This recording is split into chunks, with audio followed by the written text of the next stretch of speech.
In the room. Are we good? The mic check's on? Good.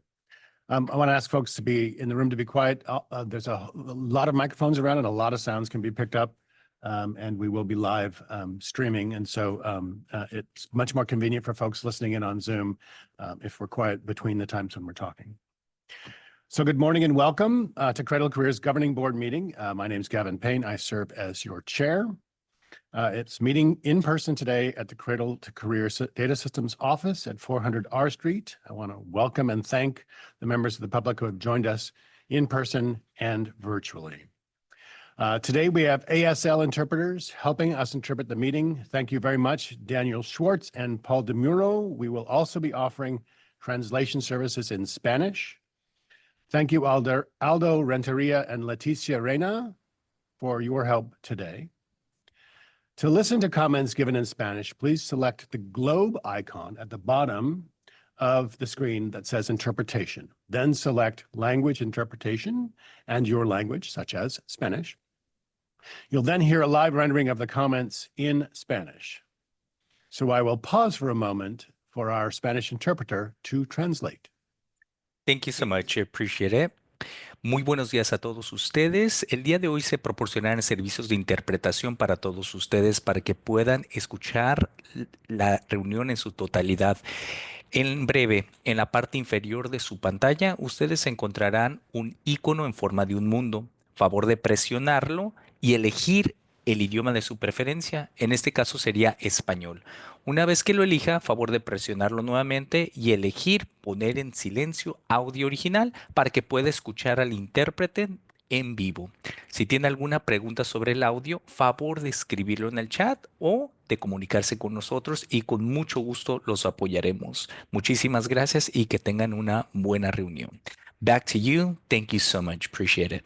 Thank you very much. And for all members speaking today, we ask that when you introduce yourselves, say your job title or affiliation, please say your name slowly and then pause briefly before proceeding with your comments.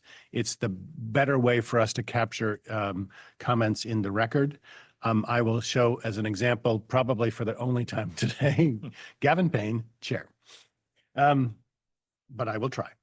As we begin today, we acknowledge that this virtual meeting is taking place throughout the unceded territory of California, home to nearly 200 tribal nations. I'm joining today from Sacramento, the traditional land of the Maidu, Miwok, and Nisenan people, whose presence, past, present, and future, we honor and respect. We'll now pause for a moment to reflect.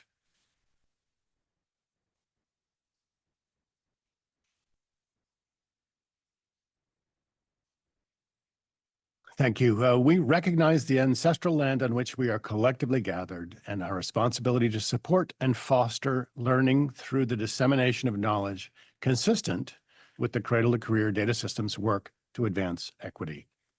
We hope this acknowledgement encourages individuals to think about what it means to occupy space on Indigenous lands, and we invite attendees to learn more about the ancestral lands on which they reside. The website is called native-land.ca. So moving on, the agenda for today's meeting. Today's meeting, as always, will be run according to the Bagley-Keene Open Meeting Act, and there are 15 items on the agenda. All companion materials are posted on the C2C website. Today's meeting might feel a little bit different, and that's because it is.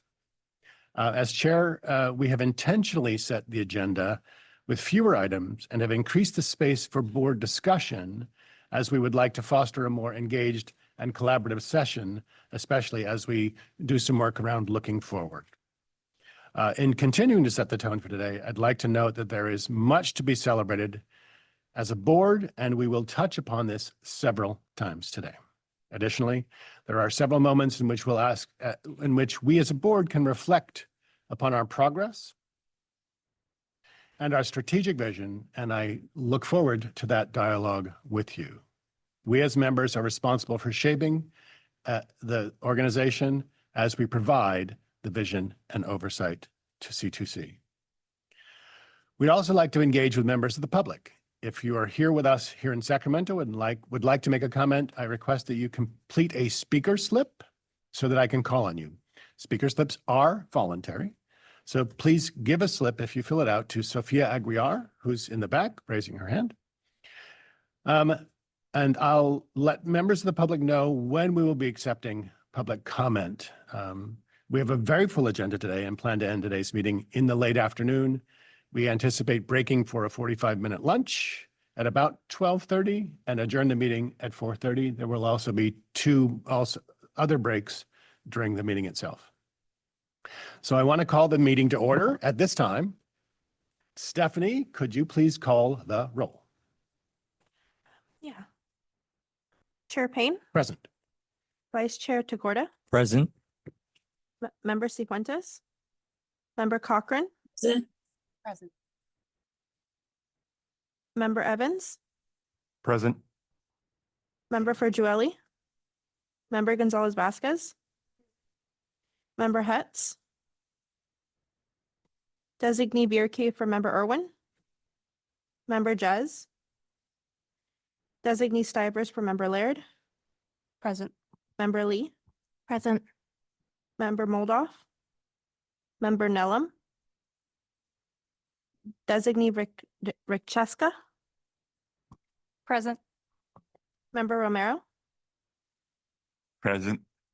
Member Skull, Present. Member Sublé, Present. Member Sullivan, Present. Member Van Natten, Present. and Member Vu. Present. We have a quorum. Perfect. Thank you so much. Playing on one of our themes today, let's begin with a celebration.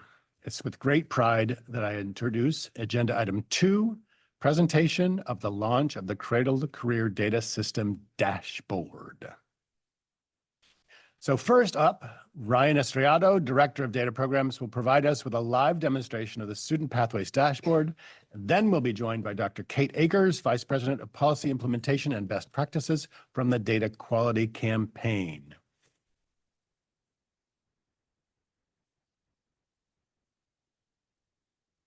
Take it away, Ryan. Hi, good morning, everybody. My name is Ryan Estrellado, and I'm the Director of Data Programs at Cradle-to-Career, and I'll be sharing the Student Pathway data story with you and doing a demonstration. We met an important milestone when we imported and linked data from partner agencies for the first time, and this included data across the state's education, workforce, health, and social sectors. And with that linked data, we can now share data stories for Californians to explore. And so now if we could start the screen sharing, please.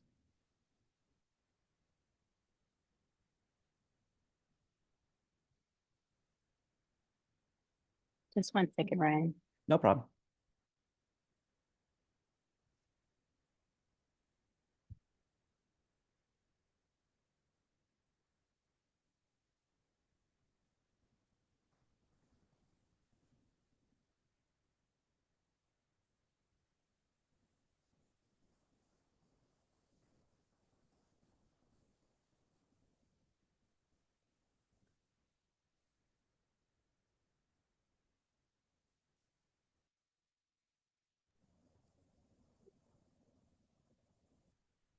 Awesome. Okay, so if we can scroll down to the global filter, I'll start there. A key feature of the dashboard is the ability to apply filters throughout. And so now looking at the global filter where we're hovering here, users can choose between school and legislative districts for a more local view of the data story. And they can select from the student characteristics menu over on the right to focus on different student populations. And with these filters and linked agency data, Californians can explore over 9,000 different student pathways, which is a first for California and also an important step towards building something that our audience can relate to.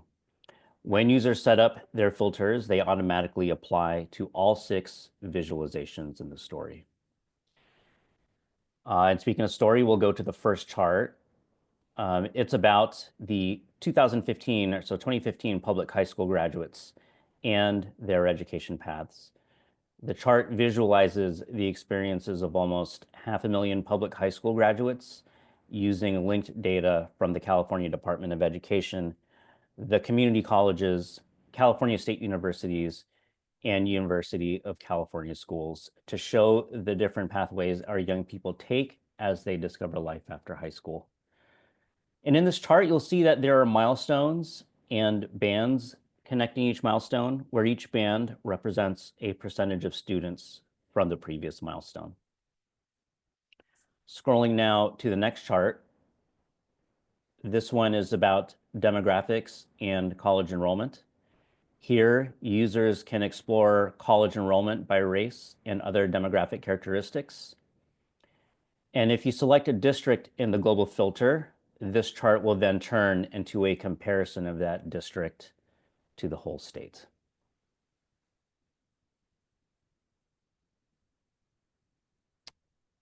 Now going to the next part of the story, which is about awards. This chart is about certificates and degrees. And in this chart, each circle represents 1%, and each color represents a kind of certificate and degree. The next chart is about time to earn a degree.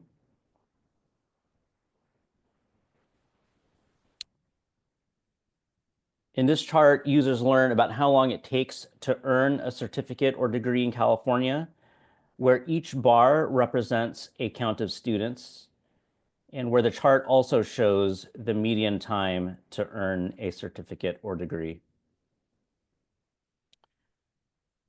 Now comes a part of the story where we begin exploring earnings. This visualization is about working while in college. The infographic shows you the percent of students in an academic year who worked while enrolling in a public college. And you can also select earnings to view median wages. And finally, earnings after college. This chart is about earnings after college broken out by the types of degrees and certificates that students receive. The height of each line represents the amount earned during a given year after graduation. Those are the visualizations. And before I close, I want to show some more features that we included to make this the most guided experience that we could for our users. Right underneath this chart, you'll see some links for each visualization. Users can select different years to explore plus other chart filters. And then also each chart has helpful tooltips to guide users as they explore the visualizations, which you can see if you roll over one of the data points, the line here.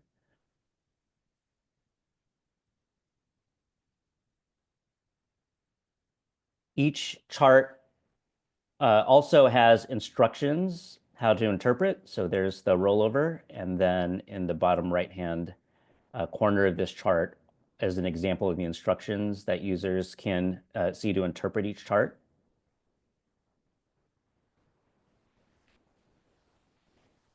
Each chart has a custom-built one of those, and then a link to frequently asked questions, a data dictionary, and a glossary of variables. The final feature I want to highlight is that each visualization includes the underlying aggregated data for users to download. In closing, the data system is meant to grow and change as we expand the system and as we link more data with every year. And with those changes, the tools that we build will also improve. The California public helped us develop this tool, and our team is excited for Californians to help us improve it over time with their feedback. That includes a demonstration, and now we'd like to turn it over to Dr. Kate Akers. Hello and good afternoon. It's absolutely my pleasure to be with you today. I'm very sad that I'm not there in person. I'm actually located just southeast of Louisville, Kentucky.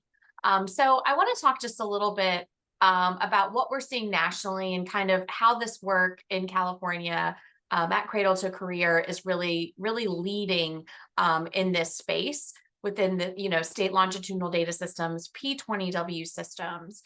So we talk quite a bit about KY stats in this as we're talking about state longitudinal data systems. I was the executive director at KY Stats until 2019. I was the original researcher on their grant, which means I wrote and created the original high school feedback report using linked data in Kentucky. So we talk about KY Stats kind of being this national model for building out impactful dashboards. But I want to be very clear that it wasn't always that way. And in fact, the first time we pulled together this information, just looking at high school students and then their next steps into post-secondary, we created what we thought made sense. It was a 2-page report in size 8 font. I'm not exaggerating. Unfortunately, they have removed that from their website. So we can't go and pull that back up, which was probably a good move. But I had shared that with superintendents. And the feedback from them was immediate and not incredibly positive. It was met with a lot of confusion, skepticism. This data and information looked different than anything they had seen before. And we quickly realized we had no stakeholder or community engagement. So we had to spend the next several years really building back that trust with not just our K-12 superintendents and school districts, principals and counselors, but also into the post-secondary community, so we could be better stewards of the data coming from post-secondary as well.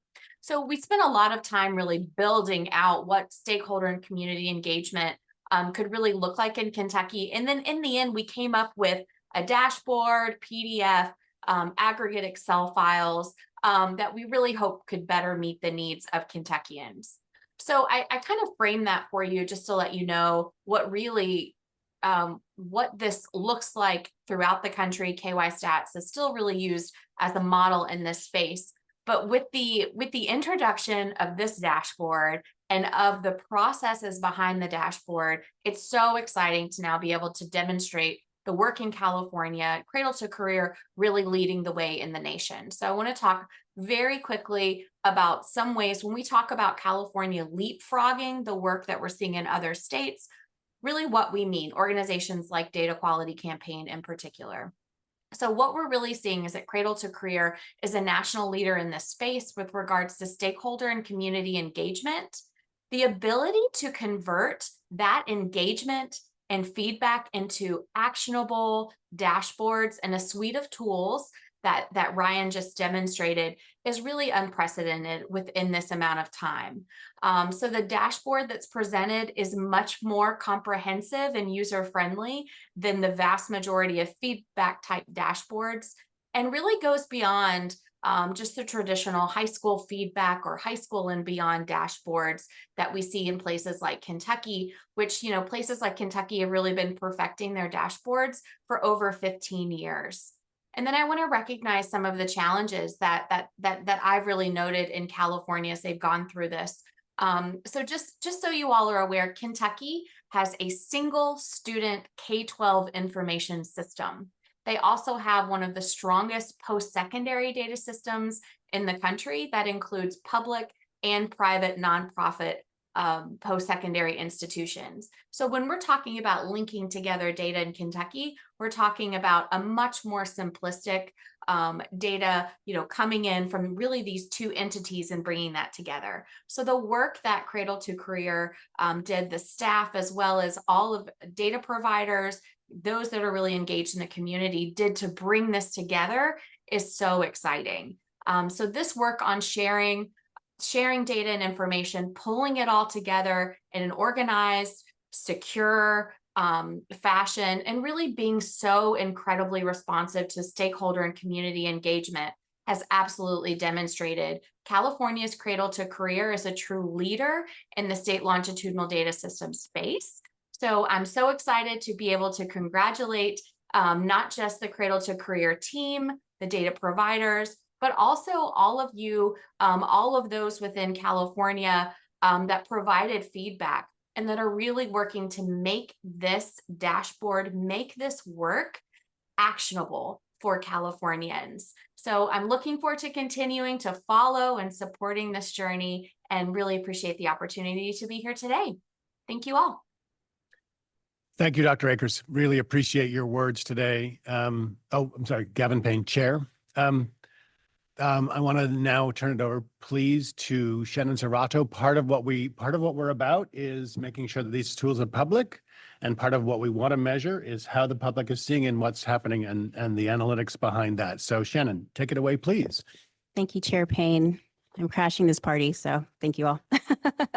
So good morning, members. So that was a great overview from Ryan on the Student Pathways data story, and we really appreciate Dr. Kate Akers again for those wonderful remarks on why this work really matters. And I'm so glad to speak to you all today about what we've seen following the launch and what's to come.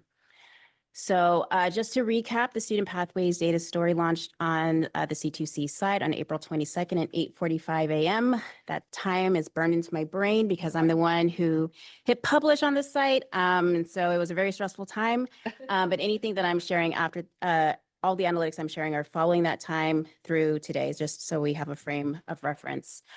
So on the day of the launch, in addition to our public event, which was live streamed and many of you all were in attendance for which we are so grateful, we also had a press release on the new dashboards go out from the California Governor's Office, and we sent out tailored communications to our email subscribers, to all district superintendents in the state of California, as well as to all California state senators and assembly members.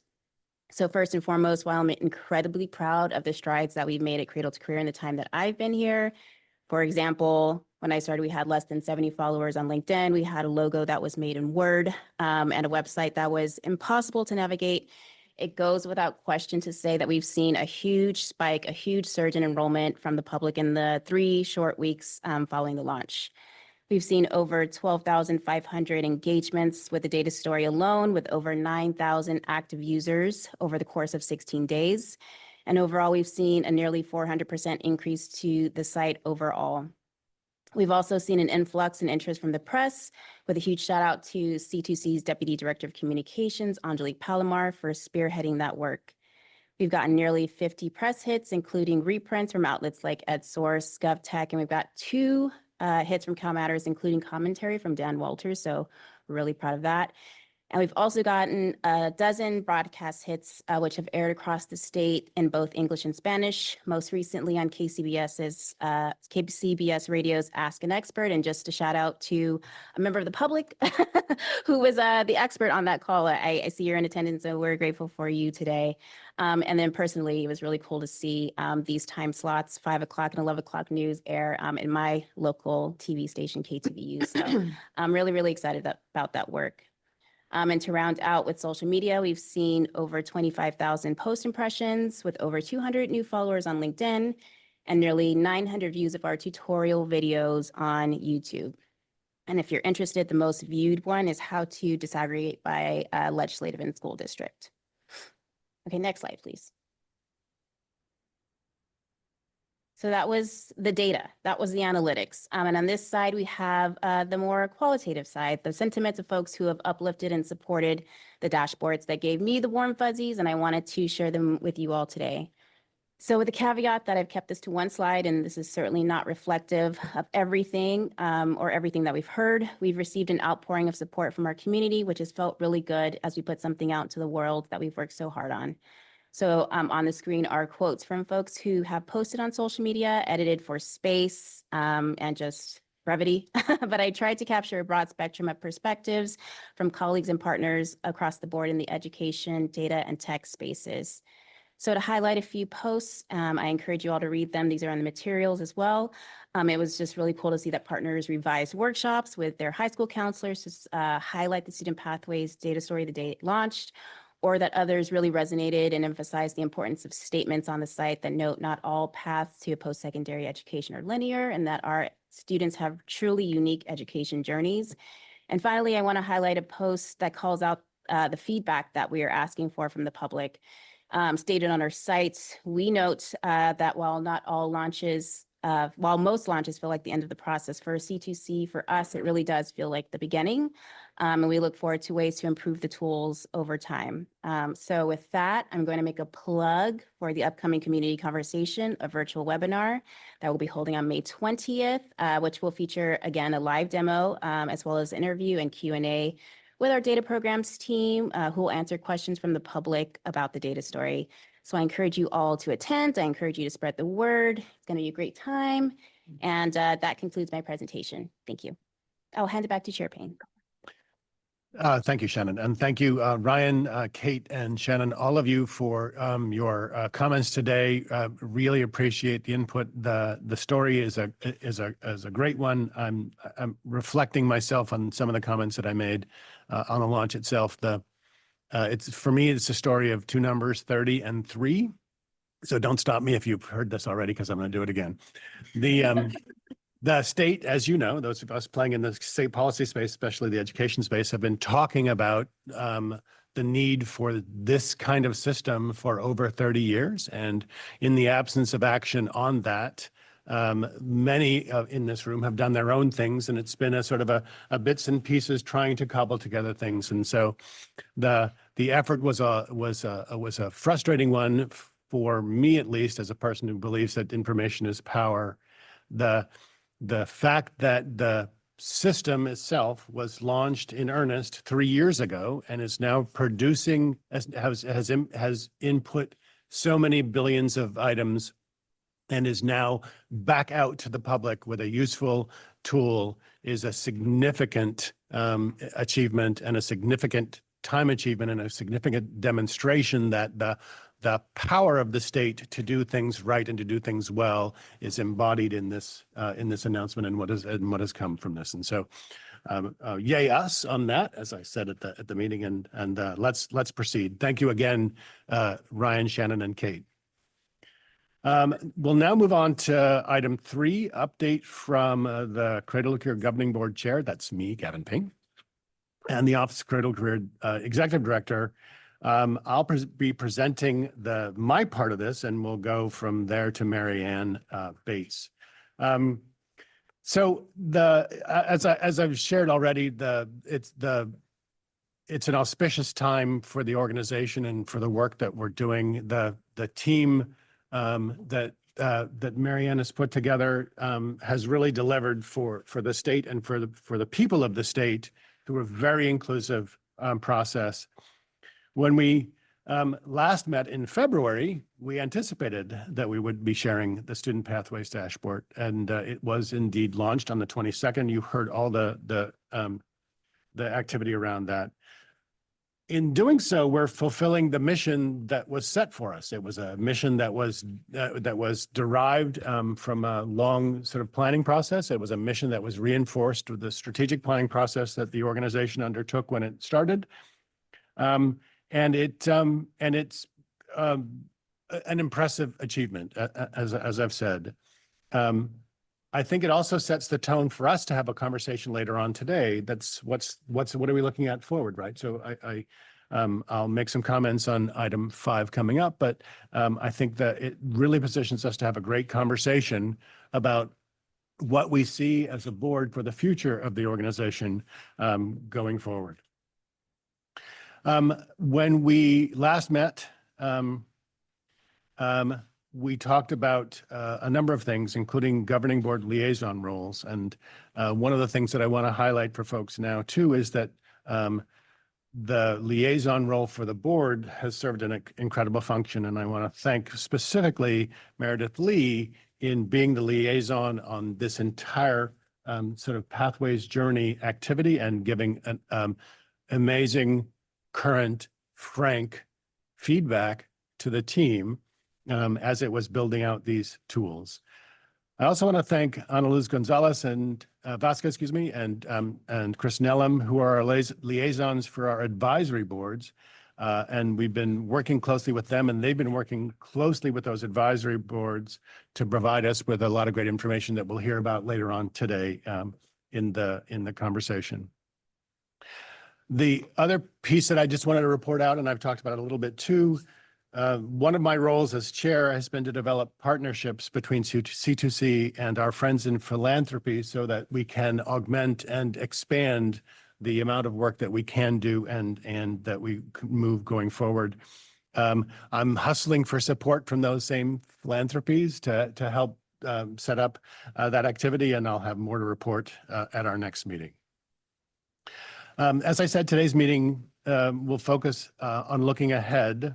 One of the things that I want to sort of emphasize as we sort of cast those conversations is that one of the pieces that we've been talking about at a number of meetings is the sort of a culture for us, a governance culture that focuses on ambassadorship. And so as folks are reflecting on the way forward and looking forward, I'd like folks to be thinking about that as well.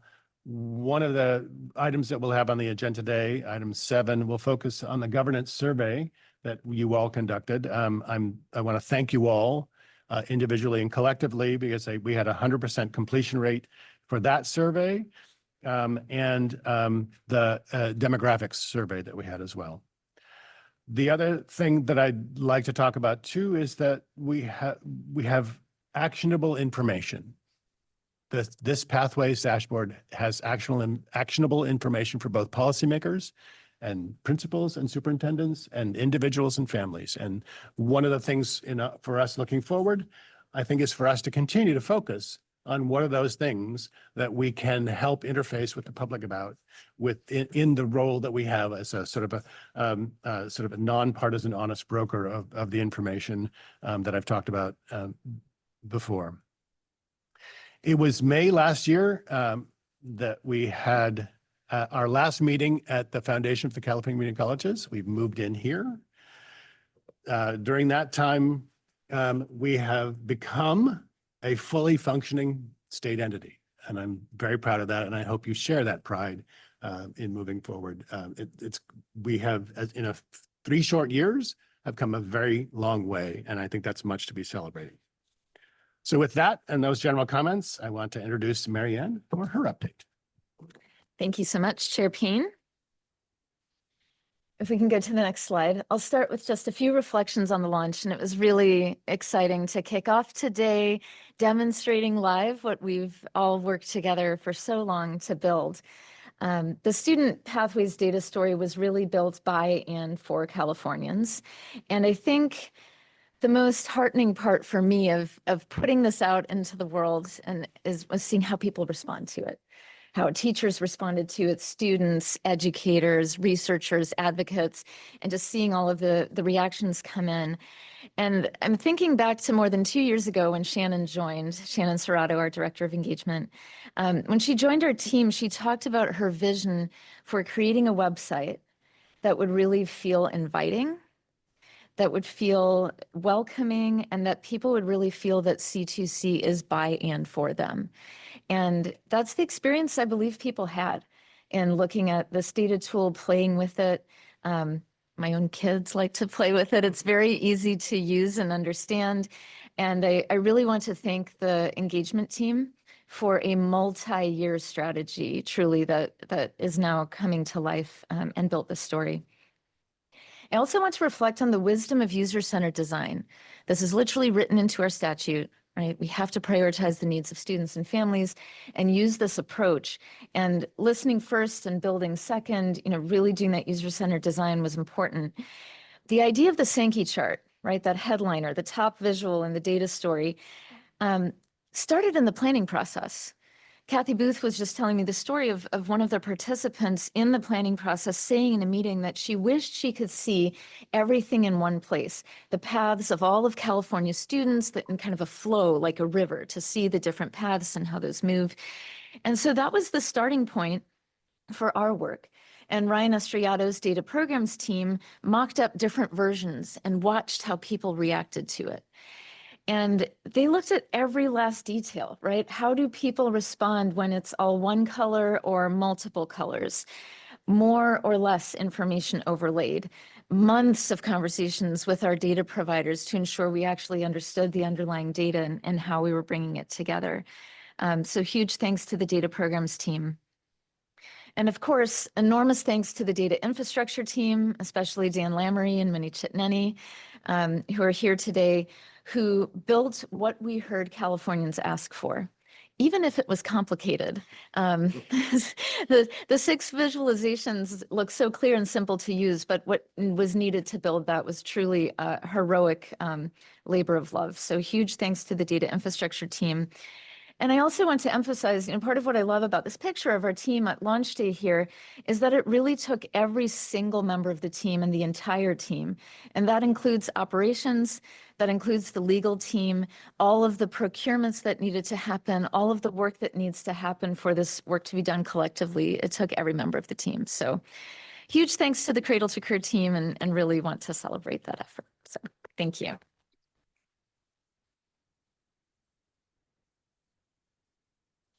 We can go to the next slide. I want to talk about why data collection, linking data, and displaying data insights are three distinct activities. And to do this, I'm going to do something slightly risky, which is to use an analogy on a topic that is entirely outside of my expertise. So here we go. This is a picture courtesy of the National Oceanic and Atmospheric Administration, or NOAA. And it's a picture showing how they collect data, in this case specific to ocean-related things. And if you can't see this picture, what we're looking at is a bay with a bridge, and so you can see some land and some ocean. There's a satellite, there's an airplane, there are boats on top of the water using sonar, there's an autonomous underwater vehicle, there's a meteorological station. So this picture, this graphic shows you some of the different ways that data is collected that NOAA uses, right? And you might imagine that the data coming from the sub-autonomous vehicle underwater and the data from the meteorological station are different, and they're collected for different purposes. So when you look at this data collection image from NOAA, go back one, please. If you look at this picture, I want you to imagine that this picture is not showing what Cradle-to-Career does. This picture is showing what Cradle-to-Career's data partners do. Right? So we're bringing together data from the Department of Education, which is different from how data is collected by the Employment Development Department. And that's different from our higher education partners and Cal HHS, right? So this picture, the data collection, when you think about the amazing work our friends at NOAA do, I want you to imagine this being Cradle-to-Career's data providers, who are all collecting data, often with additional partners for specific purposes. So this is the data collection process. Now, if we go to the next slide, these are, again, NOAA scientists hard at work at laptops, bringing the information that may have been collected by those boats or the little submarines all together in one place. So when you look at this, I want you to imagine the work of the data linking. This is the heart of what Cradle-to-Career's team does, bringing all this disparate information from different places together and linking it, building it, de-identifying it, keeping it secure. It's really important work. It's the foundation. And aside from this cool looking picture, this is not actually visible to people externally, right? This is important work, but the public can't touch and feel it, right? So it's the foundation. It's the build of the data system, the data linking. All right, now to the next slide. Displaying data insights, third distinct activity, and this is what the public sees.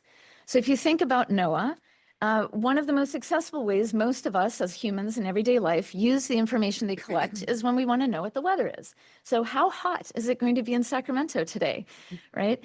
Is an atmospheric river on the way? And you might open your phone app and also know whether you're in a floodplain, whether there's a flood watch, earthquake warnings, pollen counts, very relevant in Sacramento this time of year. So it's a lot of different data all brought together in a way that's very accessible to anybody, right? Anyone can watch a weather report and get useful information from it. So that's way one. Second piece, this is a screenshot of NOAA's data access portal. You can go on NOAA's website and download data sets, and many researchers do. So when you think about this, the data access piece, I want you to imagine the flat files that we'll soon be putting up on the website and the download data button that's already integrated in that data story, and future versions of this for the researchers who want to build their own data visualization in addition to the ones we already made. And then the third box, the science report, lots of scientific reports and academic papers get written using NOAA data. Right? So that's an image. When you look at that, I want you to imagine the data request process. that will be standing up at Cradle-to-Career, where there will be lots of studies that are done using the underlying data. So these are 3 ways the data insights are displayed. Okay, so let's look at this all together again. If we can go to the next slide. Okay, if you can just advance all of through this, thank you. So on the top left, collecting data. Remember this work, when you think about the meteorological station, the little submarine, the boats, I want you to imagine C2C's data partners who do the actual data collection. We don't. Then in linking the data, the part, and I put up our logo, right? It's the part we can't touch and see as members of the public, but it's really important, is the linking of the data. And then displaying data insights. The weather report is similar to the dashboard we just launched. The data access portal for downloading data sets is like the flat files in the query builder. And then the scientific reports is what will come from the data request process. Next slide. So why did I just walk you through this analogy? The reason is that this is how we would like you to talk about the data system.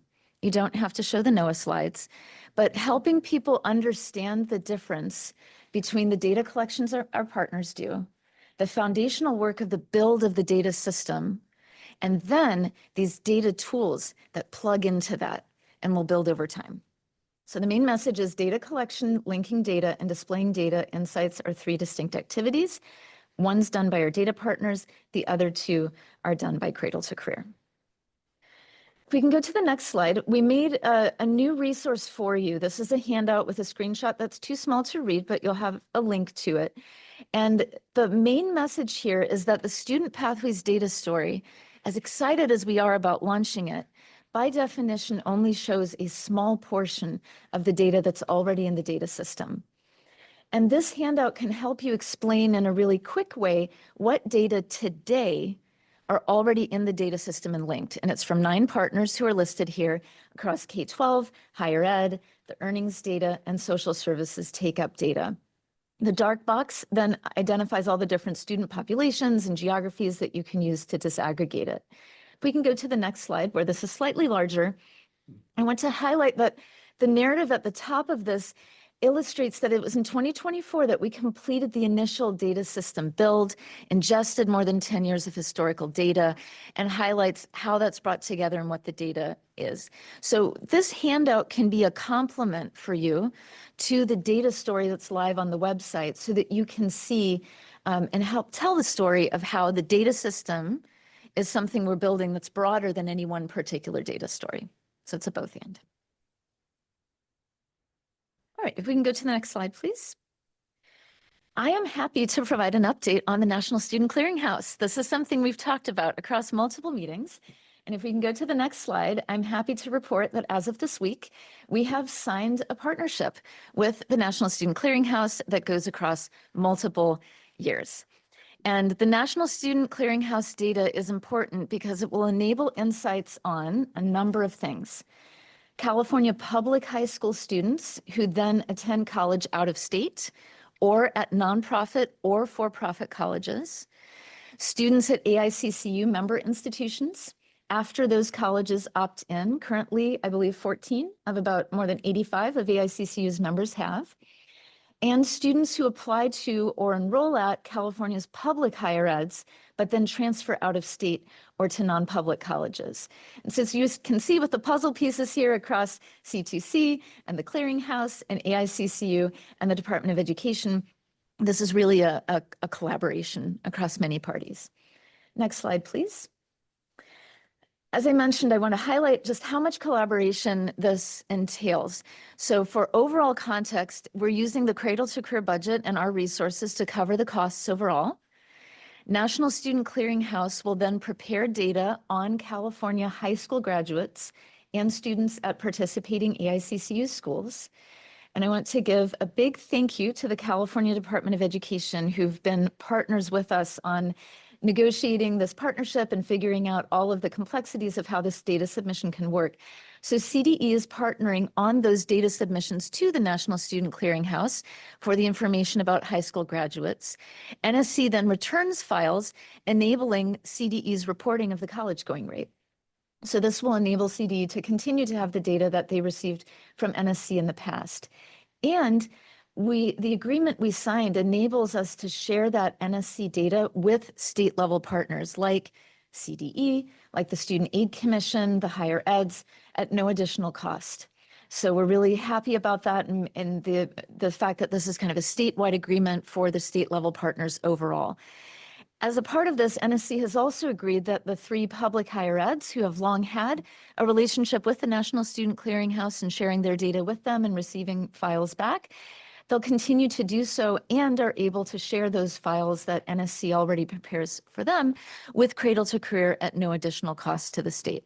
So that can augment, and for the students who start at the public higher eds but may not have, for example, recently graduated from a public high school in California. The bottom line for all of this is that we can now use these data once we've ingested them and have integrated it into the data system. We can use that to power public tools on the website. So in the future, when you look at that Sankey diagram, we'll no longer have to combine into one arm those who don't attend college at all and those who attend colleges at places other than California's public higher ed. So this will really fill an important gap and be important for understanding the overall context. Excited about that. I wanted to highlight a couple of ways we continue to learn with other states. We've attended some events recently, one with the Data Quality Campaign in DC. This is a photo from there. I was able to speak on a panel and share about the work we're doing in California. And one takeaway from these events that we attend and learning from other states is that there's a lot of leadership and momentum happening at the state level on data and integrated data in this space, with a focus on connecting K-12, higher ed, and workforce and earnings data to really understand what's working to help people advance opportunity. And so it's been really wonderful to learn with our colleagues across states and to share what California is doing. I also wanted to uplift, as I've mentioned in past meetings, we were honored to be invited to be a part of the University of Pennsylvania's Actionable Intelligence for Social Policy, or AISP, a cohort that's specifically centered around centering racial equity in data integration efforts. And they've just released a second version of their toolkit, and I encourage you to take a look at that. So this is our learning with other states. Next slide, please. I want to highlight a few new team members. We were excited to welcome Dan Falzerano as our new Chief Information Security Officer. He joins us from the Department of General Services, has extensive state experience in information security and cybersecurity, so we're really excited about having him on the team. I also want to welcome Belicia Smith, who's here with us. She's the newest member of our executive office and serves as our executive office analyst, is working very closely with me, and so you'll get to know her as well. And again, just want to give a plug for what Shannon already mentioned, our community conversation. This is relevant to you because some of you have reached out and said that as you announced the Student Pathways data story to your communities, people have said, hey, when can we learn more about this? And ask Cradle-to-Career questions about it. May 20th is the answer. So you have in your inboxes a template text that you can use in sending emails out to your networks. We'll have social media posts that you can amplify. So we really would appreciate it if you can share this with your networks. And if anyone came to you asking for places to ask us questions, this is their opportunity.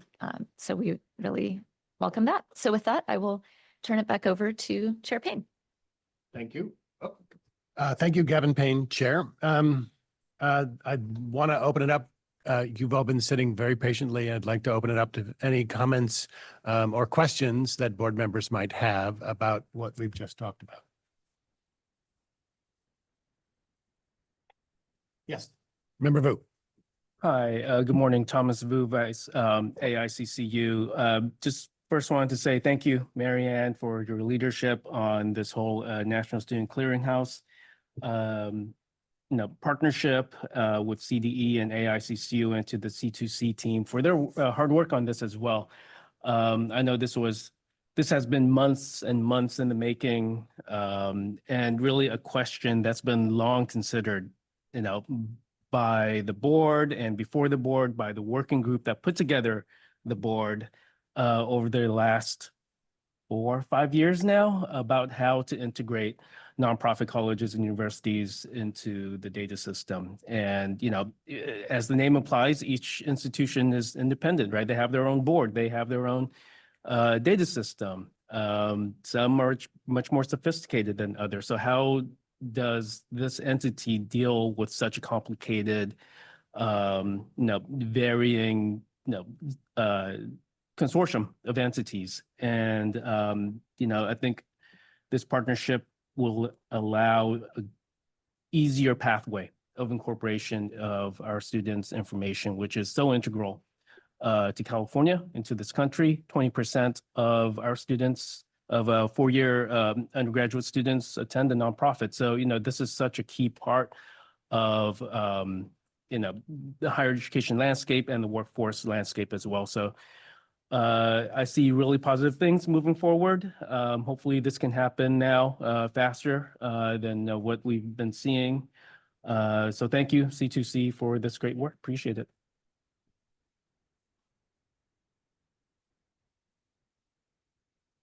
Any other comments? Yes, Member Cochran. Thank you. So first, I would also just like to add to the congratulations on the incredible launch. It truly is an astounding tool. I certainly appreciate the complexity and your analogy for it. But I think the clarity of the tool and the presentation, as well as the downloadable data, are all just incredibly great examples of execution well done. So kudos to the entire team for that. I also, Chair Payne mentioned earlier about kind of how we moved into this space and how, C2C has really become its own entity. And I think one indication of that was the launch events. I know I and several of others of you in this room were able to attend that event. And one of the things that stood out to me beyond just the tool was the level of participation and engagement at that event, including from a very wide variety of, political leaders in the state. And I don't know that that would have been said a couple years ago. And I think that's really another testament to the work that this team has done, led by you, Marianne, to give the messaging, to tell the story, and to just chart the course as carefully as you have. So kudos for all of that. I do have one other question, and just more I'm curious for something, if you are inclined to editorialize. There's been talk about how C2C has led the nation. You talked about how your engagement with these other national events has helped you learn from other states. Just wondering if you have anything further you would want to share on that. I'm really interested in hearing about kind of what can we take from other states, and what are other states taking from us? I love that question. I think one of the main things that other states are taking from us, I would boil down to community engagement and governance. So the stories I've heard and in my communication with other states is that when there isn't a clear and stable long-term governance structure in place, sometimes these kinds of efforts get energized by having a couple of champions who all get together and say, let's do this.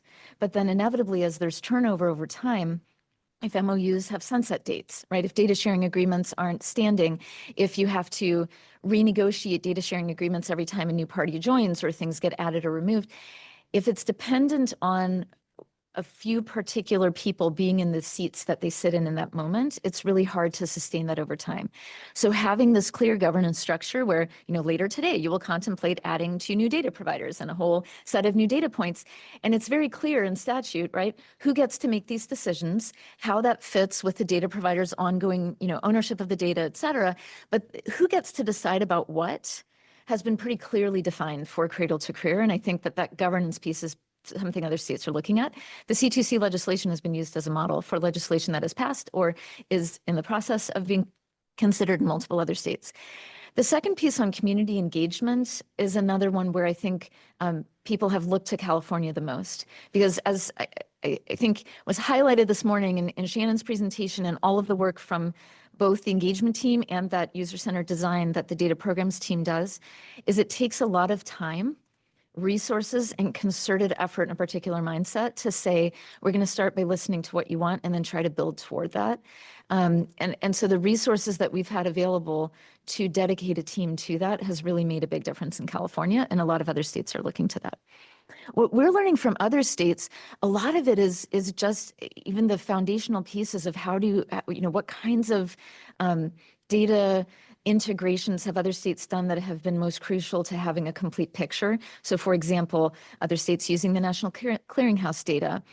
The other things I'd highlight is we can learn from other states who've pushed into new and advanced mechanisms to bring data together in new ways. For example, the Data Quality Campaign released a really interesting brief on how other states have used driver's license data in privacy protecting ways to be able to have a more complete picture of earnings information, right? Having that brief and knowing here are particular states who've done this in different ways, here are examples of laws they've passed or MOUs that they've signed to enable that, can provide a starting point for us in California to consider how we can ensure that the data system and the data set are as useful as possible and protecting the privacy of individuals as well. So those specific use cases where others have done things with workforce data and earnings data or bringing in more comprehensive data is a really great opportunity for us to learn.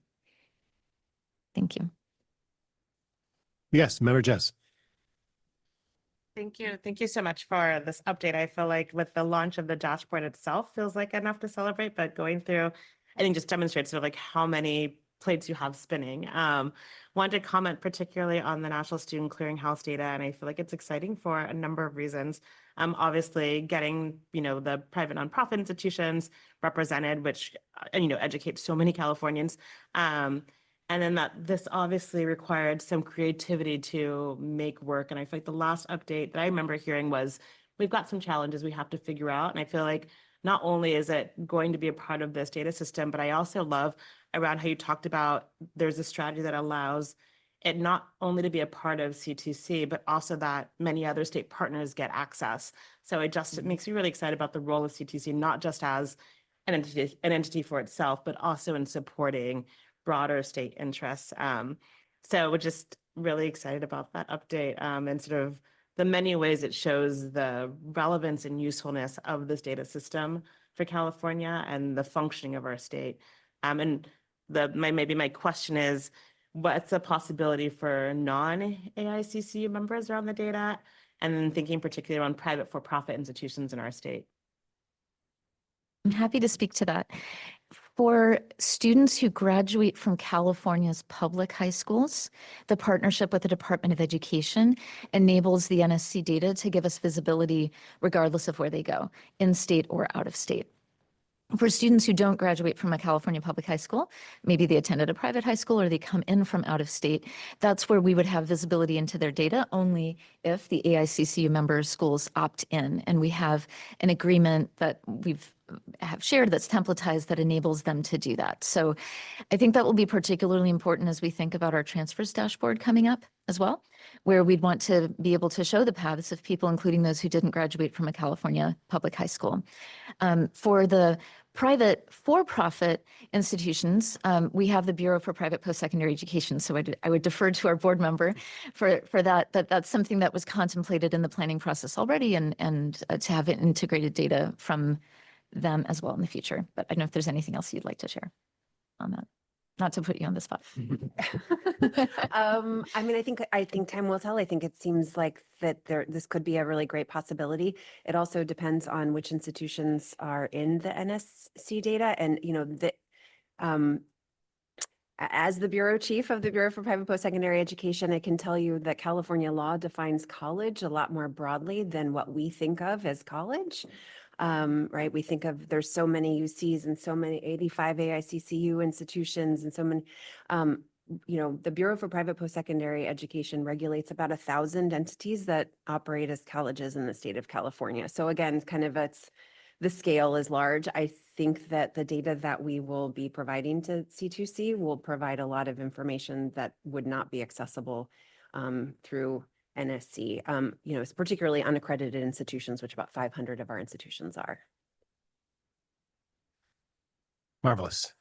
Other comments? Yes, Mary. One more. Member Lee, Senate appointee.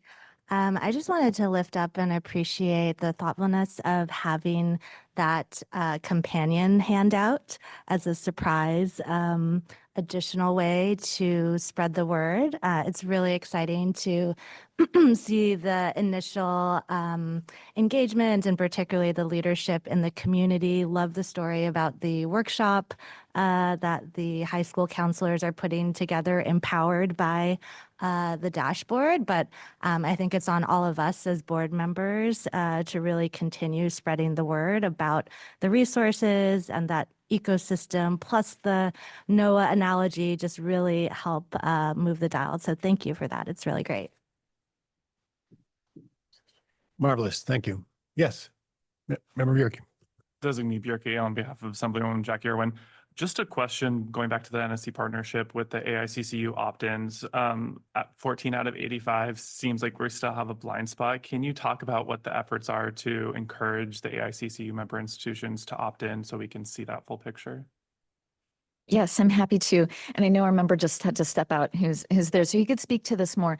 Our office has been really engaged with the ICCU in doing joint webinars and outreach and attending their events, preparing materials together that explain what the opportunity is.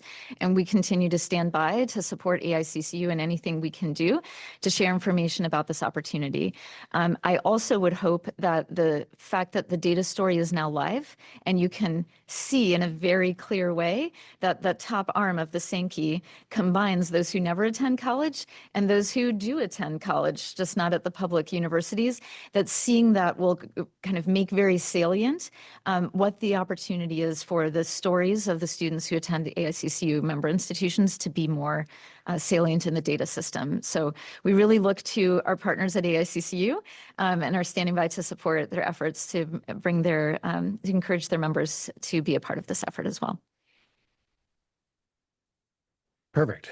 Any other comments? Yes, Member Tagorda. Robert Tagorda, Vice Chair.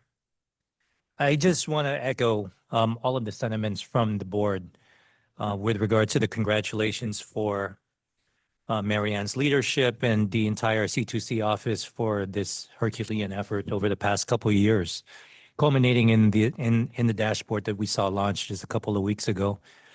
I've been in school system leadership for close to 2 decades, and throughout my entire tenure, this has been one of the tools that I think anyone in any kind of local educational system has asked for. The ability to know and understand beyond the confines of one's institution or agency, the outcomes that students are ultimately able to achieve, the ability to partner across institutions to ensure that we can work collaboratively on the same goals. These are all the kinds of work that we enter this industry for.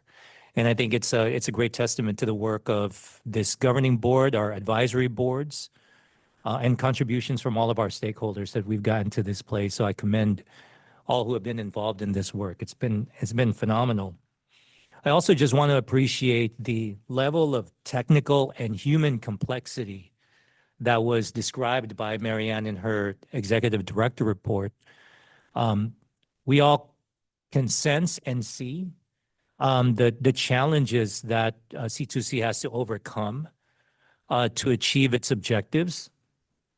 But when you see it displayed sort of visually like that, and when you really reflect on what it takes, both outward facing, externally facing, as well as internally, just the sheer level of both technical complexity and working with, the data systems and setting those things up with all of the vendors and the partners, and then with all of the institutions that have to contribute to this work, it very rapidly multiplies.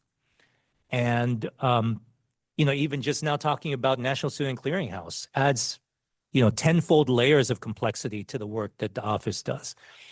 So just to be able to ensure that things can keep moving forward, I know it takes quite a bit of effort. So I commend all of us collectively for continuing to support the office so that we can continue to achieve the goals that members of that residents in California have asked us to pursue. And then lastly, again, I'd like to emphasize something Marianne mentioned around the importance of governance and how other states are looking at California for that. Later in our agenda, we're going to be talking about strategic planning. This is yet another manifestation of the way that we're trying to look forward to what lies ahead. And it's going to call upon all of us individually to set aside our own personal and institutional interests and really look to see the broad landscape of what our state needs to deliver on behalf of citizens of our state.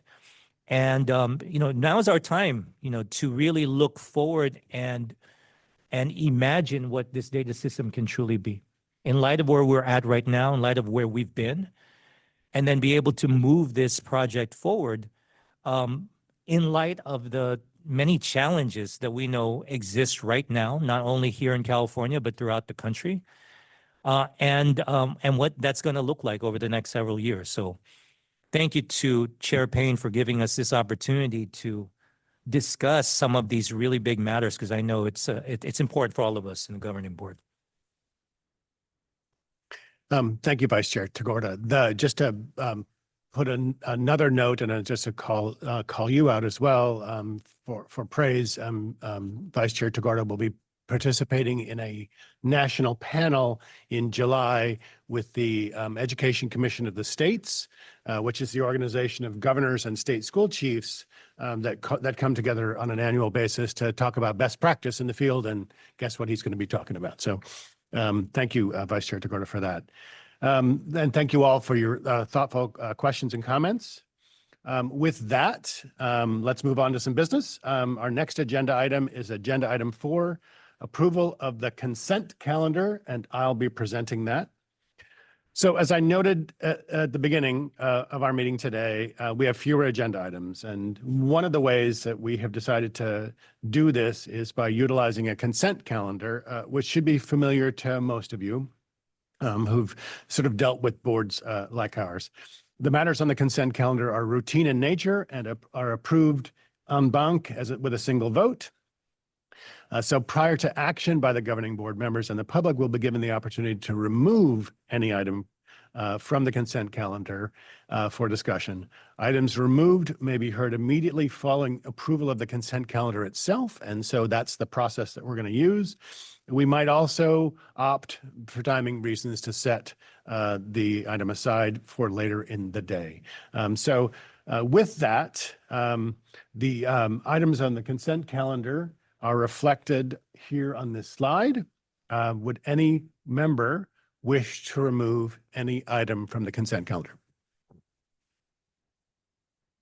Scanning. Seeing none, thank you. Hearing none, may I have a motion to approve the consent calendar as presented?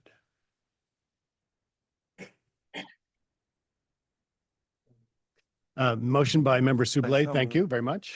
Do I have a second, please? Second. A second by Member Cochran. Thank you very much. We have a motion and a second. Before we vote, of course, here is our process. We'll pause for public comment. Do I have any speaker slips for members wishing to speak on the consent calendar?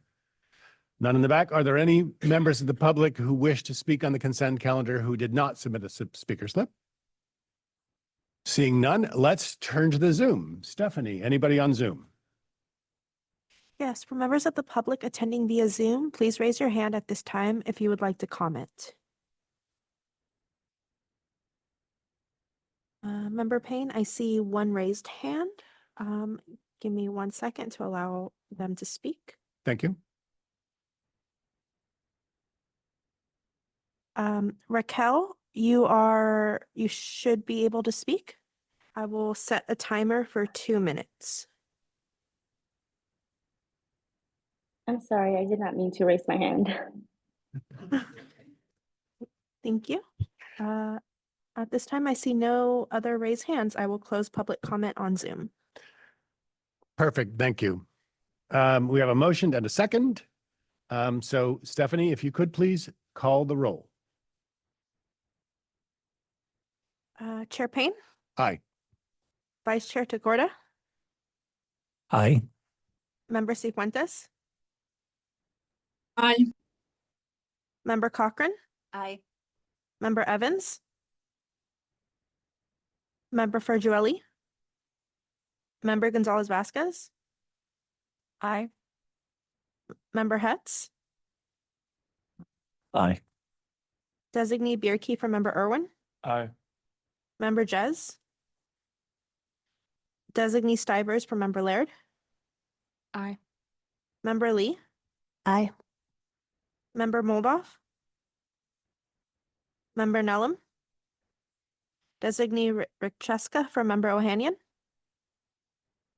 Member Romero, Aye.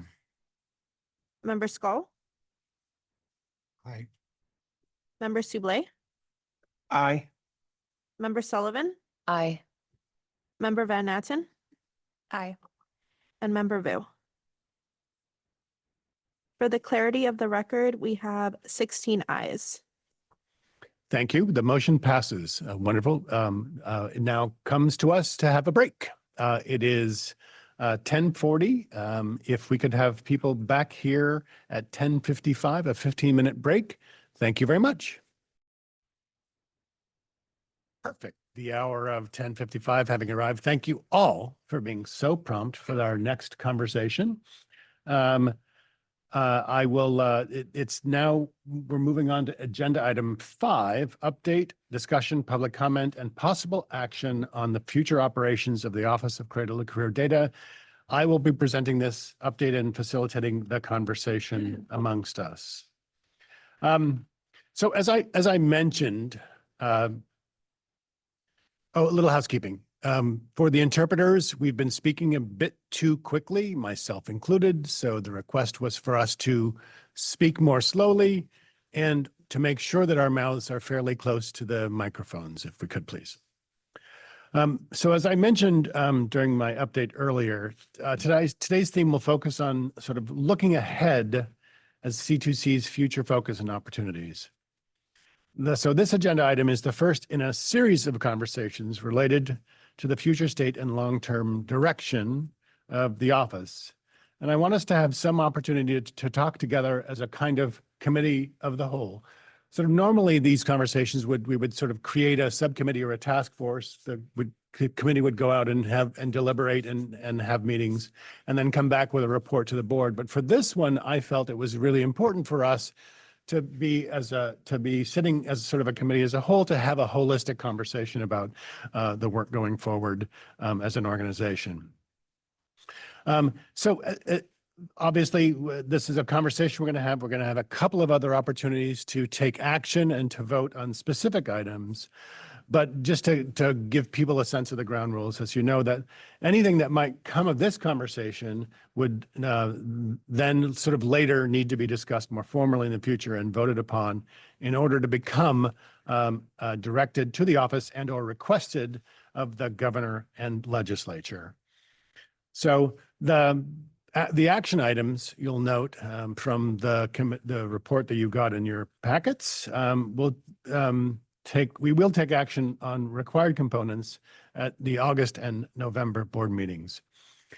The timeline that we've put together anticipates the possibility that our own recommendations and our own deliberations might be informed by actions taken in the budget activity that is coming up. And some of those things have been anticipated and we'll see how those work out.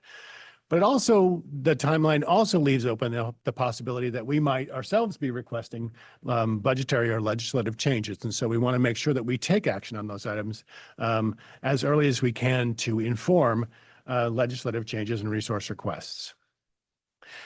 As you know, pursuant to statute, the board must take specific recommendations on the office continuing to operate, the Cradle-to-Career office continuing to operate, the office continuing to operate itself under the mantle and structure of GovOps, and on any other organizational tools that are requested to going forward. Other topics that I and Robert have anticipated over conversations preparing for this are issues relating to governance potentially, governing board composition and structures. We're going to hear about new data providers coming in. Today, we should perhaps have a conversation about that structure. And then what we want is for our discussion today to be connected to the following. You have in front of you, and you've got in your packets, the three-year strategic plan adopted by the board in 2023. The other framing is that the statute calls the office and calls upon the office to be a neutral administrative body charged with connecting individuals and organizations to trusted information and resources. And one of the things that we hope to come out of this conversation is a re-up of that fundamental belief about the office and its purpose and its structure. And as I said, I want this to be a more holistic conversation today. We'll put you on the spot on a couple of occasions, and hopefully we can have a good, robust conversation that will inform and guide the decision-making that needs to happen in the next two meetings in August and November. The strategic plan, slides 39 and 40 show our goals set during the previous strategic planning process. And if you've seen the strategic plan on the website, you'll know that there are a whole bunch of places on that strategic plan where the box has been checked. And so it's only appropriate that while we have celebrated what we've accomplished, we also have an obligation to look forward, to go forward and think about what this organization could be. And then, as with the original planning process, I would commend to us to think about the work of Cradle-to-Career going forward and continuing in its journey as what are the key questions that we want this system to help answer? And those of us who participated in the original sort of 18-month planning process or were aware of its goings on and activities will remember that that was sort of the fundament, that was the foundation of how we had those conversations, whether it was about tools or governance or data collection. It was about what are the key questions that we want this system to help answer for both our data providers and the state as a whole, and for parents and policymakers alike. And so now, with that kind of framing, I just want to open it up for a member discussion. We have plenty of time to engage in this. The idea was to have much more of a sort of a blue sky conversation. That is my youngest, and I'm ignoring her. Everybody else is banned, right? So the family gets to come in, but I have to ignore her. So anyway, I want to open it up to the group for conversation around this topic with the framing remarks that I've made.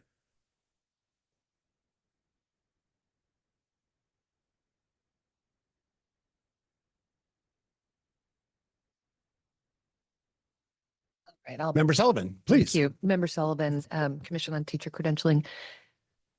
With regard to topic number one, the office continuing to operate, from my perspective, I think that's a no-brainer. I think the office should absolutely continue to operate. I think that what we've seen this morning in the last couple of weeks with the launch of the Student Pathways Dashboard, the amount of interest and enthusiasm around it, and then the additional pieces of information that were provided this morning about new data points that can be brought in, new ways that can be expanded. I just don't, it takes too long to get something like this up and running. To have anybody say after 3 years, okay, it's been fun, but no, thank you, I think would be foolish. So I personally think that's a non-question. The office should absolutely continue to operate. Thank you. Member Hetz. Member Hetz, California Community Colleges. I wholeheartedly, and if I had another heart to wholeheartedly concur with that. I think the work that's been put in to stand up this resource for the people of California is something that is a legacy project for the state in very powerful ways. And so I would very much like to see that continue. So I completely concur. But I would also add, there was a quick flash of a secondary question of that of whether or not we should have an additional sunset date. I think the answer to that should be no, right? The idea that we are going to stop needing data at some time in the future. I just feel like one of the signals that we want to send is like, this is an important resource that we anticipate building and maintaining for the people of California. And I just fear when you do those types of sunset dates, it creates loss opportunities. And so, I mean, I think anytime we have that type of thing set up, people could be like, oh, it was going to sunset, and people might use that against this resource. And so I would argue that we should be advocating that this, it continues to exist for as long as data exists. And so, I mean, if we want to say like, if data no longer exists because we're in some, singularity, then we don't need this anymore. But I really think that I would advocate for us not having a secondary sunset date. Thank you, Member Heads. Yes. Member Javier Romero, EDD. I just wanted to echo the comments that I think just from the gist of this conversation and the conversation we're going to have the rest of the day, we're still at the beginning. And for me, we need to eliminate the sunset date. What we're doing today is creating new behaviors for us all, as far as how we utilize data, how we administer our programs, how we identify strategies for moving forward. And it all needs to be data driven. So this is a new behavior for us that it has to continue. Thank you, Member Mayor. Member Cochran. First, a clarifying question. Are we discussing all of the questions in this category right now, or are we just sticking to the first set? So as I mentioned, there are two specific questions that the statute says that we must answer and move forward. The first is do we continue to exist, and under what organizational structure does that happen? Okay. But larger than that, I see it as a bit of an opportunity for us to update sort of the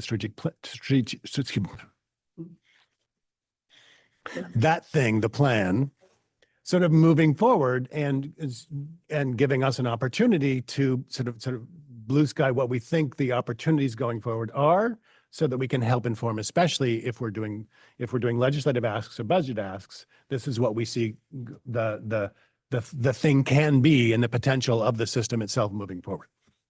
Okay, but we are talking about both the continued operations as well as the GovOps piece, right? Okay. I did have questions or comments on both, but just wanted to make sure I wasn't speaking out of turn. Of course, would echo the sentiments that we are at the beginning and we should continue. I would say, and as a representative of an entity with a sunset date, I would like to just put out for consideration at least a theoretical value of a sunset date. That value being not that you sunset. I don't think that would be anyone's intention here.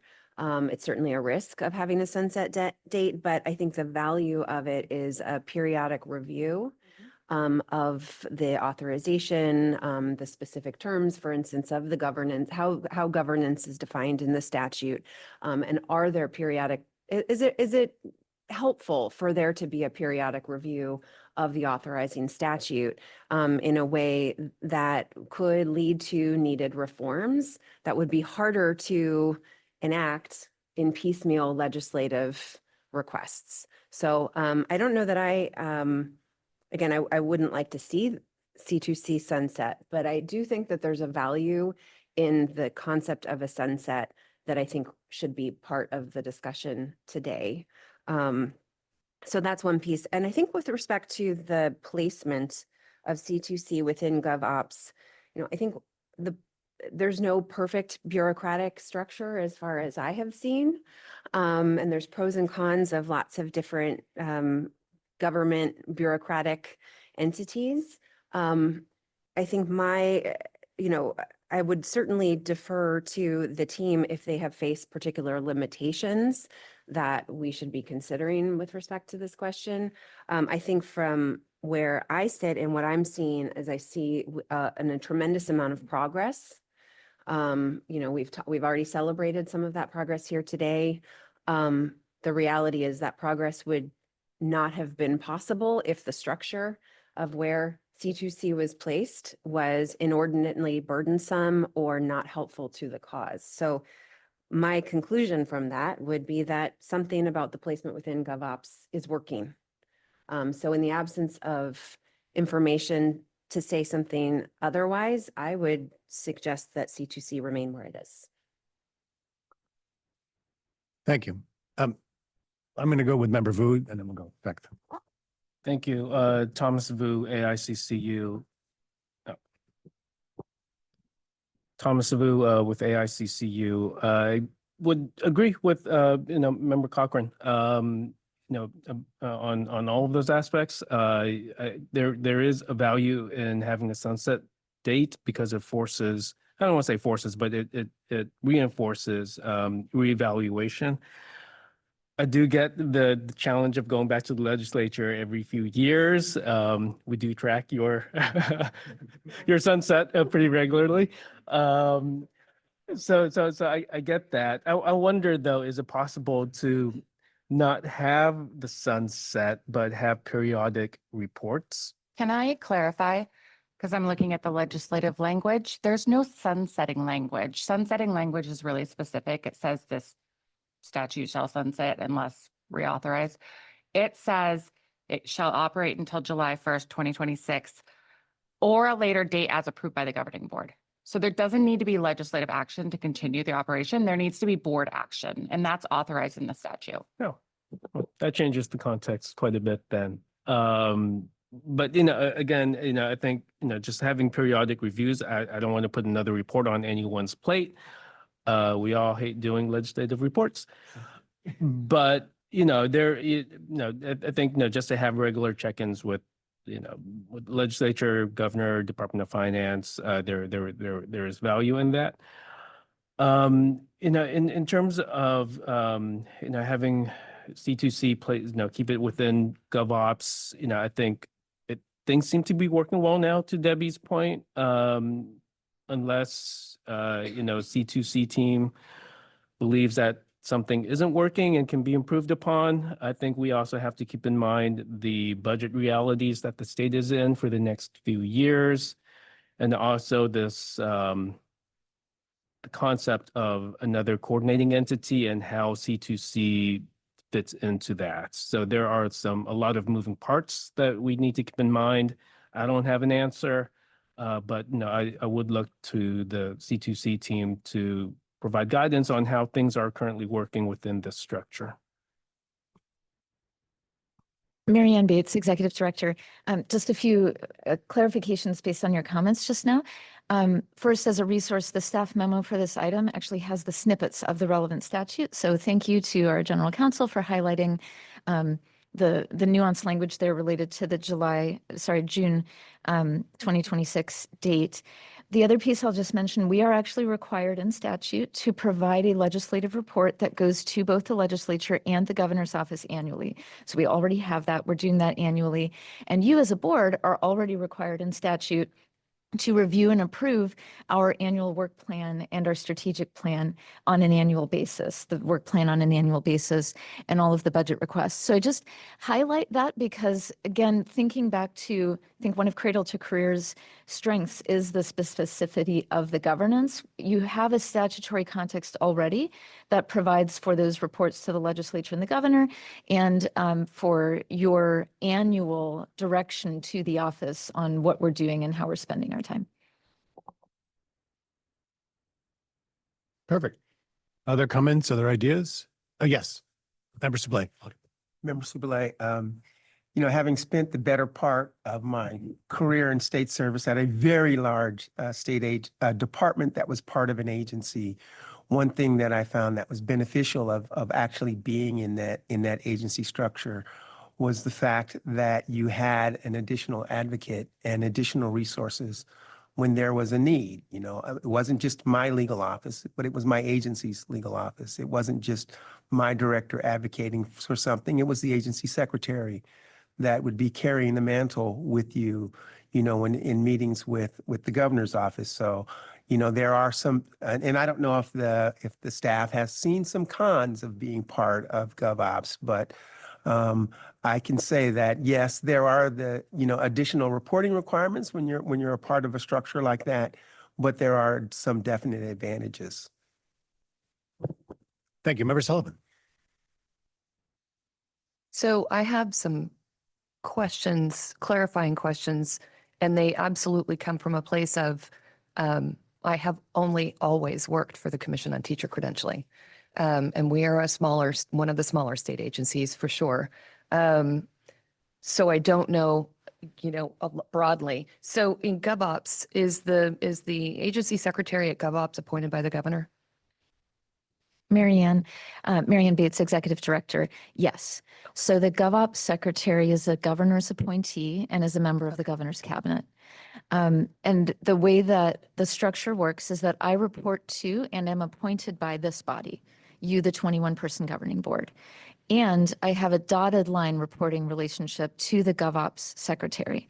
So over the last 3 years, I'm in the monthly meetings with all of the other department directors under GovOps, and again, the context in your staff report is from the perspective of the office. I know some of you have asked, what's the perspective of the office?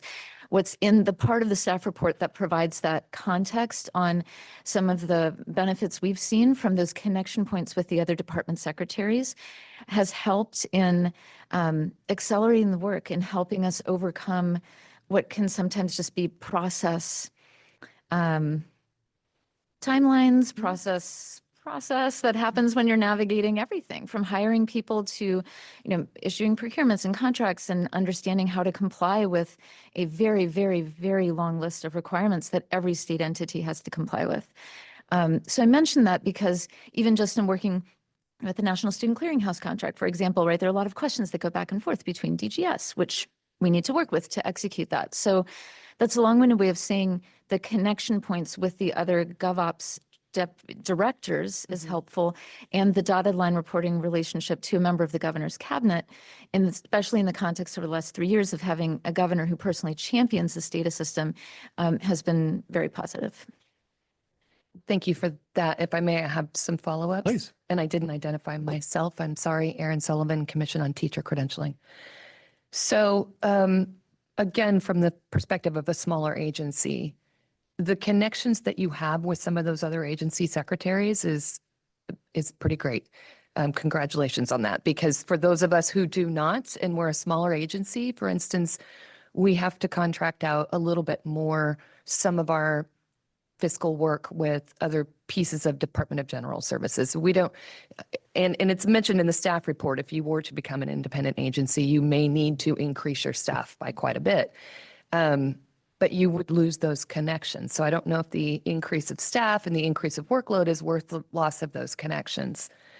The other piece of that is the reason that I asked about the agency secretary for GovOps was thinking about the changing political landscapes that just occur naturally when we have changes of administration in the state, and wondering if not being under GovOps would shield this agency from that a tiny bit. It seems like if you aren't under GovOps, you more than likely your direct dotted line would be to the governor's office, which is what it is for the commission. Basically, I guess what I'm saying is I see no shield.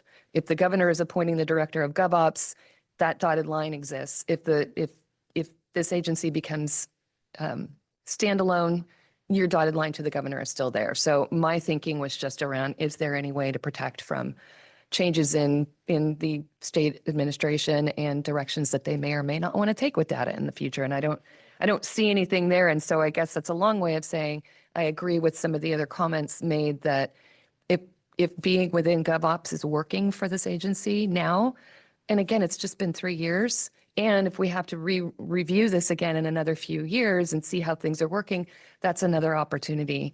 And just to add to that, the executive director's evaluation that happened at our last meeting, the feedback from this staff, the morale in this agency is pretty amazing. And it's another thing that I hate to mess with, by pulling you out from GovOps. You've just had this great, amazing accomplishment and, and a lot of others, but this very visible statewide accomplishment. It just seems like not a good time to start disturbing all of that. Things seem to be operating very well, and you have a really, really happy staff. And I think that's pretty amazing. I would hate to disrupt that. Thank you, Member Sullivan. Member Jez.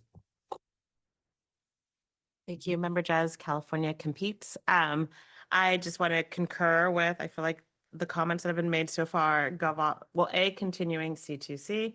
And then it seems like GovOps is working well, not hurt anything otherwise, and it's less expensive than being an independent entity and is more effective. And I feel like it is rare that we have that combo. So I feel like I just want to celebrate that.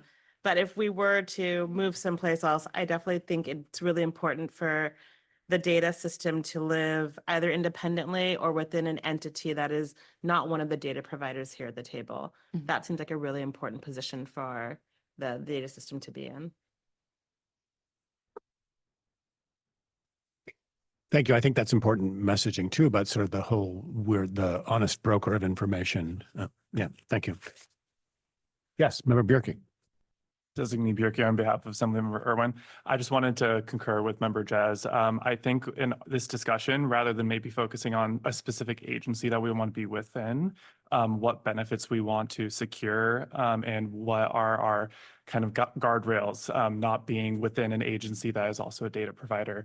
Since as we get a new governor, a new administration, the governor is always able to put forward a reorganization plan and to change all of the agencies. And there might not be a government operations agency in a new administration. So being able to have a list of priorities to share with a new administration of where we should be placed in whatever new organization they may create would be helpful for us as we go forward if they do reimagine what a new administration, a new agency landscape would look like.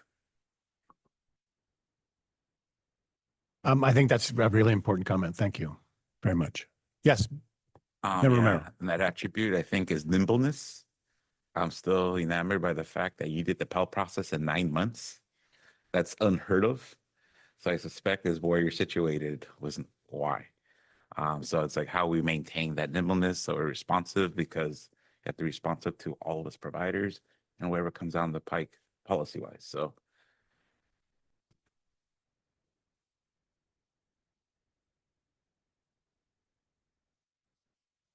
yes, Member Lee. Hard to see over here in this corner. Member Lee, Senate appointee, +1 to the comments that have been raised, particularly the neutrality of C2C being separate from any of the data providers. I've really observed from the very early days just the capacity and experience that has been leveraged from GovOps is quite remarkable. And having that backstop, I'm sitting right here next to our counsel, but before she was on board, we were able to leverage counsel from the larger agency. And there's many concrete examples, whether from security or the CIO and so forth, where that allowed us to get to some of the bigger milestones and wins early. So I think that's definitely useful to appreciate and, support those relationships. I also think more broadly about the connections, Marianne, as you were mentioning, that you get to go to these meetings where you have peers and a support network beyond the C2C office. And that's sometimes overlooked or underestimated, but I think hopefully has contributed to the vibrancy and the ideas that have led to those milestones as well. Yes, Marianne. This is Marianne. Thank you, Member Lee, for mentioning that. And I'm realizing the specific example you gave around security is one we could have put in the notes. So I'll mention it here verbally. When we got started on the Security Policies Task Force that our data providers all are engaged in, it was actually the Franchise Tax Board's Chief Information Security Officer who also serves as the agency Chief Information Security Officer, who sat with us and helped develop the infrastructure, how that security policies task force works together, reviewed that initial system security plan.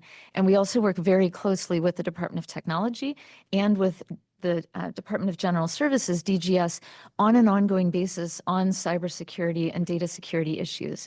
And I think that's important because the Franchise Tax Board, as an example, is widely regarded as one of the entities within the state of California that has great expertise on cybersecurity and data security, given the nature of the work that they do. So I just want to highlight that I think we use the legal counsel, only having one authorized position for legal counsel at this time as a key person dependency, but that's replicated across almost the whole team, right? Where we have one, maybe two people who do a particular thing, right? I'm looking at Eric, who's our one-person lead shop, right? So this vulnerability exists across almost all aspects of our work, and that backstop functionality is important. And I also just wanted to uplift the amazing work that FTB in particular and GovOps more broadly did on data security with us and continues to do. Thank you. Other comments, questions? Yes, Member Van Natten. Liberty Van Natten, Department of Education. So I'm reading the statute and sometimes my brain is very black and white, zeros and ones data. It's confusing to me, C1 and 2. They kind of feel like we have to make a recommendation and then the other side says that we can let it stay. And so maybe I'm over literally reading it, but my opinion is I don't want to change course right now. It's kind of like my car. I love my car. I know where everything is. I know where the buttons are, and I'm only getting more comfortable with it as time moves on. And I don't want to change gears at this point. And I don't think that it would be wise for us to do that either. I think we're still like setting our course and moving around right now, which just does not make sense to me. But I also wonder, like, what is it that as a governing board, are we supposed to submit? Are we required to submit a recommendation to move, or are we required to say, let's stay? And are we required to provide a date, or can we say no date based on the way the statute is written? Well, so if I remember correctly, the data is entirely up to us, and we don't have to submit that necessarily. But what we do have to submit is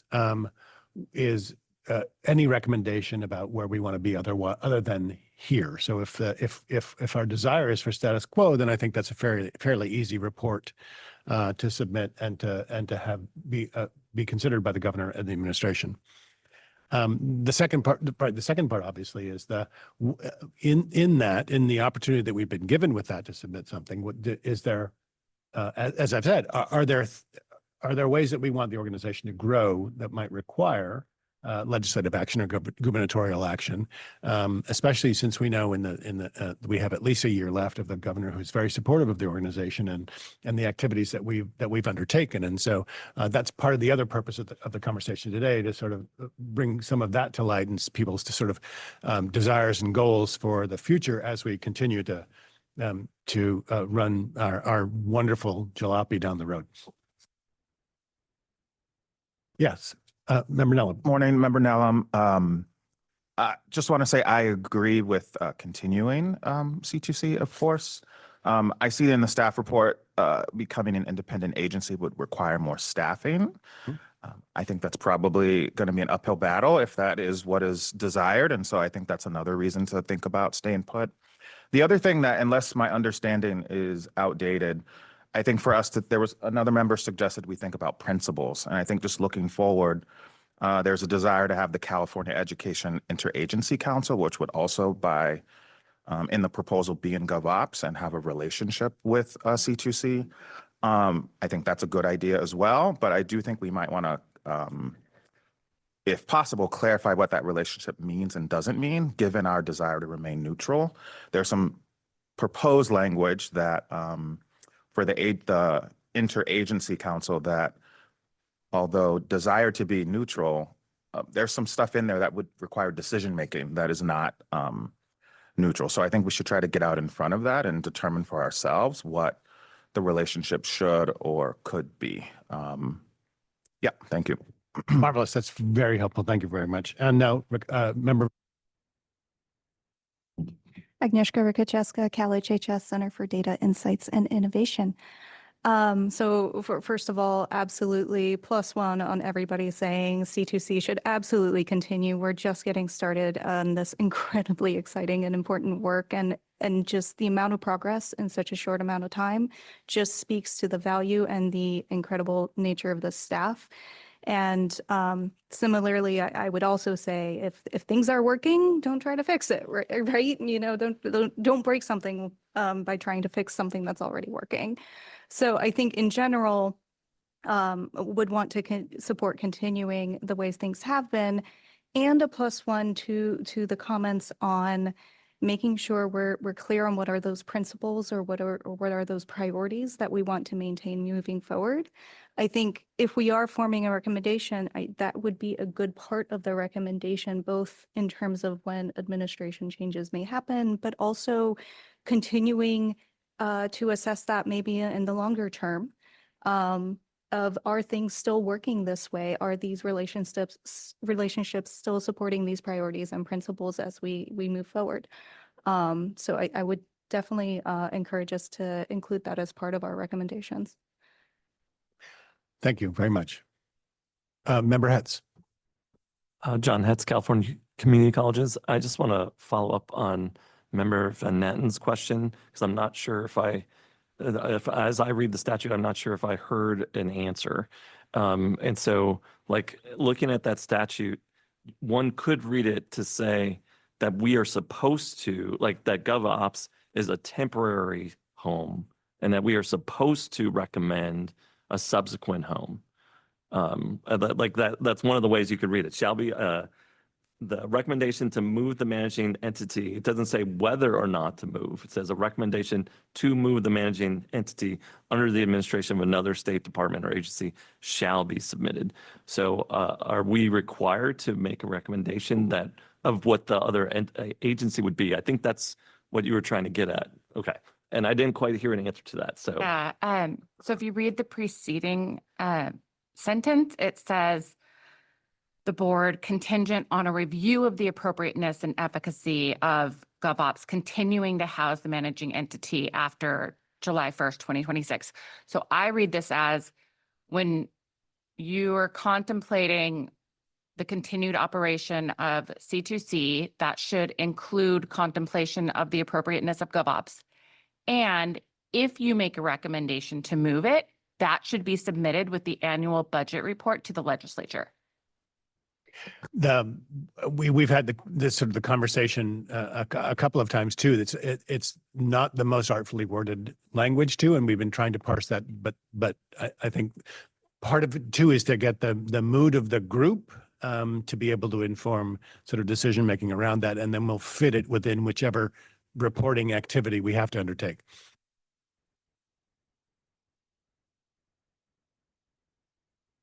Other comments? Yes. Yes. Member Gonzalez Vasquez, UCLA Labor Center. And I definitely agree that it should continue. But for reasons that haven't been mentioned, you have been able to build trust with community and really have a space for them to share and be part of the process. And I just want to thank you for that because those spaces don't often exist. And the way that you've engaged community, I think, is really meaningful. And I just want to thank everyone in staff. When we talk about values and sort of principles, I think it's super important to make sure that that continues as you continue to do this great work. Thank you. I want to give a shout out to your engagement team who are here with us.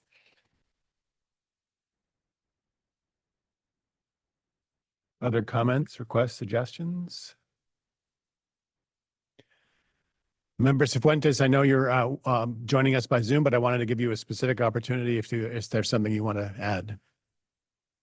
Thank you so much. I hate to do that to everyone. I'm on Zoom. So just thank you. Wish I was there with everybody.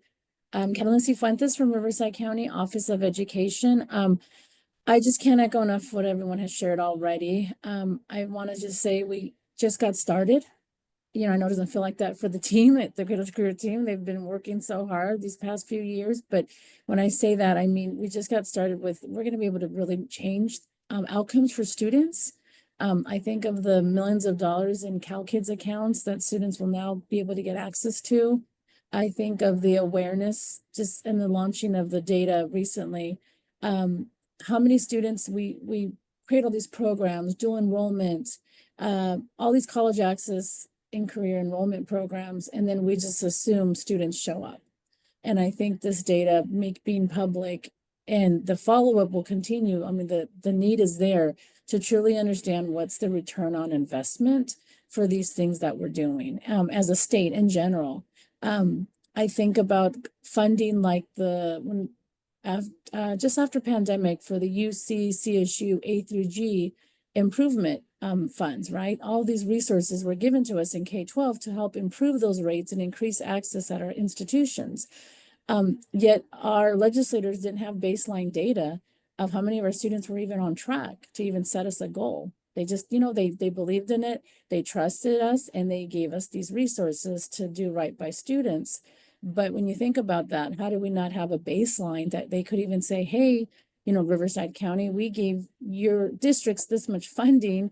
Did you improve those A through G rates? Where were you at? And now because of California colleges, we're pretty close to having that for the entire state. So we know how many students in class of 2029 are on track for our institutions in California. So I could go on and on of examples. And I think because I'm in the trenches, I can give you those specific examples of about how we see the impact. And I just can't thank Marianne and the team enough for the work they're doing.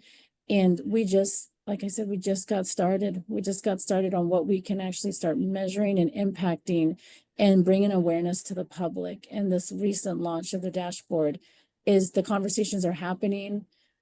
We've been using National Student Clearinghouse in our county for over 10 years, but seeing that now everybody has that visualization at that aggregate level is really going to start bringing more questions to our K-12 space. And as we're working with so many institutions like our CSU partners, the secrets are out, the data's out, and we all as educators in K-12 need to be held accountable. So I just want to thank everyone, and I support everything my fellow board members shared earlier. Thank you, Member Cifuentes. Other comments, questions?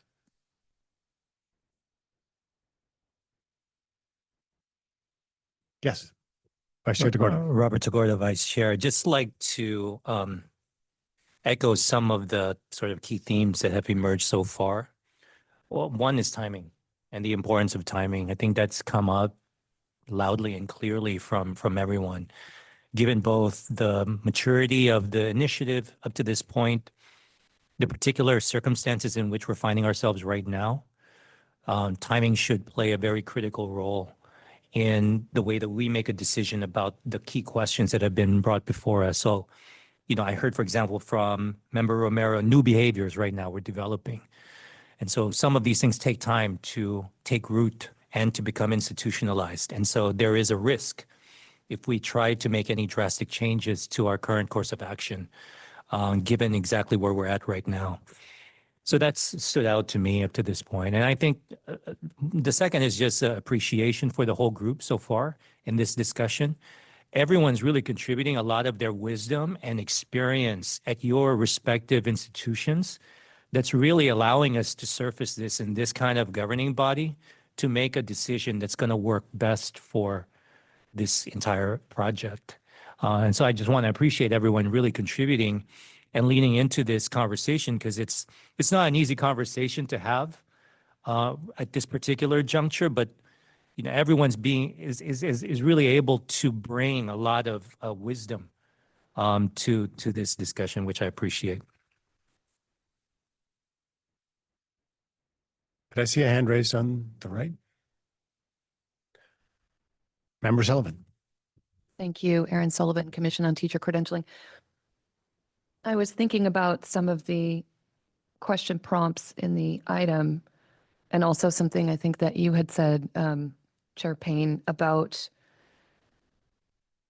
is there any input from the board in terms of items in the strategic plan? So I'm sorry, I'm thinking in sort of a circular manner. A comment was made about ensuring that the importance of this organization is visible to any incoming administration, which made me think about the fact that we'll probably have a new governor in just over a year, which made me think about the onboarding that many of our agencies do when new governors come on, and how we bring data and information to let that person know why our organization is important, what we do, what is the value there. I mean, it's our opportunity to kind of shine, but also justify our existence and help that new governor and their new administration see where we can be of support to them and their goals, which then led me to the strategic plan, which I was not here for. I was not part of developing it.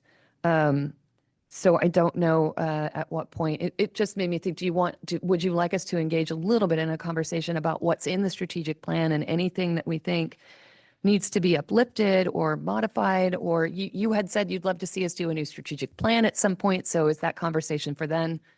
Thank you. So proceed. Yes, absolutely. We'd love to have that part of the conversation. So as a new member of the subcommittees for the advisory boards, we were having a conversation recently about what kinds of folks we might want to, I don't want to say folks, what areas we might really want to prioritize as we're selecting new members for the new advisory boards, the openings on the advisory boards. And one of the things that I know I specifically had mentioned, and I think the other folks on the committee had talked about, is really highlighting career pathways. So this student pathway dashboard that you put up is wonderful, and it's high school to college, and I know that you're getting ready to carve that out even more. And I realize that the career pathways focus right now is a focus of this administration. I don't know how that may or may not change with a future governor. But I do think that it has become clear, and again, as someone who works within the educator credentialing, so I spend a lot of time talking about getting people through college. How do we get them through their teacher credentialing program, et cetera? But we also credential individuals that teach career technical education. So we have a lot of conversations about, are we properly preparing those folks? Are we putting enough focus on quality preparation for career tech ed? And we have been fortunate to be working in the apprenticeship space a little bit more recently, and really bringing, at least for me, more of a focus on career pathways. Not every student is going to go to college. And how can we make career pathways options available to them without tracking, of course? And how can we find ways to really promote more of these apprenticeship pathways? So I'm just thinking about some of your dashboards and how can we maybe get to a place where we can link career pathways information for the public as well as they look for that. Marvelous. Thank you very much. Other comments? Yes, Member Nathan. Member Evans, California State University System. And actually, Chair Payne, I'm going to have a question for you in a moment, but and that was helpful. Thank you, Member Sullivan, for posing that question as well. I want to echo +1, +15, however many we're up to, on the comments of colleagues. And, I was also sort of thinking of an analogy of this still very much being a startup environment where we're sort of building the foundation necessary. And at some point, maybe we are a spinoff or C2C is a spinoff, and there is that opportunity. But I think for the many reasons enumerated in this discussion, where C2C is currently situated within GovOps and its need to be a going concern are all very clear from the board.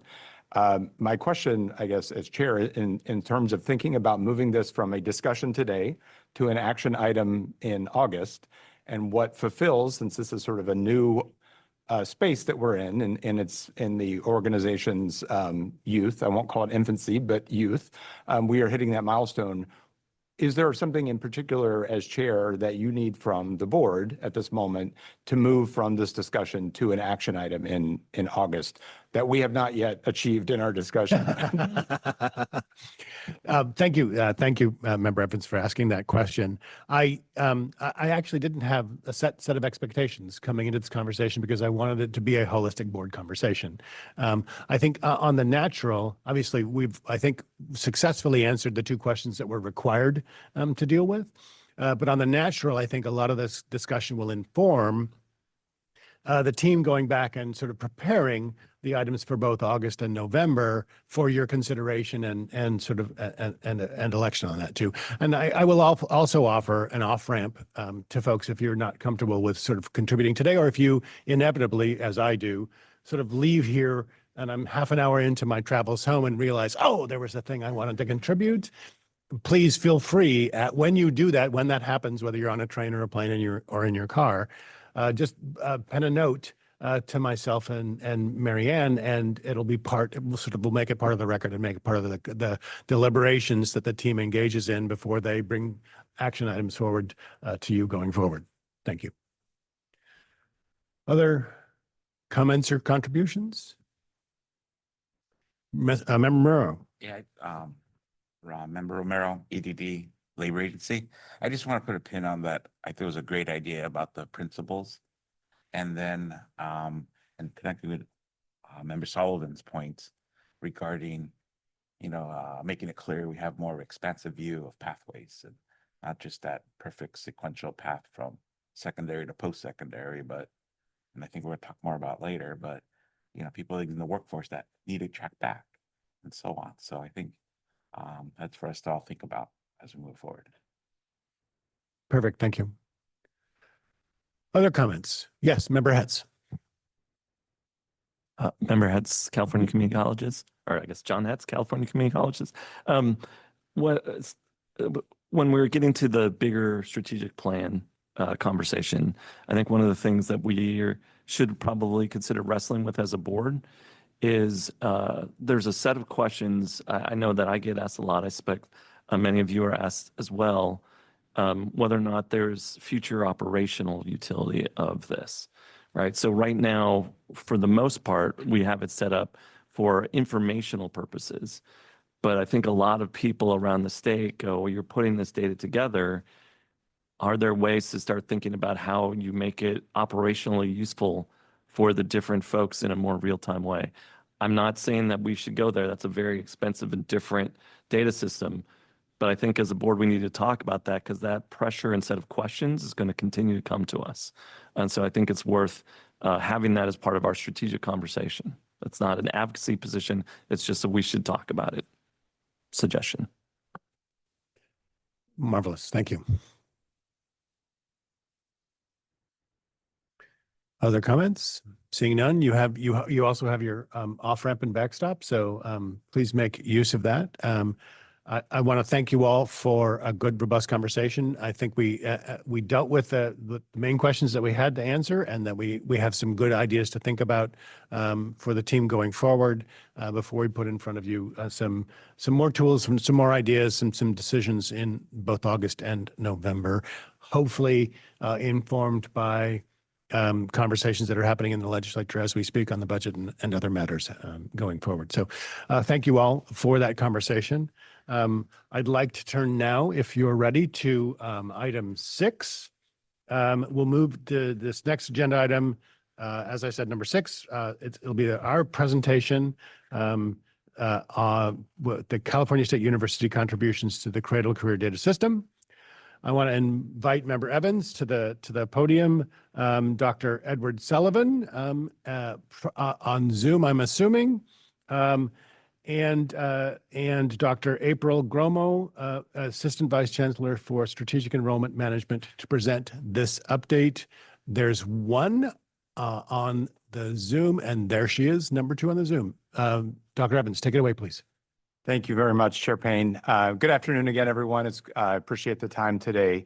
Again, I'm Nathan Evans, Deputy Vice Chancellor for Academic and Student Affairs at the CSU Office of the Chancellor. I also have the pleasure of serving as Chief Academic Officer. It really is a pleasure to be with you today to share a little bit about the CSU writ large, and then the connection to C2C and how the important topics we talk about here are also impacting the work of the California State University, hopefully reciprocally, as we are sharing data back, and I'll talk a little bit about that today. As you heard, although I'm here physically on my own at the dais, my colleagues are joining me, Dr. Edward Sullivan, Assistant Vice Chancellor for Institutional Research and Analyses, and Dr. April Gromo, Assistant Vice Chancellor for Strategic Enrollment Management. Each of them, both of them bring invaluable leadership and understanding of these topics. And so very excited for their contributions. I'm going to do the majority of the presentation. They'll also be available for questions because they are key contributors to this important work. Also want, for those of you who were here a year ago, my partner in leadership and sometimes crime is Dr. Delcy Perez. She also serves as Deputy Vice Chancellor for Academic and Student Affairs, and she was unable to join today. But also fundamentally committed to the importance of data and how it supports the success of students and all Californians. And lastly, I also want to recognize Chancellor Mildred Garcia, who is a steadfast leader and very committed to the work that we do at C2C. I was going to mention in a moment, Executive Director Bates joined me for a presentation about C2C at the CSU Board of Trustees as a way of sort of highlighting the critical nature of the work that we do together. So I want to also begin by acknowledging, I had to step out of the room for a faculty senate meeting. And I was going to give editorial, but I'll refrain. But I want to recognize the milestone of launching the Student Pathways Dashboard. This is not a shameless promotion, but I have actually already used that dashboard with several of our trustees. And it's also informed, this is the group that we need to focus on. We need to understand, we need to interrogate what's happening here. And so I share that, again, not as a shameless plug, but that it is immediately impactful in the work that not only we do in this space, but all the members do. And I'll talk about how it's even showed up in several of the elements I'm going to talk about later. So next, if I could get the next slide, please.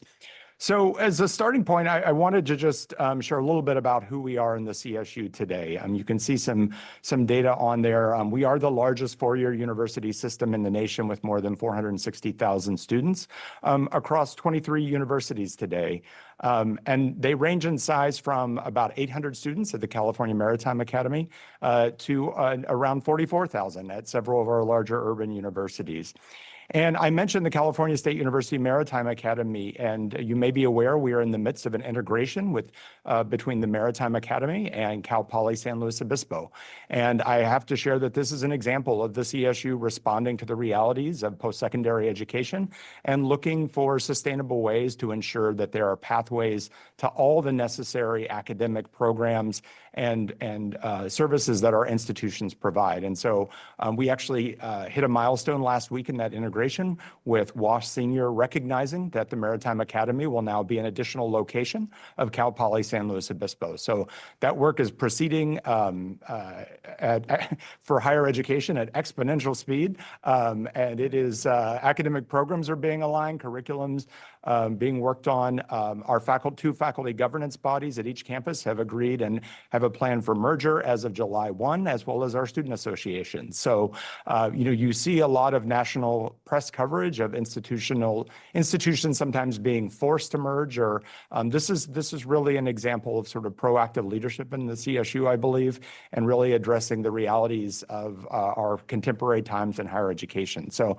I share that as one example. I would be remiss if I didn't point out that while, yes, the CSU, as most institutions, saw an enrollment decline during the pandemic, for the past 2 college years, we've seen continued increases of more than 10,000 FTS every year. So we are very much on a growth trajectory. However, that growth is not uniform across the state of California. We have several institutions that are well above their funded targets right now, and we are working to support them as we see individual universities with continued strong demand. And there are several smaller universities, as many of you know, that are significantly below their target, and really looking at how they adapt and adjust, again, to the realities of higher education today. We are very proud that we serve 94% of our students are Californians. We are very much committed to providing access to Californians up and down the state. And more than half of our students identify as Latino or another Hispanic background. And nearly half of our students are Pell eligible, all very important hallmarks of our student body. And those demographics drive the work that we do every day. Another data point is, and we're in commencement time. I was at Cal Maritime's commencement on Saturday. Historically, in recent years, we've conferred about 125,000 degrees across the CSU. We'll probably be around 130,000 this spring and summer, though quite a milestone. In fact, that means that 1 in every 20 bachelor's degree holders in the United States received a bachelor's degree from a CSU institution. And so the power and magnitude, not only as we talk about California, but in the nation is really important. And so I share those not only as sort of insights and data points, but they really drive the work that we do every day. And just as several examples of data that really informs the work and our journey ahead. Next slide, please. So one way we contribute to the Cradle-to-Career data system is in obviously providing longitudinal data about student enrollment. And again, at the scale I was describing, that's no small feat. Even trying to encapsulate it in a visual was a little difficult. And I'm sure Dr. Sullivan, Ed Sullivan could speak to some of this, but to share a little bit about how we compile data and then that is as a data provider is shared with C2C. The most granular data that we have across the CSU system is at the individual university level. And the initial point of entry is often an application for admission. And as we'll talk about in a few moments, I'll share a little bit about how how that's also shifting. And it's not only self-reported data, but we are now benefiting from C2C and partnerships across the state to get actually verified data from our K-12 partners, community college partners, and we're looking to grow that.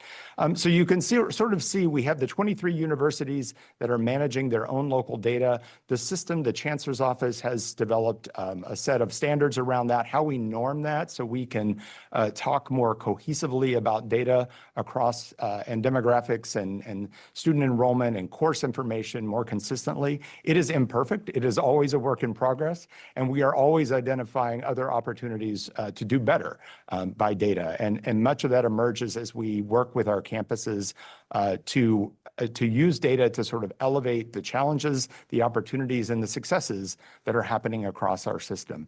So you can sort of see, from the individual universities to the Chancellor's Office, one of the roles that the CSU Chancellor's Office provides on behalf of our 23 institutions is IPEDS reporting. So that is normed, as I was describing, and rolling up to the system, and then we submit that on behalf of the universities to IPEDS. So that federal and state, much of that federal and state work is actually undertaken at the system office. There are still data streams going from our individual campuses. And then we also are very mindful, just as C2C and in the rollout of the Student Pathways dashboard, that data needs to be visible. And so we have a variety of different efforts that are underway to really elevate access to and the visibility around analytics, particularly analytics that can be actionable in everyday use. And that I'll talk more about that in a few moments as well, and where we also seeing that going in the future. Next slide, please. So as we continue to work towards democratizing data ourselves, it is still a recent tool sort of in our student success dashboard, our student success toolbox, I should say. One of the things you see on screen and that has been driving the CSU for the last decade is our Student Success Initiative, which is branded Graduation Initiative 2025. And there were really three factors that led to the launch of the graduation initiative in the way that we have. The first was to improve student outcomes across the board. The graduation rates for students that enter as first-time students directly from high school, those that enter directly from community college. So that was one thrust of the work. The second was to eliminate equity gaps around a variety of student attributes that we were committed to closing. And the third was, if we think back to the 2015 period when we launched this initiative, it was about meeting California's baccalaureate degree gap that was projected by a variety of nonprofits, some of which are represented on this board and others, and really calculating what is the CSU share of meeting that need in the future. And so what you see on screen is a pretty crude but sort of directional dashboard that we have. There are many underneath this, many that are much more actionable, so that there was accountability at a system level as well as the individual university. So we see metrics around 4-year and 6-year graduation rates for first-year students, 2-year and 4-year for transfer students, as well as a couple of the gap goals that we also were focused on. So this has really driven our work as a system, and we are in the concluding year of that work. And so really that's created the opportunity for a lot of reflection, a lot of planning for the future, and I'll be talking about some of that in the next few slides. Next slide, please. One of the other things that this work has taught us, and I want to elevate Dr. Ed Sullivan as someone that always sort of notes this in our work, is that the importance of individuals seeing themselves in our data every day. So the importance of disaggregating far beyond what we historically have done or what we are mandated to do at the federal or state level. And so in recent years, there's been much more of a focus on disaggregating amongst a variety of metrics, not only at the individual institution level, by individual demographics and attributes of our students in pathways, just as we are seeing with the student pathways data. And so that is very much embedded in the work that we're doing at the moment, as well as we look to the future, which I'll be talking about in the next few slides. The other piece is to move from a space of historically static data to much more near-time and real-time data collection. When you sort of saw that infographic that sort of laid out the way that we interact with our institutions and data, it is predicated a lot on historic snapshots, as many of us have done in much of education and other segments. And so there's a need and a focus to really look more deeply at actionable data that's based on near-time and real-time data collection that's certainly available at the campus level, but we want to also roll up to a system level, because one of the elements that we are really looking at this moment in time is how do we really leverage the power of being a 23, soon to be 22 university system, and how can we do that without real-time or near-time data? And so that's really been our focus as we're building new tool sets and looking forward. Next slide, please. So our last conversation amongst the board actually aligns well with a lot of what's happening in the California State University at this time. We are at a moment of planning for the future. And on screen, you see a list of several different strategic planning activities, the sort of top line level of which is a new strategic plan for the CSU system. We've had prior leadership in the system in chancellorships and in the Board of Trustees that really look more to individual institutions to have a strategic plan. And so it's actually been more than a decade that the CSU itself has had a true strategic plan for the system. Yes, we had Graduation Initiative 2025 guiding our work, our investments, our planning, but really this effort, the CSU strategic plan, is taking the opportunity to look more holistically across the university system and sort of laying out the next 3 to 5 years. And that may be a much shorter strategic plan than we may often think about, but in our world of very dynamic, changing environments, that's probably the time horizon we need to be looking at, while we are also thinking much further into the future. So that work is underway, and I'll talk more about that. But supporting that at the same time, as I mentioned, we are reaching the conclusion of Graduation Initiative 2025. And so we talked about last year when I shared an update that we were beginning a year of engagement. And that has been underway, which has been very much about how do we redefine what student success means in the California State University today. And so I'll share some examples of the direction that work is headed. Simultaneously, Dr. April Gromo, who is on screen, and I have been helping lead an engagement around a strategic enrollment plan for the system, again, looking more holistically. And in some cases, it may result in being more directive about what happens in the CSU system going forward. Questions are being posed. Do we need replication of every academic program at every university in today's world? And so this has been a space that we're very excited about, have an advisory council that includes members of the community college leadership, K-12 leadership, workforce leadership, really coming to the table to make those plans. And all that will also be underpinned by a new strategic plan around technology. So next slide, please. So all of those strategic planning efforts that I mentioned are in various phases of development, and we're trying to land multiple planes later this year. But what you see on screen are some of the emerging themes of the larger strategic plan conversation, and these are now being sort of sifted through and thought through about what are the aspirational goals that we as a university system have? And these, the categories and feedback you see on screen were collected through, there were more than 23 because there was more than one at every campus, town halls that have been held up and down California. And these themes will inform those sort of aspirational or that aspirational framework that we have for the CSU going forward. It's developed through a very inclusive iterative process. We partnered with SOVA as a consulting partner that are helping facilitate this. And every one of our Board of Trustees meetings now includes engagement on this work. So we are looking to deliverables for the overarching strategic plan this fall at our September board meeting. And so these are sort of the aspirational goals. But if we could go to the next slide. The year of engagement is helping us define or redefine what student success will mean in the California State University going forward. And again, this will support those larger aspirational goals. And so what you see on screen are 6 commitments that have emerged through that work. Really thinking about more broadly defining, more inclusively defining academic and college readiness, and what the university system and our individual institutions need to do to support that.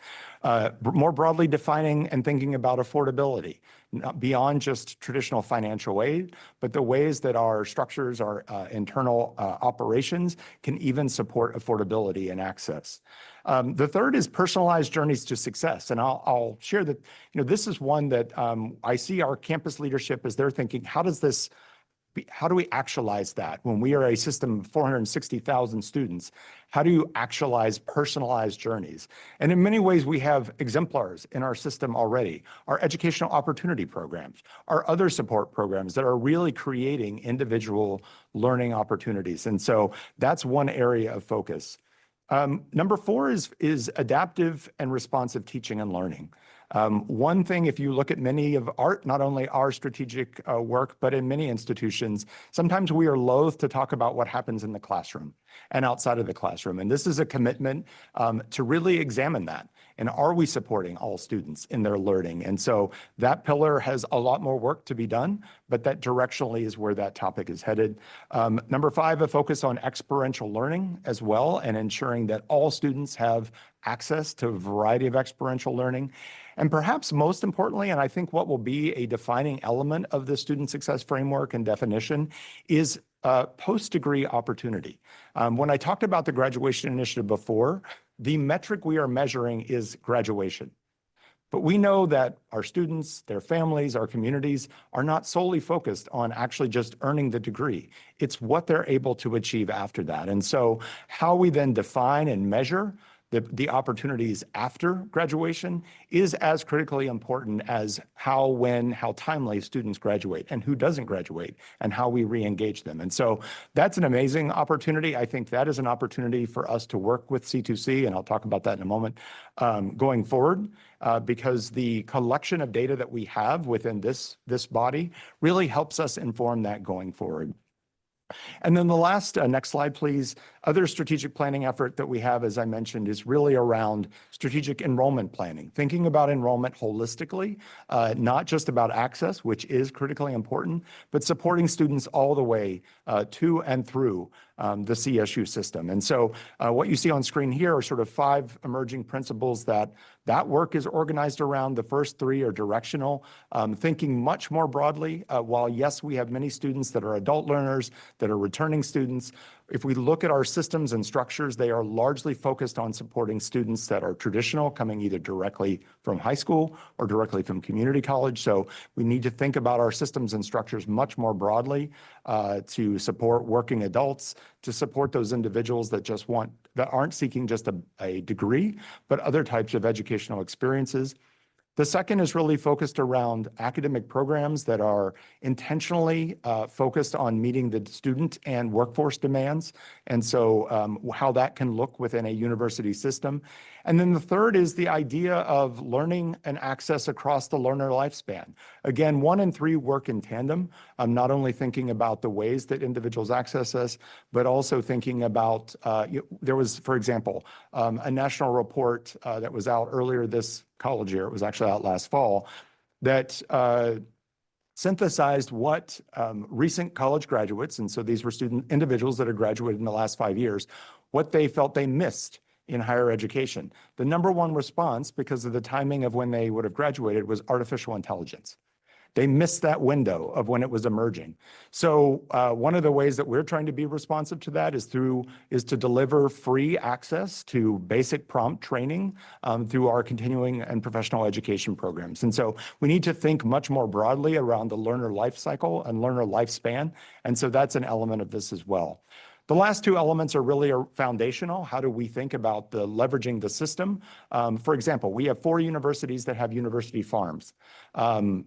But yet we have students probably across the other 18, 19 institutions that would benefit or might be interested in programs or experiences that they could only have on a university farm. How do we leverage that as a system, not just thinking about individual universities? And so it really is applying a much more system lens to this work. So directionally, those are some of the conversations that are emerging with the strategic enrollment planning element. So next slide. So this is where we are looking forward, but yet trying to innovate and take advantage of the moment we're in right now.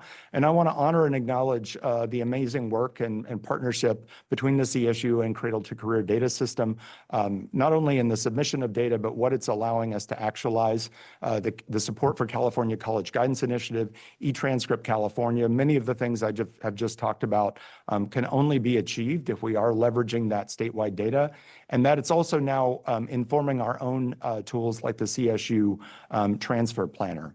But one of the things I'm most proudest at the moment is really our work with our partners in the Riverside County Office of Education. I want to particularly thank member Catalina Cifuentes, who I know is joining us remotely. But next slide, please. So you all know, because I haven't been shy about sharing this, last fall, we launched the nation's largest direct admissions program in partnership with our colleagues at Riverside County Office of Education, offering direct admission without even initiating an application to more than, there were 12,000 students that got a direct admit. There were another about 5,000 that got a communication based on that data that said, you're very close. Talk to your school counselors. There's a path to the CSU right now. And the response has been just tremendous. There were 10 of our universities that participated in this pilot. You can see those on the screen. The 2 most local CSUs, San Bernardino and San Marcos, but also institutions across the state. And it has really been an amazing partnership, and we have seen some outcomes that I'll mention in a moment. But it's not just about the data we're seeing, it's about this really being transformational for students and families. And I'm going to invite Dr. Gromo to talk in just a moment.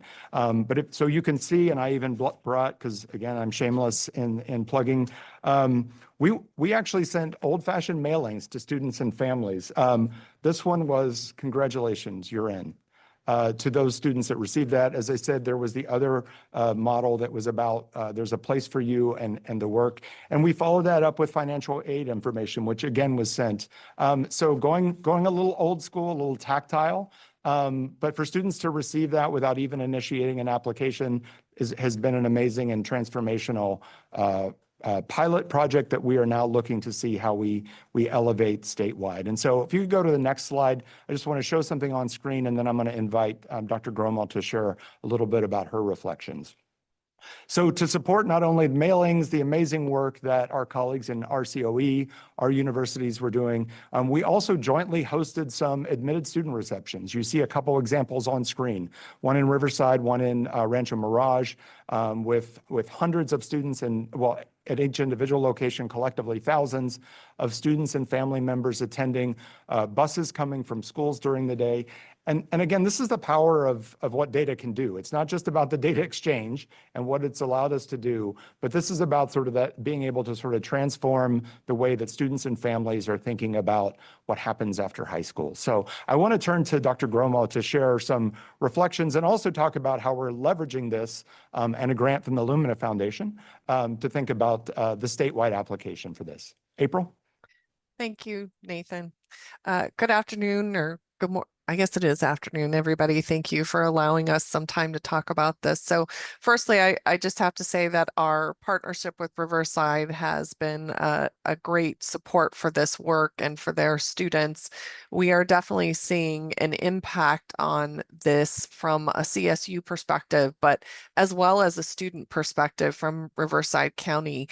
I like to say that behind every data point is a student's lived experience, and we are seeing students that got really excited about this to the point where we were still getting data from Riverside until January of this year to really help those students understand that they were eligible. So as shared on the screen, we have seen a 15% increase in the number of first-time freshman applicants from Riverside County. Our Monterey Bay campus, who was very engaged in this pilot early on, has seen a 36% increase in the number of admitted students. And our CSU San Bernardino, which is the closest campus to many of the Riverside County high schools, has seen a 56% increase in the number of students who committed, and that was based on a 29% increase in applications. So being able to have the opportunity to bring all of these students to not only provide them this proactive, you're admitted, to really take the stress out of the admissions application process. A lot of students, they're scared to apply because they're scared that they're not eligible. So they just kind of skip this process.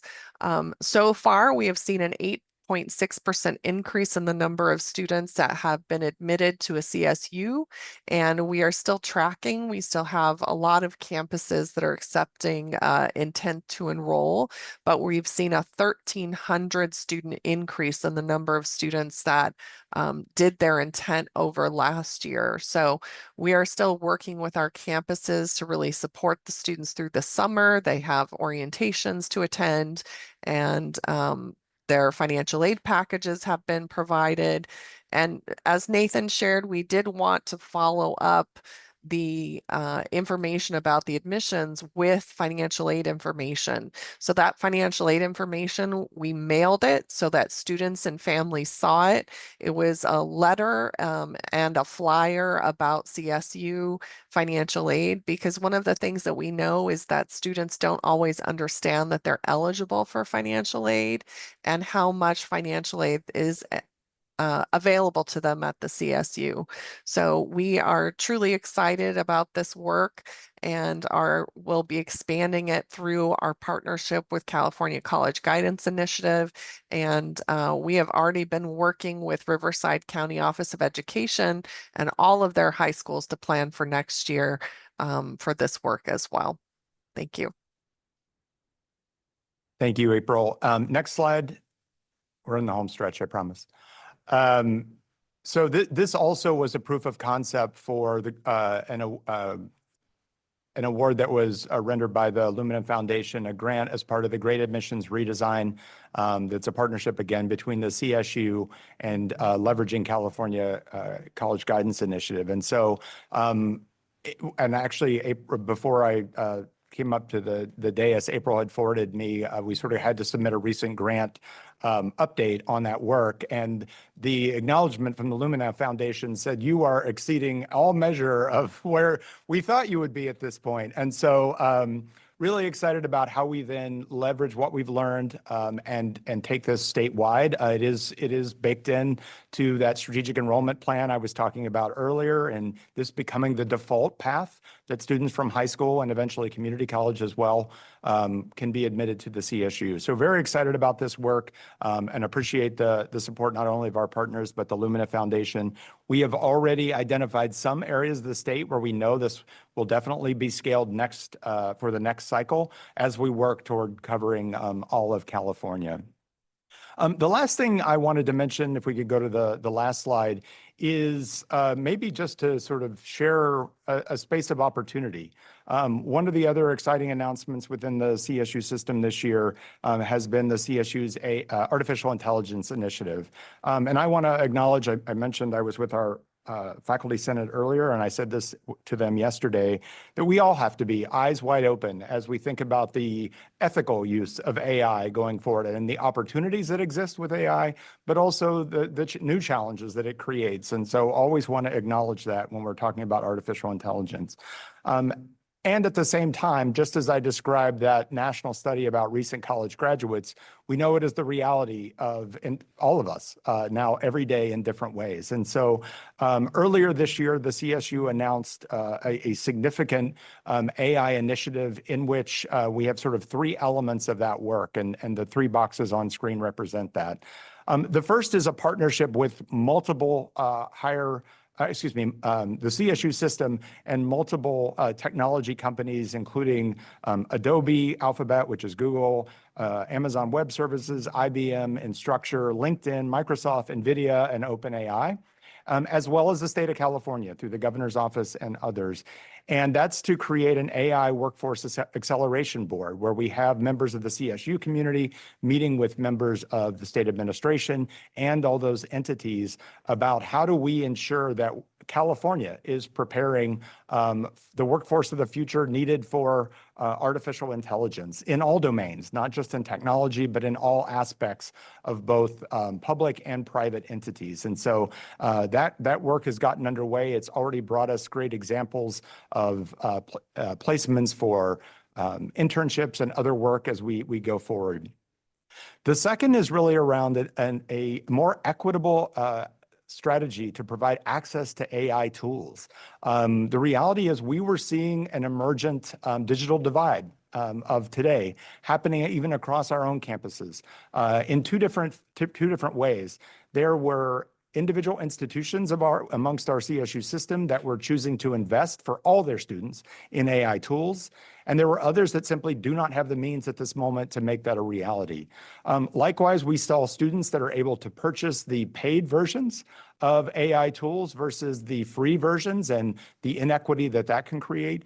And so we have decided one of our partnerships is with OpenAI to provide ChatGPT EDU, which is an educational version, a closed system of AI, not training other external models, to every faculty, staff, and student in the CSU system. So about 500,000 users that have now been deployed across all 23 universities. And so this is in an effort not only to be thinking about how this transforms learning and also thinking about the workforce of the future, but also for our own use in finding efficiency and delivering better services to our universities and our students.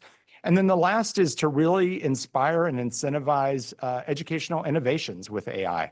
We actually have just run our first request for proposal. We had over 400 faculty submissions, many of them teams of faculty, about redesigning courses with the embedding of AI and generative AI in those. And so we don't have resources to fund all of those. They total over $17 million. We're going to fund as many as possible and work with those external partners to also look for opportunities to fund. So I share this as an invitation to this board as well. It's for us to also be thinking about how we also leverage the use of artificial intelligence, particularly in exploring data. We're thinking about how do we look at it to help us look at curricular alignment, to look at student pathways in different ways that we don't have the people power to do, but AI could assist. So I share that as a sort of closing invitation. I've appreciated this opportunity, and there are obviously so many connections to the C2C work that align with what I shared today. And I'll wrap up, and my colleagues and I would welcome any comments or questions from the board.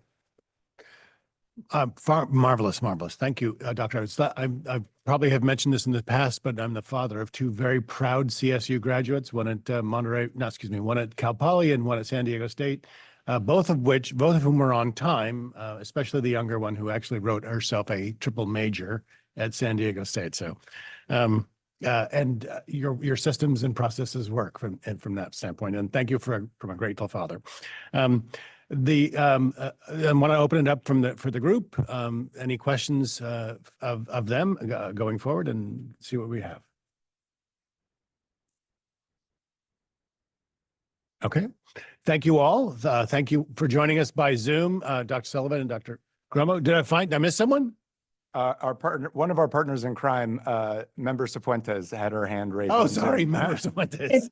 It's okay. It's okay. Thank you so much. I can only see Fuentes, Riverside County Office of Education. I just wanted to just say thank you to the entire CSU team for this pilot and the work that's happened. And, going back to what we talked about earlier about the importance of C2C, Dr. Gromo shared a little bit about the continuance we're pushing in January, February. We're pushing yesterday. We're still, as long as those CSU campuses are accepting students, because we have the data.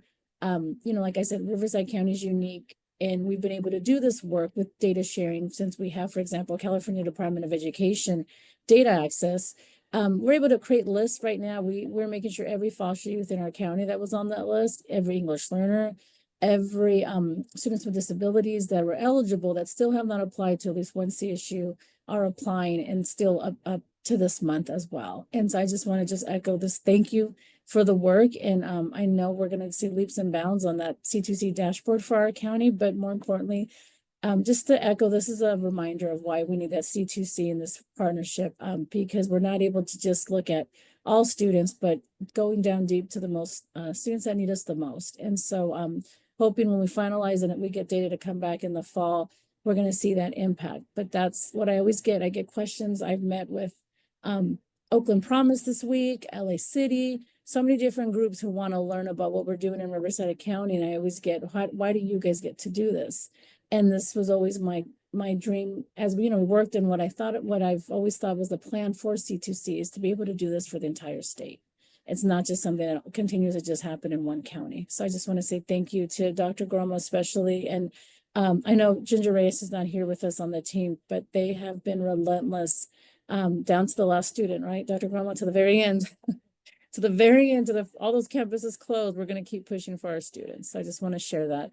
But the power of the data that what we're able to do for students and their families. Thank you so much for that. Yes, Member Lee.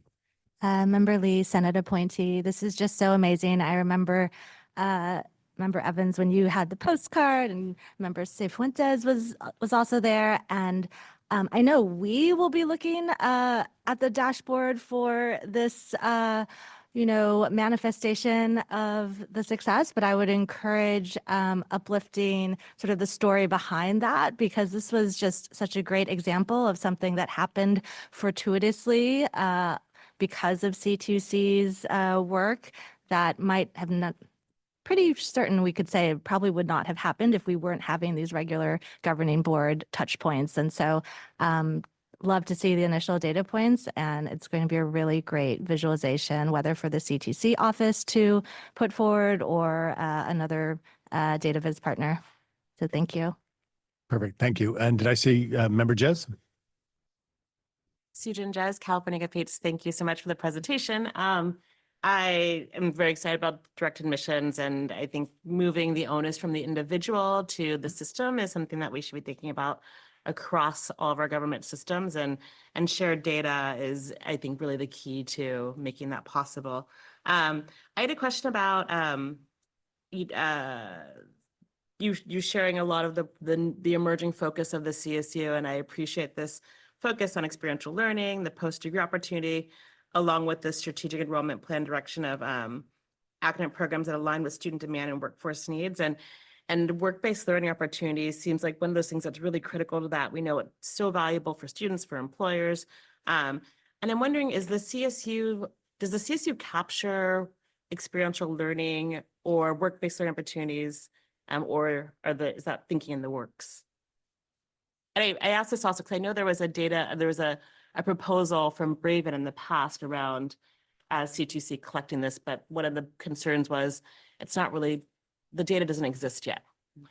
No, thank you so much, Member Jez, for the comment or the comments, and then the question. And I'll start, and I'll ask Dr. Sullivan also to speak to this.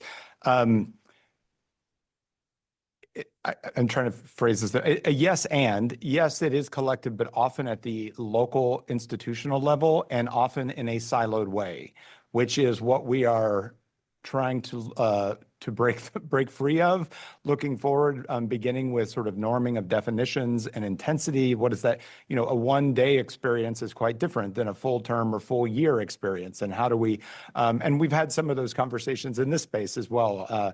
So navigating some of those similar challenges. But I'll turn to Dr. Sullivan to talk about some of what we're doing kind of point in time right now, and then what also we're looking ahead as possibility. Yeah, thank you, Nathan. Right now, when we're reporting out for things like the compact, at the system level, our best opportunity to see experiential learning, unfortunately, is through classroom experiences only. In other words, in known courses that provide those internship experiences, those capstone experiences, those applied learning opportunities within the classroom. As Nathan pointed out, it goes way beyond that when you really get down to the nuts and bolts of experiential learning. The other thing that we want to better understand are opportunities that are occurring sooner in the student's experience. Many of these things occurred late in the junior and senior years. We're hoping to see experiential learning that's occurring throughout the student's experience from that first day all the way through commencement, and potentially reflected in some of the opportunities or what we see in workforce outcomes. So more to come on that. It's probably the best way to describe it. It is going to be a challenging capture of data because of how it currently exists. But we believe we can do far better than just what we're seeing in courses. Thank you. Thank you for that. And I'm really excited about the potential that you guys are working on this. And I would encourage, if it's not happening already to coordinate with the UC and community colleges.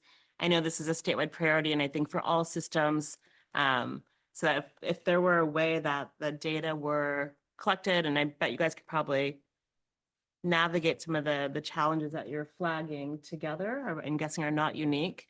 But ultimately, it'd be great if that were data that the Cradle-to-Career data system would be able to leverage if it were shared to really understand, because our state has put, I'd say, well over $1 billion towards fueling these efforts.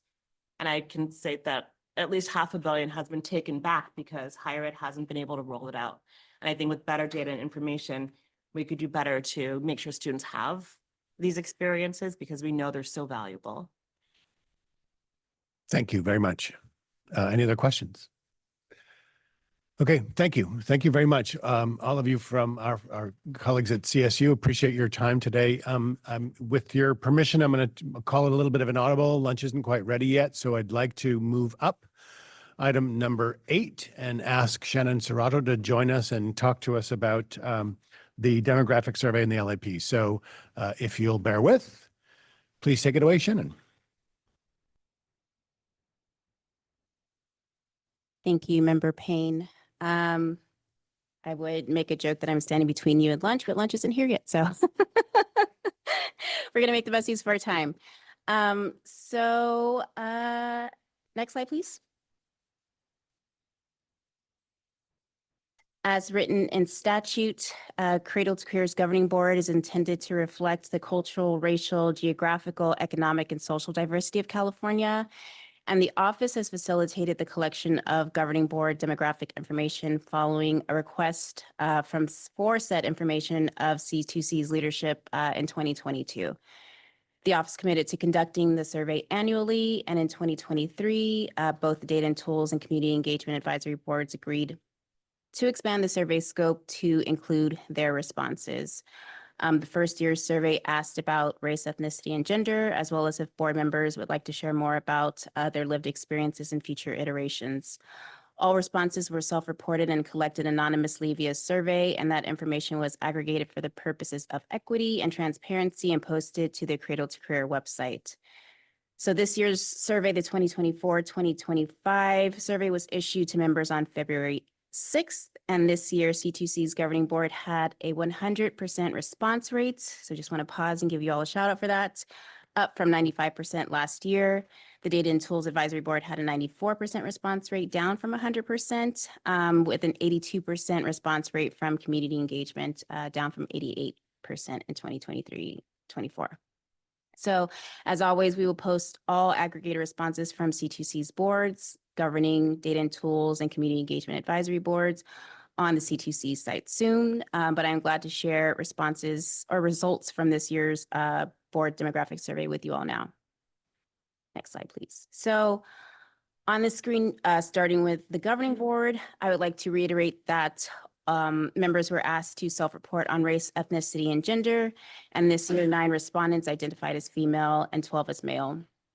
Regarding the breakdown by race and ethnicity, 3 members identified as Asian or Asian American, 2 members identified as Black or African American, and 3 identified as Latino Latina, including Mexican American. Additionally, 1 member identified as Middle Eastern, including Armenian, and 1 member identified as multiracial, multi-ethnic, including Black and Asian, with 11 members identifying as white or Caucasian. Again, a reminder that all responses were self-reported by governing board members with no predetermined categories. So this year's responses do not include individuals who are non-binary, non-conforming, or transgender, nor do the responses include those who are Native American, Indigenous, with no members identifying as such. But that information is included in our information, our slide deck, and then on the blog in the future for continuity purposes. Next slide, please. So the second part of the demographic survey gave board members an opportunity to provide information about their lived experiences. And I want to thank you all for your ongoing willingness to share about your lives, especially during these times.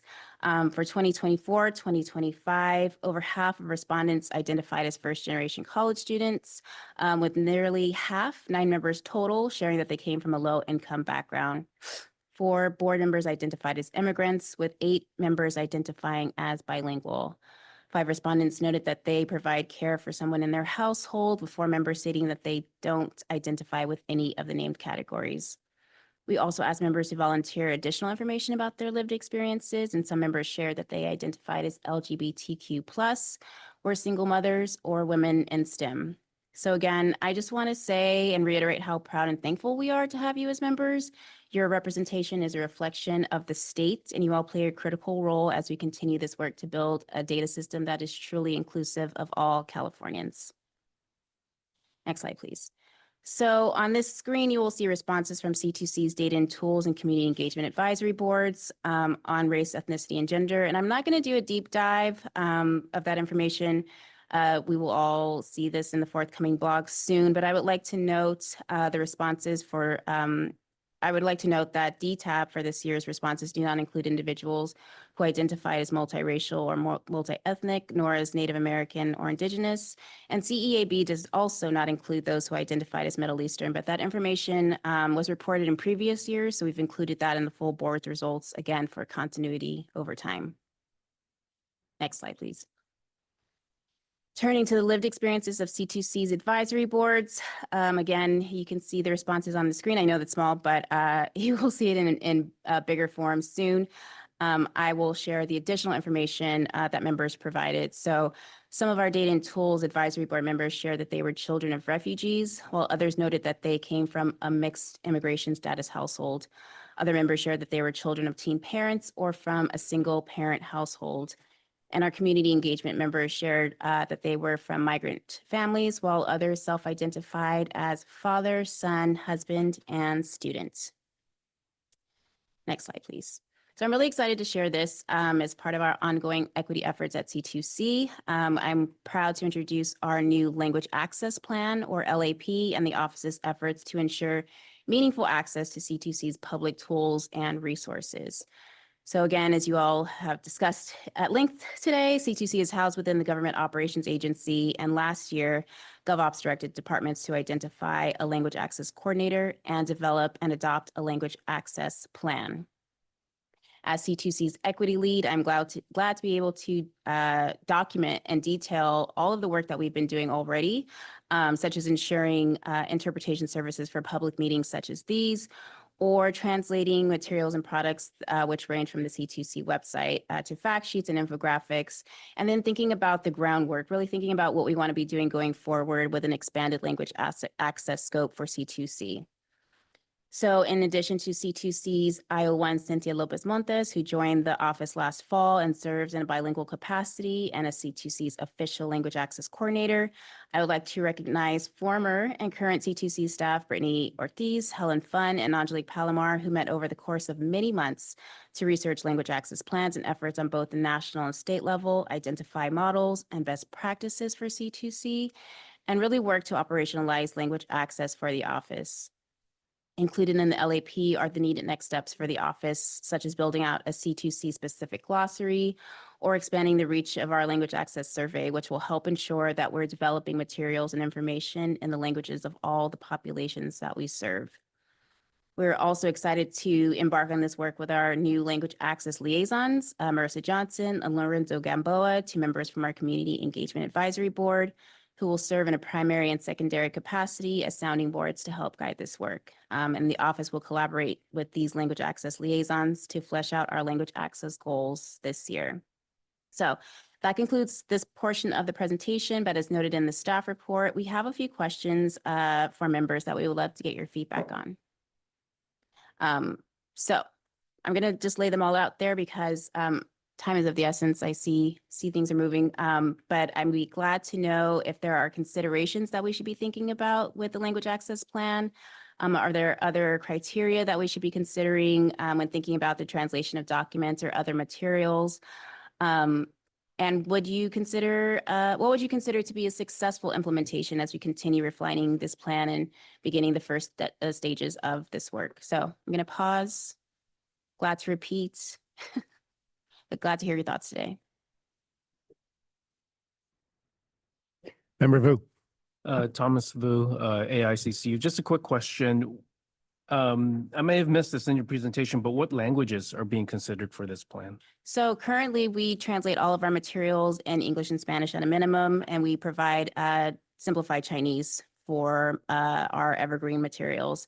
We have identified 8 languages total from the census, but we want to submit the survey. Basically, if we hit a 5% threshold of folks who speak a native language other than English at home, we will then begin providing materials and interpretation services for those populations. And so it is expensive to do that, but we are willing to do that. But again, making sure that we are reaching audiences, reaching those families, those homes is really important as we think about that work. Right now, the folks who are replying to our survey are mostly native English speakers, so it is self-reinforcing. So we're really thinking about how we can cast a wide net and make sure that not only do folks know about C2C, but know that we can provide resources to them in their languages. Member Van Natten. Liberty Van Natten, Department of Education. I'm curious to know, in addition to language access, is there a plan for access for those who are visually impaired? I'm wondering if the dashboard does meet 508 accessibility right now, and if it doesn't, what is the plan for that? Yes, I am glad to say that not only is it certified accessible, our entire website is accessible, and then we ran separate tests for accessibility before we launched the dashboards itself on each Tableau visualization, so we are totally in compliance. But we have embarked on a partnership. As recently as yesterday, we met with DOR just talking about how we can expand our accessibility scope, thinking about honestly getting more folks on the board who have those lived experiences. So not only just saying, hey, is this accessible? Does these meet your needs? But before we start processes for building things out, like for example, a research request tool, what would we really need to know when thinking about how we can show up for your folks and having those voices really be embedded in the work rather than coming back and saying, does this product serve your needs? And so that was honestly, thank you for asking that question, because we have been really, really excited to engage in that work and really thinking about how we continue to amplify the work of what we're doing, and really thinking about how we can show up for folks, identifying gaps and opportunities. Thank you. Any other questions? Any other feedback to Shannon's questions?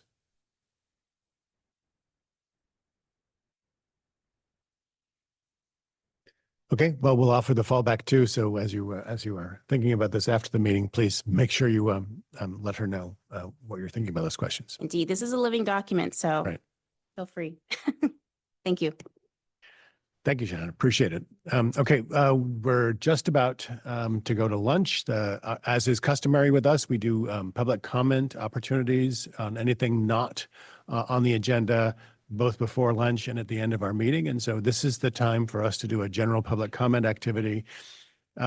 Is there anybody in the room that has submitted a speaker slip to speak on general public comment? Seeing none, is there anybody who'd like to who has not submitted a speaker slip? Please join us and speak.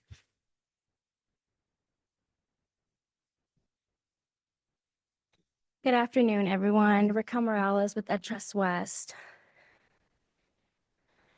As an organization committed to dismantling the racial and economic barriers embedded in California's education system, Trust West asks that the CSU considers the findings and recommendations in our new Black Minds Matter report and your continued work. The report looks at how well California is doing for Black students from transitional kindergarten to and through college, and we look at data over the past 10 years showing that the state hasn't done nearly enough to improve our support Black student success. In our report, we examined projected graduation rates for Black students in the CSU system, and that indicates that the current pace of improvement will not be sufficient to meet the CSU's Graduation Initiative 2025 goals. Analyzing 4- and 6-year graduation trends suggests that without significant intervention, the CSU system will fall short of their targets for Black students' degree completion. We strongly advocate for the inclusion and prioritization of disaggregated data within the C2C data system and continue our rallying cry to urge bold action from state's leader.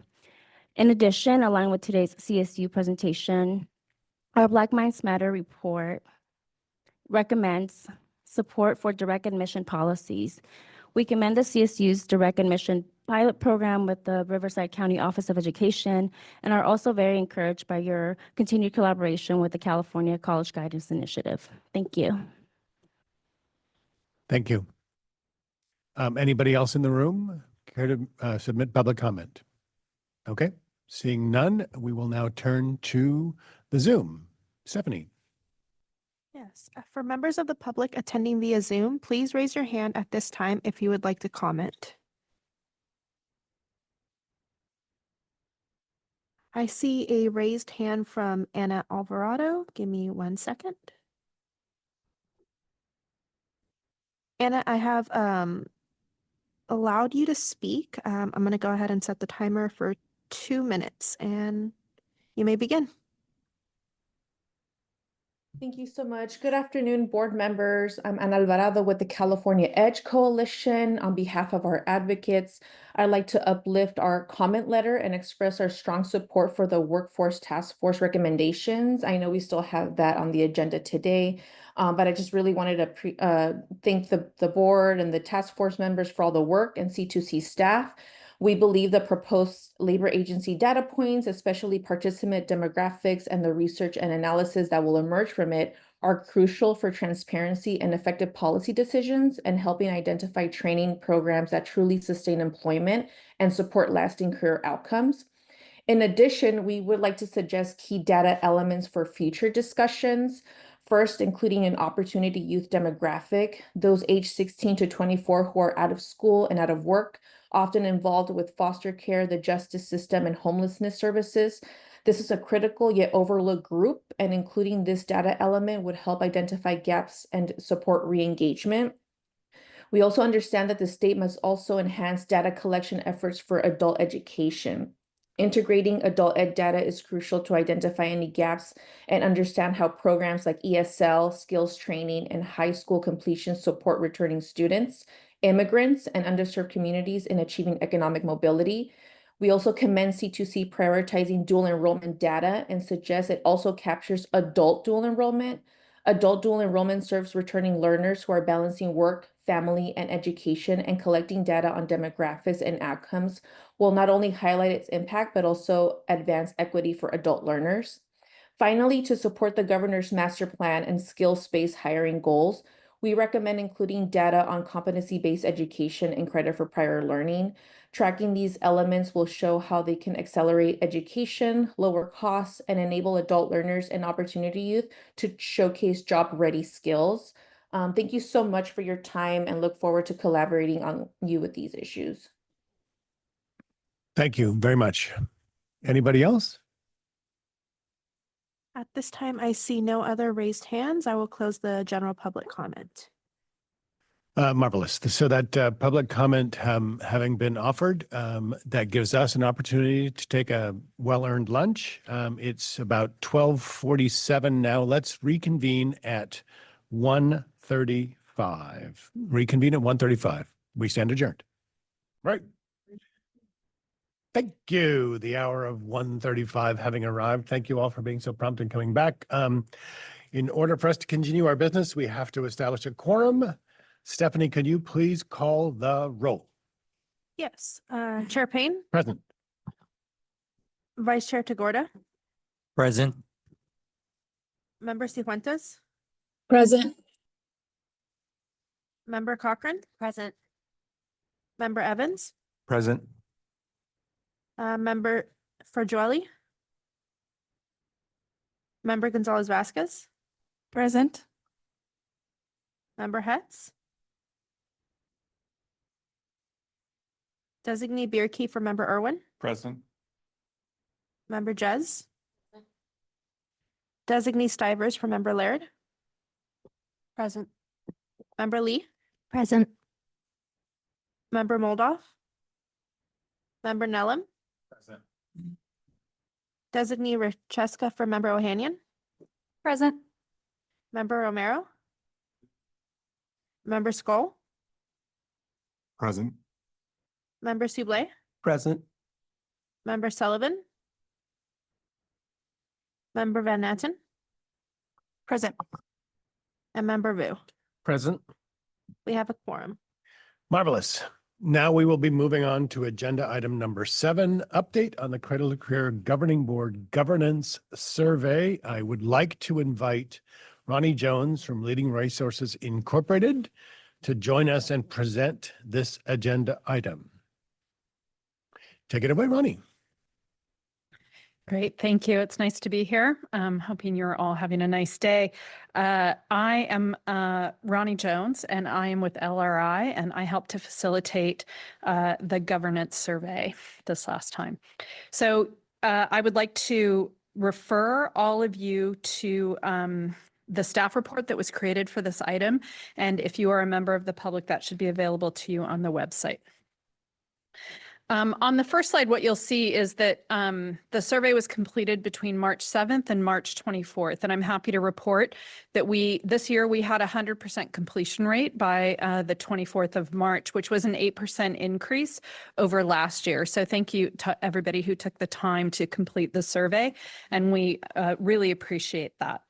I'd like to direct your attention, next slide, please. I'd like to direct your attention to page 2 of the staff report. It's kind of a difficult graph to read on the slide. I'm going to make it bigger in just a minute, but might be easier if you refer to your staff report as we move through this part of the item. Next slide. So this is the overall data from this year's survey, and I just want to do a quick explanation of what the bar graph displays. So this bar graph displays all of the questions from the survey and is sorted by level of agree. So you'll notice the purple portion of the bar represents the percentage of responses that agreed with that particular statement. And you'll notice, for example, that the first 2 items on this graph represent 100% response between either agree or somewhat disagree.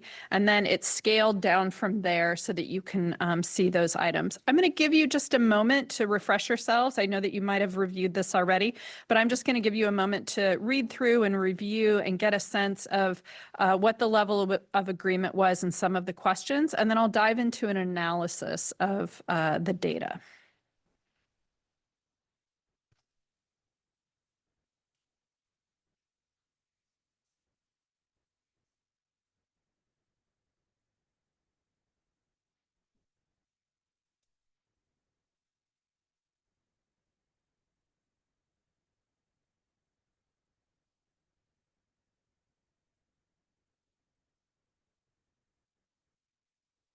All right, and as you're looking at this data, next slide, one of the things that you might notice is that 25 out of the 26 statements received an 80% or higher response of agree or somewhat disagree. And there was one question, which we'll dig into a little bit later, that received a 24% response of disagree or somewhat disagree. And so I just want to pause here and see, are there other patterns that the governing board members have noticed, or any questions that you want to highlight that I might be able to address as we move into more of an analysis of the data than from this portion?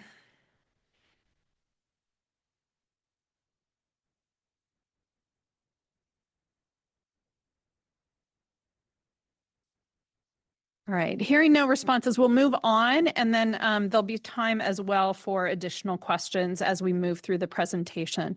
So the first thing that I want to mention is that the survey itself, sorry, let me get to the right page, is meant to highlight areas that emphasize, or the areas where the board is effective in working together. And you'll notice that I'm highlighting 4 bullet points here that were statements that received the highest ratings of either agree or somewhat agree. I'll let you read those. I won't read those out loud to you, but if you take a look.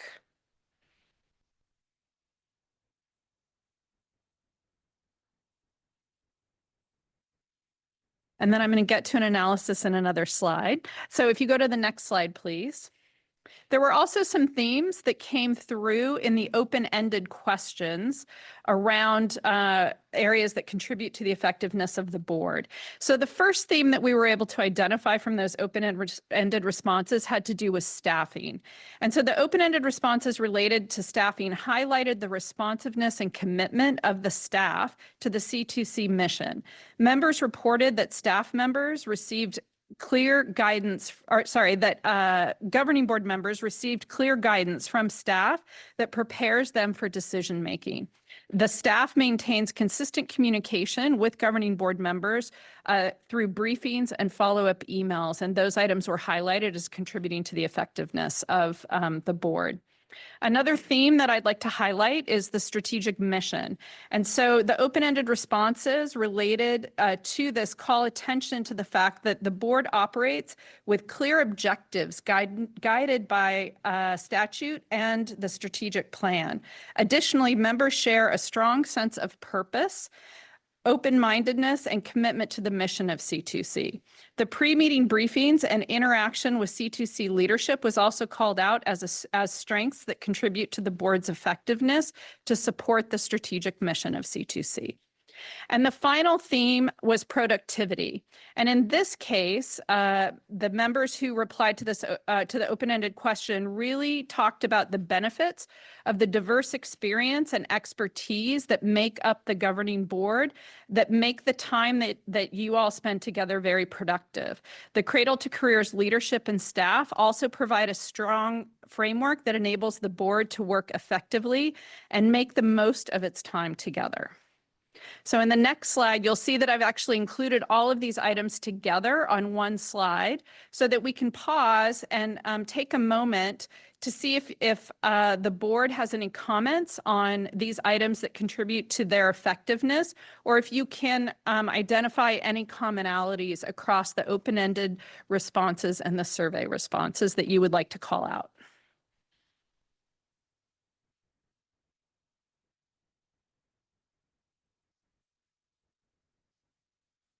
Hi, Member Evans, California State University System. I do want to, and I know it probably can't be said enough, just appreciation for the C2C staff in preparing and timely information in advance of board meetings. Certainly, I suspect many of us are members of other boards and bodies, and to make the most of our time together when we assemble in this way, the work that the staff does at all levels is just incredible to ensure that we're as effective as possible in this space. The other thing I would highlight is I do think our discussion earlier on our agenda, where we were considering some of the decision points that have to be made that were embedded in the original statute, the enabling statute, actually was an indicator, excuse me, that reinforces a number of those points on the left. The diversity of experiences and perspectives, which were invaluable and for those that are in agencies versus those that are in other data providers. And so I think we could hold that up as an exemplar of kind of what came across in the survey. Great. Thank you, Member Evans. Member Lee? Member Lee, Senate appointee. When I look at the responses and look for mappings with the open-ended other column, a couple of things strike me that aren't actually explicitly on the slide. One is culture. I mean, values is sort of related, but I think the culture of the board is one that I definitely appreciate. And the growth mindset, I think, connects a lot of the themes that you're seeing in the survey. And then to build on Member Evans and also Chair Payne's subtle but notable shift to more discussion time instead of the meetings where we used to have, I don't know, 21 different items and just 30 seconds to maybe do a comment before moving on. I think that's healthy for the stage that we're at now. So appreciate it. Great. Thank you, Member Lee.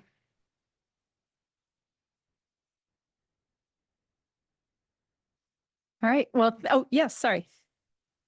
Sujin Jazz, California Competes. One other thing I think related to this and related to Member Lee's comment is the responsiveness of the staff to what happens in the board meetings. I feel like someone can make a comment, a small comment even, and there's, I feel like, always follow up and follow through, and it shapes. It's not just to that specific comment, but there's consideration around, like, what does that comment mean and where did it come from, and sort of how does it have larger implications for how the board and the office functions. I think has been really amazing. Yeah, great. Thank you. I also just want to point out that with the survey responses, it really did strike me that the way that the survey responses came out, there's sort of a flow of work that's represented there, right? So that if the board is coming together in accordance with the organizational values, the agendas are created so that they are clear and everybody understands what the purpose of the meetings are, then the board is free to really identify any solutions to problems that come up, right? So there's sort of a flow between those items, and then they can listen carefully to each other as those solutions are presented to staff to really work through. And so this seemed to me to be a very coherent way that is representing the effectiveness of how the board is working together, in addition to obviously those themes identified in the open-ended responses. All right, so next slide, if you would, please. So then one of the other purposes of the survey is also to identify some of the challenges to how the board is working together effectively. And so I want to call out some of these items. I am going to read these items to you because I do think that it's worth our time to spend a little more time on this particular slide. One of the things that you'll notice, if some of you still have the page open with the overall ratings graph, you'll notice that not all of the items that are sort of the lowest ranking are represented here. And the reason is because you can't put too much information on a slide, and I wanted us to be able to concentrate and focus our discussion. So the items that I represented here are really the ones that have a slightly lower rating, but also were a change from the previous year. And so these in some way, from the survey last year to the survey this year, had an increased rating of disagree or somewhat disagree. And so that's why these 5 are represented on this slide. And you'll see that these 5 survey items, our board holds itself accountable for its actions. Our board anticipates problems and responds accordingly.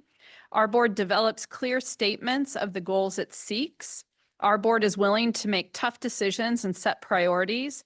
And our board is clear about its decision-making role, really focus around decision-making, right? So this is sort of an area of focus that I think that if you go to the next slide, that the open-ended response themes also point towards. And so you'll see that one of the themes is about board role clarity. So in this case, there seems to be a lack of clarity in some cases around the board's authority. And so meeting agendas can sometimes create a misleading impression of the board's decision-making power, was one of the comments that was received. And it may not always be the best use of time if there's not necessarily a decision-making element to some of the board items. Now, that might seem to hold some tension with the previous identification that there is a clear agenda. But I think then the idea of what is the board's role within some of those agenda items is something that is coming up. Another theme that was identified is engagement and interaction. And so this was called out by multiple respondents to the open-ended surveys, that public and recorded meetings can limit open and honest engagement among the board members. So even though the board in the previous set of effectiveness statements found that they listen carefully to each other, the element of a public board meeting can mean that there's a reluctance to address some of the conflicts or some of the tensions directly. And the third theme around identifying achievements, this isn't necessarily a challenge like the first two, but I think that many of the open-ended responses talked about the scale of work remaining can overshadow the significant progress already made. And so how can the board acknowledge and appreciate the work already done while also staying focused on goals and ongoing work into the future? All right, so if you go to the next slide, again, I've put all of these items together on one slide and just want to take a pause and see if there are any comments or any themes or commonalities that the board members might be able to identify or call to our attention.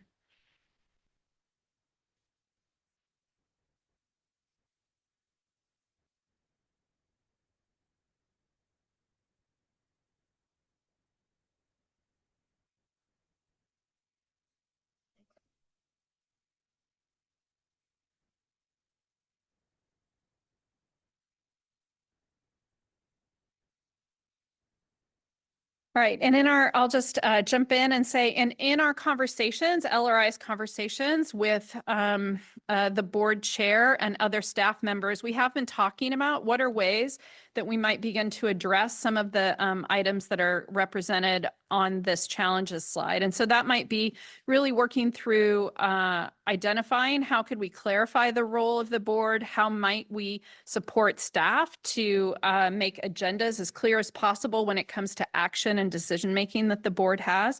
And it sounds like maybe earlier there was also a discussion around some of these items and some of these themes.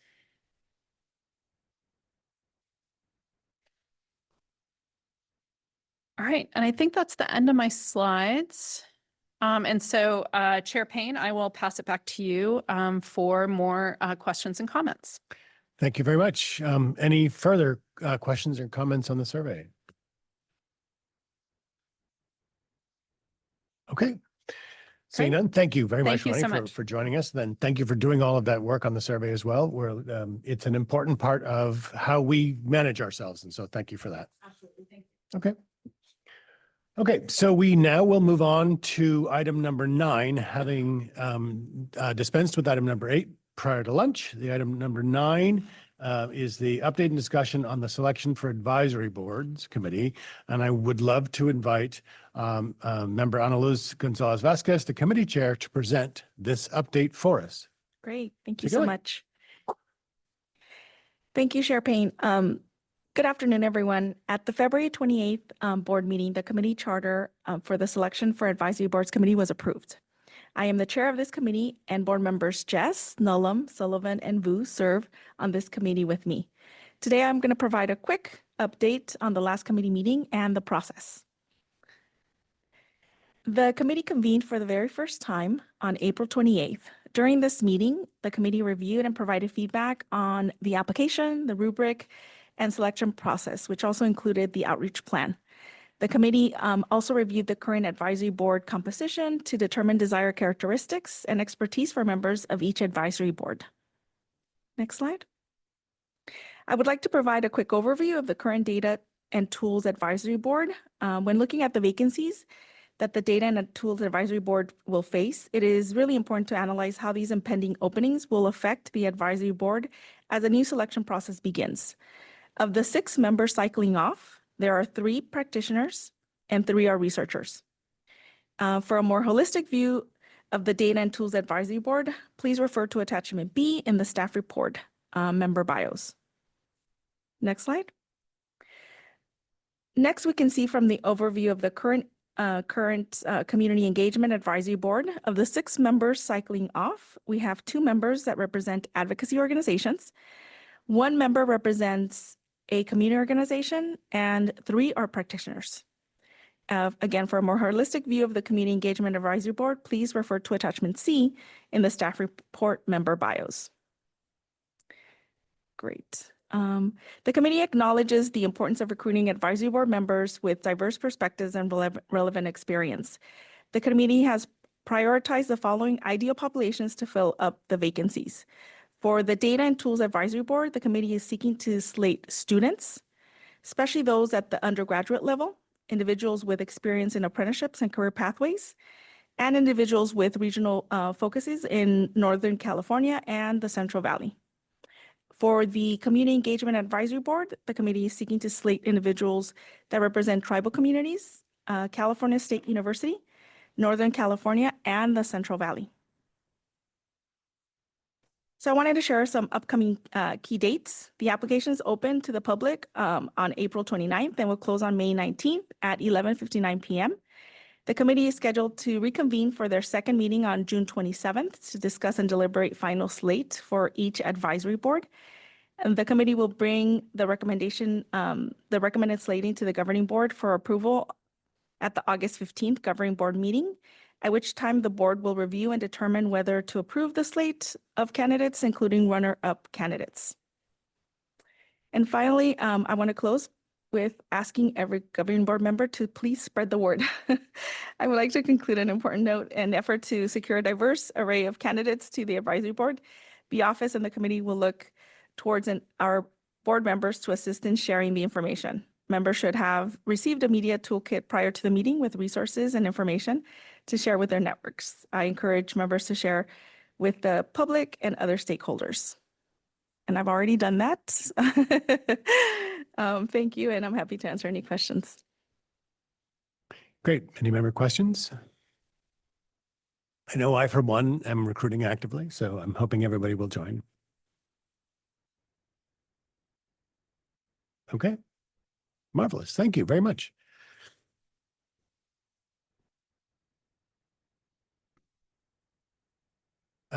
We can move on. So if we can go to the next slide, please. The update here now is our opportunity for item 10.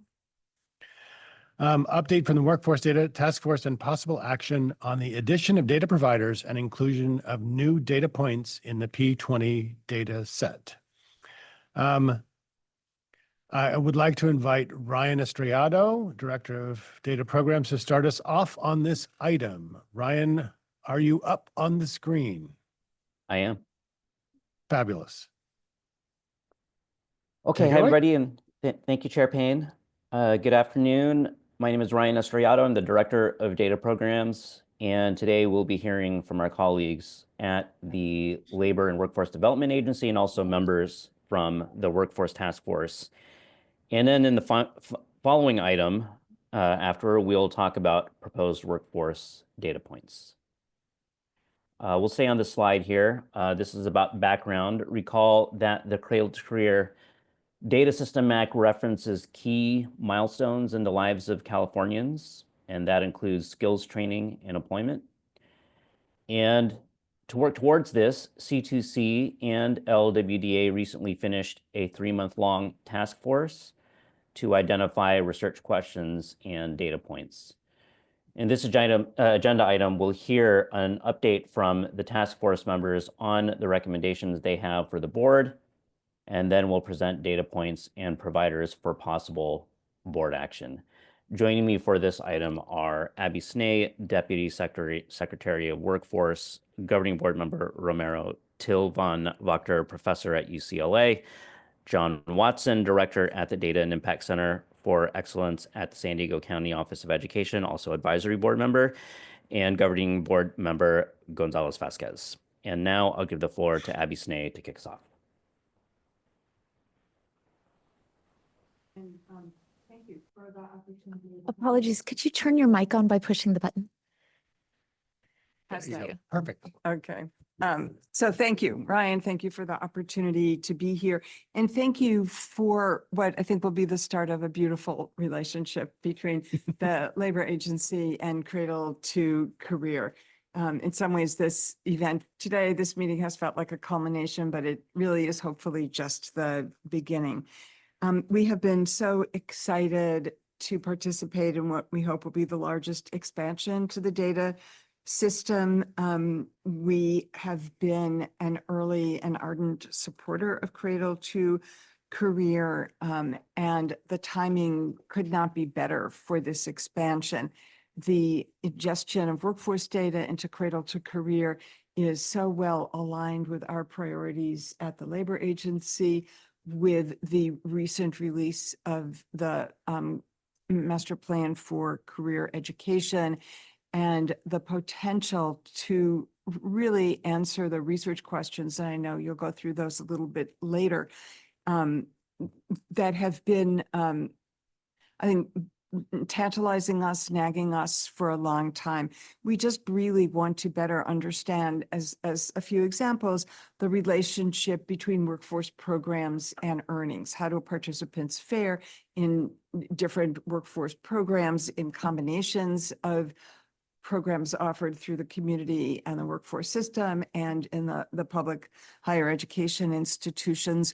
We want to better understand the many different paths that people take from training and apprenticeship into meaningful careers, and how, individual and circuitous those paths can be in terms of working, training, going back to school. We just want to really get a better understanding of those patterns and what works best for different individuals. We want to understand the educational outcomes of participants in workforce programs. To what extent does participation in a workforce program just build confidence? I just heard some great examples yesterday in the expansion of the Emergency Medical Services Corps program, where in partnerships, and this is run primarily through community-based organization, building partnerships with the colleges, and I think most of the locations, those participants will be considered college students, and just hearing about the faces on the participants and their families when they have a college ID for the first time in their lives, and they didn't think they would have that.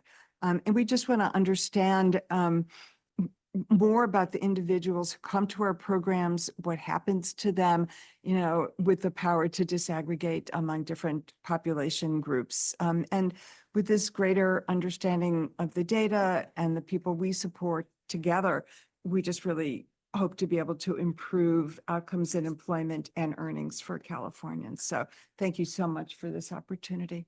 And I will pass it to my good friend Javier. Member Romero, also a member of the task force, and also the EDD Deputy Director of the Workforce Services Branch, and also Stuart Knox's designee on this board. I want to quickly thank the Secretary of our labor agency, Stuart Knox, and Abby. It was their vision, in large part, that brings us to this action today. As they demonstrated from the very beginning, they came in with the strategy, and data was always an underlying need that they identified from the beginning. And I also want to echo our Executive Director of EDD, Nancy Farias, who had attended the event when we unveiled the new dashboard. And during that time, she expressed her pride in being part of this collaboration that has come together to give our up-and-coming workforce every opportunity possible to succeed in high-paying, rewarding careers, not just jobs, which is essential to our state economy as well.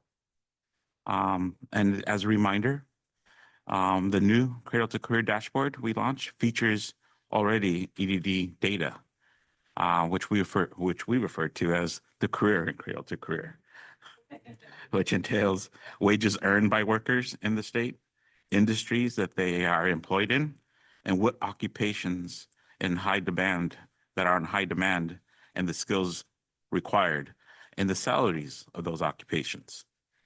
And as we know, by joining that data with educational data, we have a better understanding of the impact of educational programs, including what majors, certificates, degrees, and how that affects employment and earnings. But today, the board has the opportunity to expand that data, our Cradle-to-Career data system, by adding additional information from EDD, as well as our sister departments and are represented here, Kaina Perea from the California Workforce Development Board, Adele Burns from the Division of Apprenticeship Standards. With that data, by joining that data, we can finally deepen our understanding about the ways adults prepare for jobs, to identify how education and workforce training relate to employment and earnings. These insights have evaded us in California.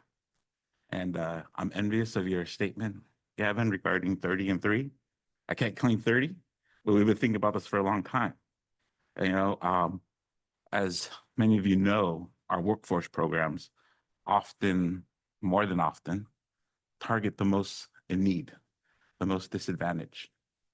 And the nature of our programs typically are 18 to 24 months. And if we're going to target those that are most in need, we need to have a longer look. And we have to see our programs as not just a means to employment, but actually puts them on a pathway for greater intensive training, higher education attainment, and greater credentialing.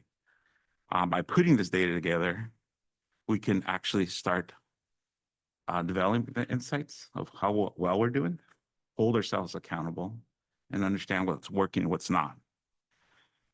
And by combining our data, we can do this. I'll leave it with that. And I'm happy to introduce Till von Wachter, Professor of Economics and Faculty Director of the California Policy Lab at UCLA, who's my fellow task force member and a valued member of our labor agency and my department of EDD. Till.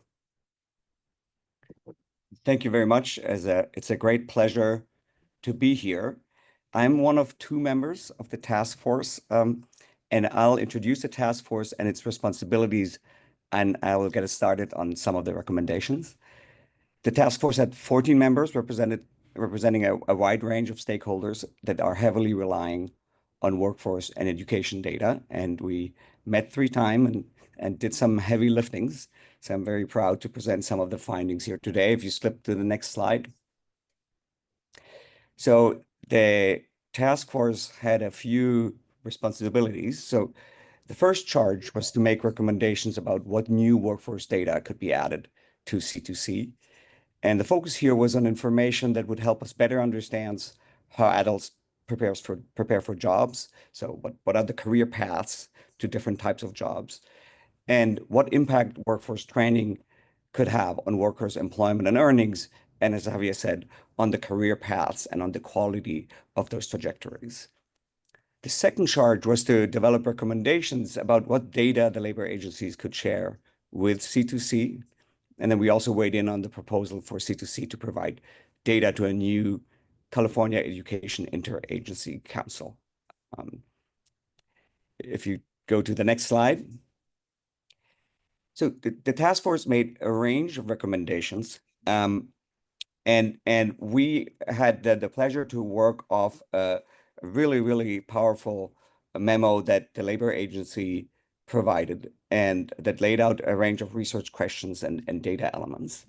And we had the pleasure to think through, who could benefit from this research. And here's a very thorough list that I'll just paraphrase.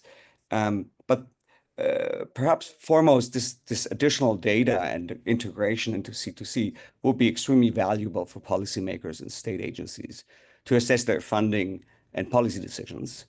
And better data will help them to support stronger career pathways, better wages, and reduce equity gaps, among others. The data will also be very helpful for education and training providers in their continuous efforts to improve and target training programs and provide pathways to, sustained and better jobs. And of course, the data will help researchers to help educators and policymakers and agencies to find out what works best for whom, and how to get workers to take up the programs that are available. But perhaps most importantly, right, this data will help labor market participants. Right? It will help individuals to make more informed education and career choices. It will help unions to support these individuals. And it will help employers to find those trained workers that they need and to see, what training is being developed and also to have a voice. If you go to the next slide. So after considering impacts on constituencies, the task force made recommendations about other analyses that would be possible with the new data. And here the labor agencies made it both harder and easy for us because it had already sent a very thorough and challenging and exciting set of research questions.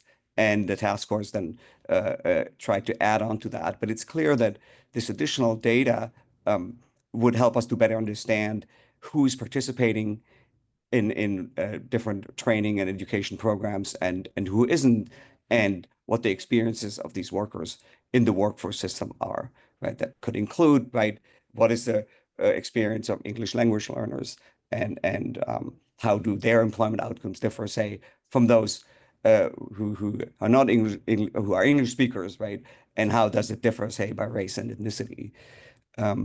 So there is a participant focus here that's possible, that's extremely valuable, but there's also a program focus that's valuable to see which programs serve which workers. So, for example, one can think of thinking through which workforce programs support sustained employment among older workers and how these programs do serving different constituencies among older workers.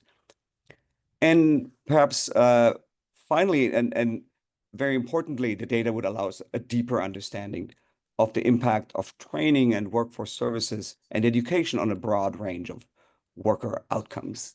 And the key value here is, of course, that the integrated data would allow us to really observe workers as they go through the workforce and education system and how these different parts of the systems work together to affect worker outcomes. So with that, I'm passing it on to my fellow task force member, John, whom I'll let introduce himself. Good afternoon. I'm John Watson, the Director of the Data and Impact Center of Excellence at the San Diego County Office of Education, the K-12 environment, the starter of the data. The task force had a lot of recommendations regarding visualizations, and you've heard some of the examples about how the data might be used. With the Labor and Workforce Development Agency data in the P20 system, the Cradle-to-Career team can use a user-centered approach to developing data visualizations. We've already seen this in play in the last release, and I'm excited about the possibilities really with any data across, any visualizations across the system. When it comes to this, though, the task force developed an array of possible outputs, pages of possible outputs to tackle questions that only the cross-agency, cross-sector data system can answer. For instance, we can look at high school students who took career technical education courses, then participated in workforce training, and see whether they went on to college or remained in the industry sector that they started in. In the examples of program comparisons and employment outcomes, visualizations can tell the story about what happens after someone participates in workforce training. Do they see earnings gains? How do they fare compared to other folks who did not participate in labor and workforce training?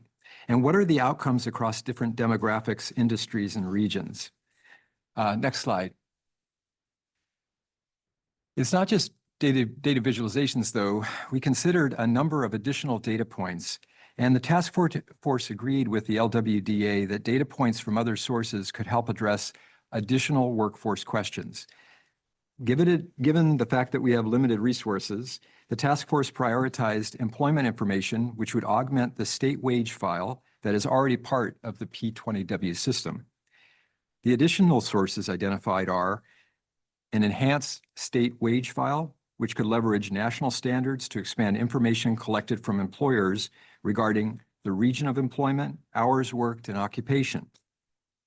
Another additional source could be data from the Franchise Tax Board, where the de-identified analytical data set could include earnings for people who are missing from the state wage file and 1099 earnings, and the Department of Motor Vehicles data. This data set could improve matches between agency data sets and include home zip code and clarify which Californians have a driver's license, which is required for many jobs. Further, the task force prioritized data from the Department of Corrections and Rehabilitation, which could help to account for years in which individuals did not have wages and identify how criminal records impact employment and earnings over time. Next slide. A further recommendation is the task force agreement with LWDA that California should enhance its capacity to provide labor market information, which would help to eliminate workforce trends and provide a new understanding of the career paths people take.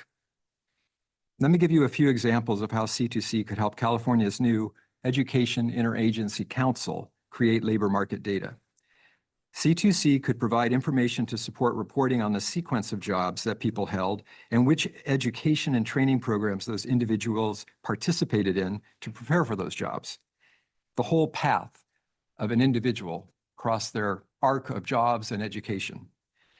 If earnings and job retention outcomes of specific programs are shared, it would be possible to identify credentials of value. And information on learners' eligibility and participation in public benefit programs could inform outreach efforts and support cross-agency collaboration. I'll pass it on to the next. Great. Thank you so much. And I'm so excited about this. I've been working in the workforce space for about 7 years now. And the fact that we're including workforce data into the Cradle-to-Career system is such an important step. It's going to really help us understand and close gaps. For decades, policymakers, educators, researchers, and workforce leaders have sought answers to a lot of the questions that folks shared today. What happens to workforce programs, program participants after they leave our systems? How do different training and apprenticeship pathways translate into actual employment outcomes? Who's thriving and who is left behind? So these questions have remained unanswered, and hopefully now with this data, we'll be able to answer those questions.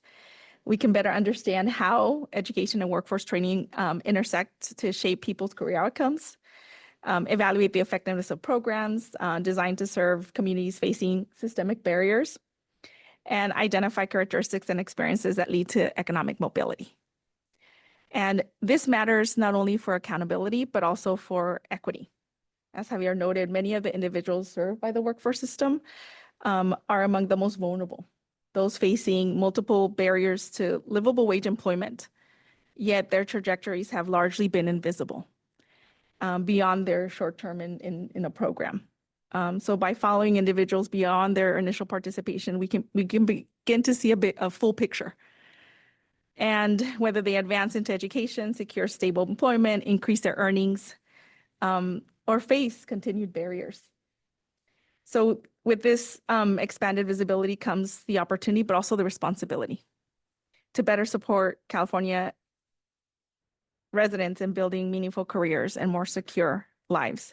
But it also gives us an opportunity to align the state's promise with its practices, making sure that our investments in education and workforce truly translate into opportunities for upward mobility for everyone. So I'll leave it at that. Thank you. Thank you very much. So now this is sort of we have a two-part item here. And before we go on to the next one, I wanted to give folks an opportunity to ask any questions or make any statements or make any comments about what we've heard so far. Anything from board members? Yes, Sujin. Sujin Jazz, California Competes. I really appreciate this presentation and the work that went into putting it together. And I joined the meetings as I was able to.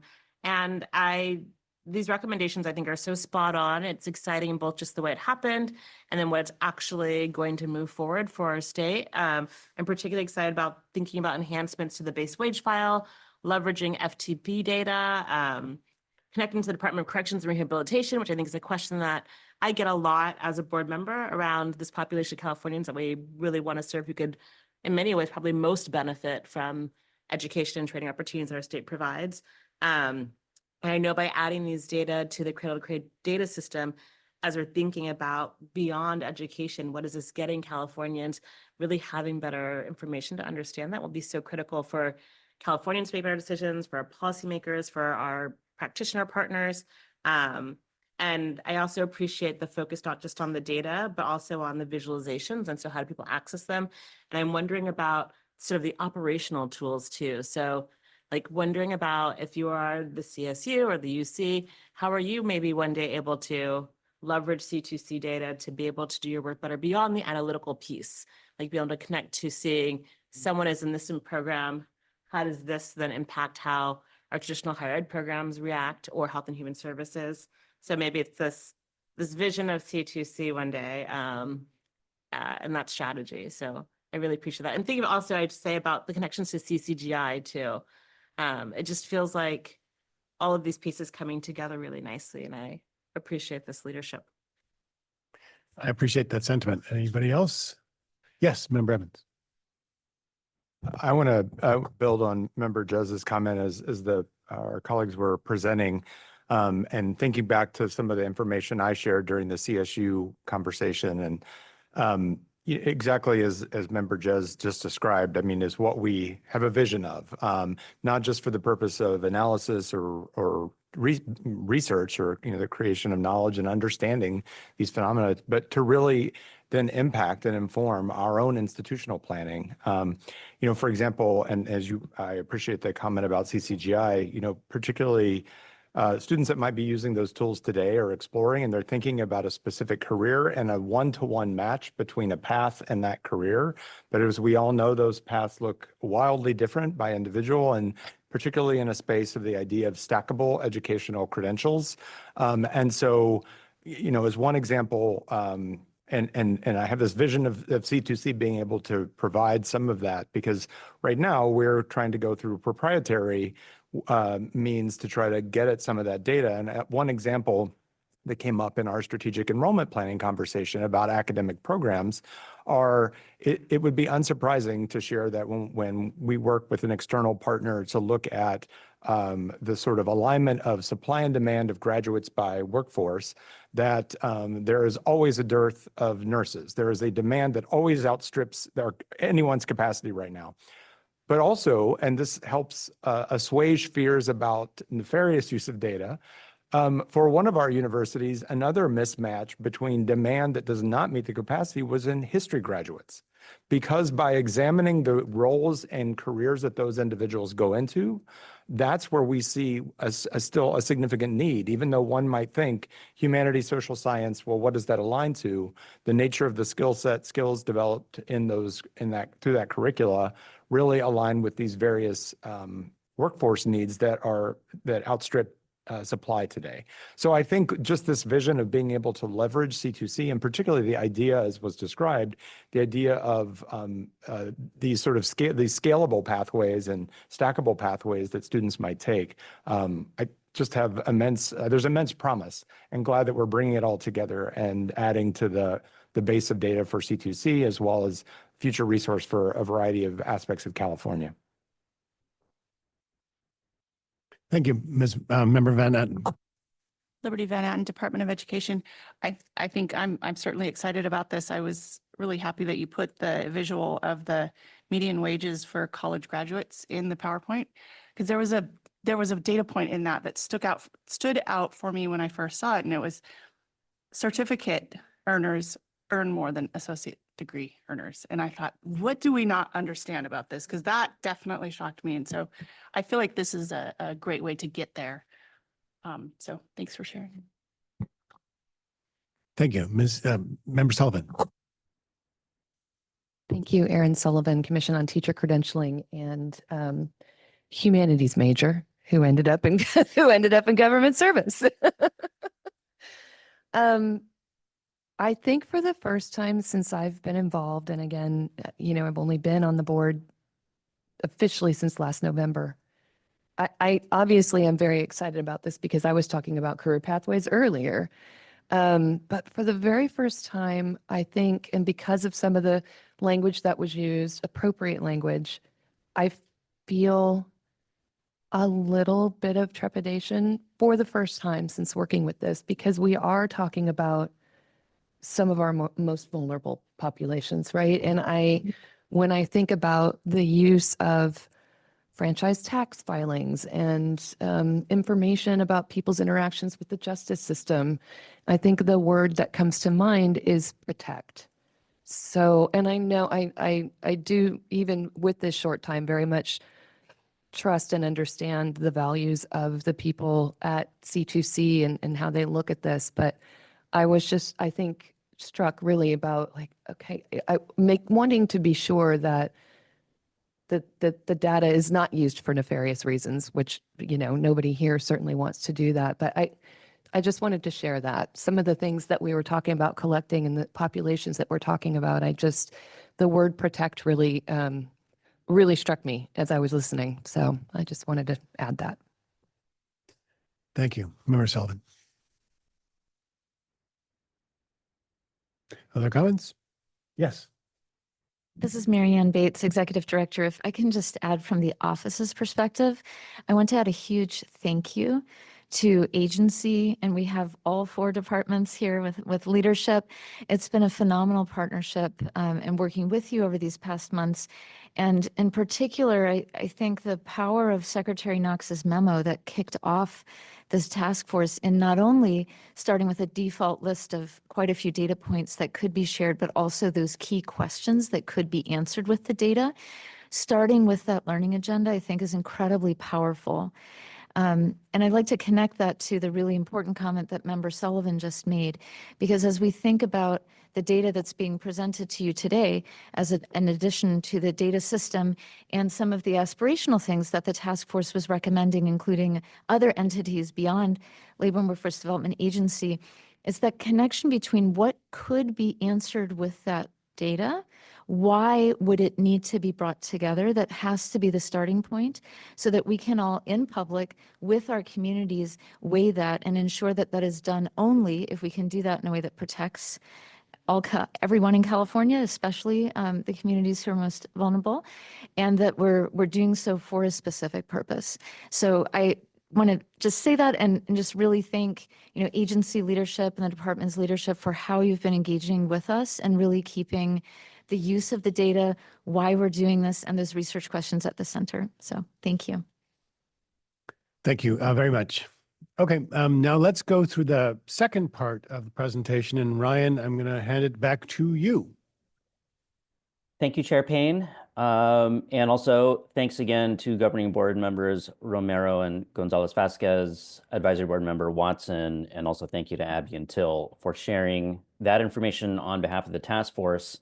And indeed, thank you to the entire task force for their expertise and work on these recommendations for the board to consider. On the next slide, we'll turn now to the workforce data points that LWDA would like to contribute to the data system. And I'd like to refer folks to the staff report that was drafted for this agenda item, where you can see a full list of data points by department. Next slide, please. Here is that list. This is the list of data points that 4 departments under LWDA would like to provide. To summarize, it includes data points categorized in domains for matching, demographics, barriers, services, and outcomes. And should the governing board vote to request the data points today, this will be the largest expansion of the data system since its inception. Linking workforce data to other data in the system will empower new explorations or relationships between training, earnings, and outcomes. And on this slide are some of the research questions that are made possible by this new data. I will highlight 3. The first is, which educational experiences and public benefits are associated with education and employment outcomes for people in workforce programs? Another example, how does workforce program participation relate to educational attainment in the institutions that people attend? And the last example, how does workforce program participation relate to wage gains and public benefits? On this slide is the motion that the office recommends. There will be two today. This is the first one. This one reads, move to approve the addition of the California Workforce Development Board and Employment Training Panel as data providers to the P20W dataset and approve the related resolution. And now I'd like to ask Chair Payne to guide members through questions and comments on this first motion. Perfect. Before I open it up to board deliberation, I would love to invite several people up to the dais. Kaina Pereira, Executive Director of the California Workforce Development Board, Adele Burns, Acting Chief of the Division of Apprenticeship Standards, Tara Armstrong, Chief Information Officer and Deputy Director of the Technical Operations Branch of the Employment Training Panel, and Abby Snay, who you already see there at the dais, to say a few words to us. Thank you for joining us. Obviously, as Ryan already mentioned, this is the largest proposed expansion of the data system to date, and we're thrilled to be engaging in this conversation and to be at this place. Please share with us your remarks about your excitement, if you have that excitement as well as we do. I already had a chance to share my excitement and neglected to describe the 4 departments under the labor agency. So, just really honored to have with us Apprenticeship Standards, the Employment Training Panel, the California Workforce Development Board, EDD's Workforce Services Branch, each in its own way, supporting programs and participants that through different training modalities really build skills for good jobs. And we've been working as a workforce leaders team for close to a year now with improving data and partnership, building the partnership with Cradle-to-Career is one of our highest shared priorities. So we'd love for my colleagues to express their enthusiasm. Great. Hello, everyone. My name is Adele Burns, and I am the chief at California's Division of Apprenticeship Standards. And I will say it's a great honor to be part of this momentous occasion. As the chief of the Division of Apprenticeship Standards, we're very excited to incorporate our data set into the Cradle-to-Career data system. I fancy myself a data geek. And I love diving into the DAS data set to get insights on those that we're serving through apprenticeship. But I'm also so aware that that's just one small piece of the puzzle. I have long marveled at the ambitions of the Cradle-to-Career effort. And I wondered, honestly, how we would be pulling this off as a state. And I'll say it has really been a delight to explore the recently published dashboards. I'm so impressed already with what has been built, and I'm thrilled to be adding more of the career aspects into this Cradle-to-Career data system. And I think really combining all of our workforce systems data into this set is sure to dramatically improve the data picture as to how our education and workforce system is really preparing people for careers and ultimately building a thriving California economy. So thank you for this opportunity, and kudos to the whole team that's already made so much progress in this work. And I'm so excited for this next level of data geeking. Good afternoon. My name is Tara Armstrong with the Employment Training Panel, Deputy Director and CIO. Also a data geek, but also love computer systems and how we can collaborate together. This partnership is a big step forward. It allows us to share data between departments so we can really understand what the people need and how best to really support them. By working together to build a stronger, more connected future, we're going to be able to spot gaps in our training programs, and be able to spot, make our clear goals and make our workforce development efforts hit our mission and goals. And as we're preparing for our 50th anniversary, we're honing in on more innovative ways that we can use data to inform our strategy, from how we can help all of our California businesses and give those real workers chances to move up in their careers. So also thank you very much. I'm very excited. I've been working there for quite a while and I've been hearing a lot about this and very, very excited. Thank you. Good afternoon, everybody. I'm Kaina Pereira, Executive Director for California's Workforce Development Board. We serve a kind of a unique role in the system in that, our mission is to share the best practices with the field to encourage positivity and results and to engage in additional levels of partnership. The information that's going to be contained in this data lake is going to be paramount in our ability to recognize industry trends that have been identified by the participants at our local boards, which are the members who create jobs. And for us to be able to attract the talent and skills necessary and to enable the folks to gain those skills will lead to better economic outcomes for our regions and for our state. And so from my perspective, being able to use a more captivated set of information that has that longitudinal perspective of the individual will give our local boards better understanding of how to service, how to engage the community-based organizations in providing that support that is necessary where the people live and where the people are. And given, what is in some respects 13 regional economies across the state as identified by the California Jobs First initiative, really centering it back into what is available in the communities that can be leveraged using state resources and state information to better provide those outcomes for not just the job seeker, but the people who are creating the jobs. I think I'm covered. Not a data geek. Thank you. Any questions from members of the board? Seeing none, hang tight. I'm looking for a motion. Can we put that slide back up, please?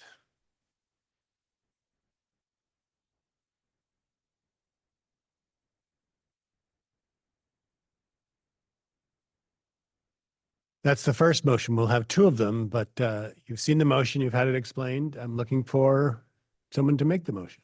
Robert Tagorda, Vice Chair, will move. Moved. And a second?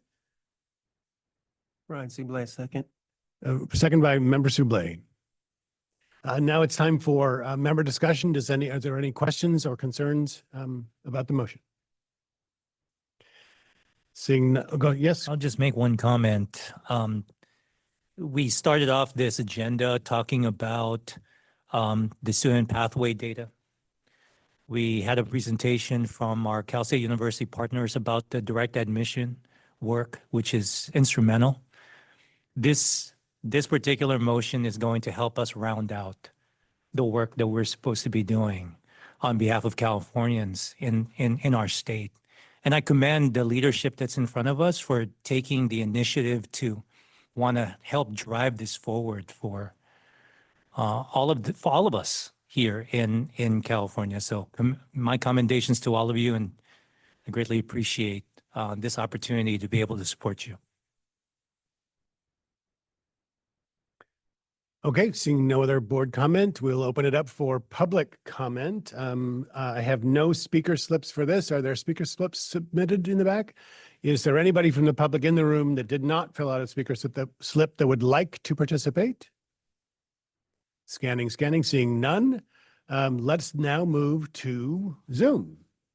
Stephanie. For members of the public attending via Zoom, please raise your hand at this time if you would like to comment.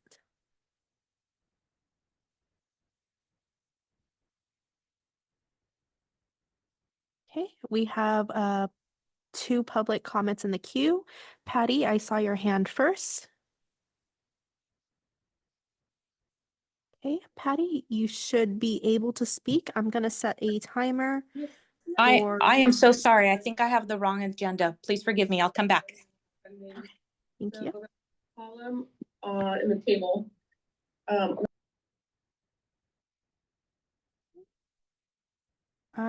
I see no raised hands at this time. I will close public comment. Great, wonderful. Okay, public comment having been opened and closed. Let us please, Stephanie, if you would, call the roll on motion one. Chair Payne, Aye. Vice Chair Tagorda, Aye. Member Cifuentes, Aye. Member Cochran, Aye. Member Evans, Aye. Member Joelli, Member Gonzalez Vasquez, Aye. Member Hetz, Designee Bierke for Member Irwin, Aye. Member Jez, Designee Stivers for Member Laird, Aye. Member Lee, Aye. Member Moldoff, Member Nellum, Designee Racheska for Member Ohanian, Aye. Member Romero, Aye. Member Skull, Aye. Member Souble, Aye.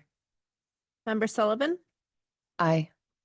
Member Van Natten, Aye. and Member Vu.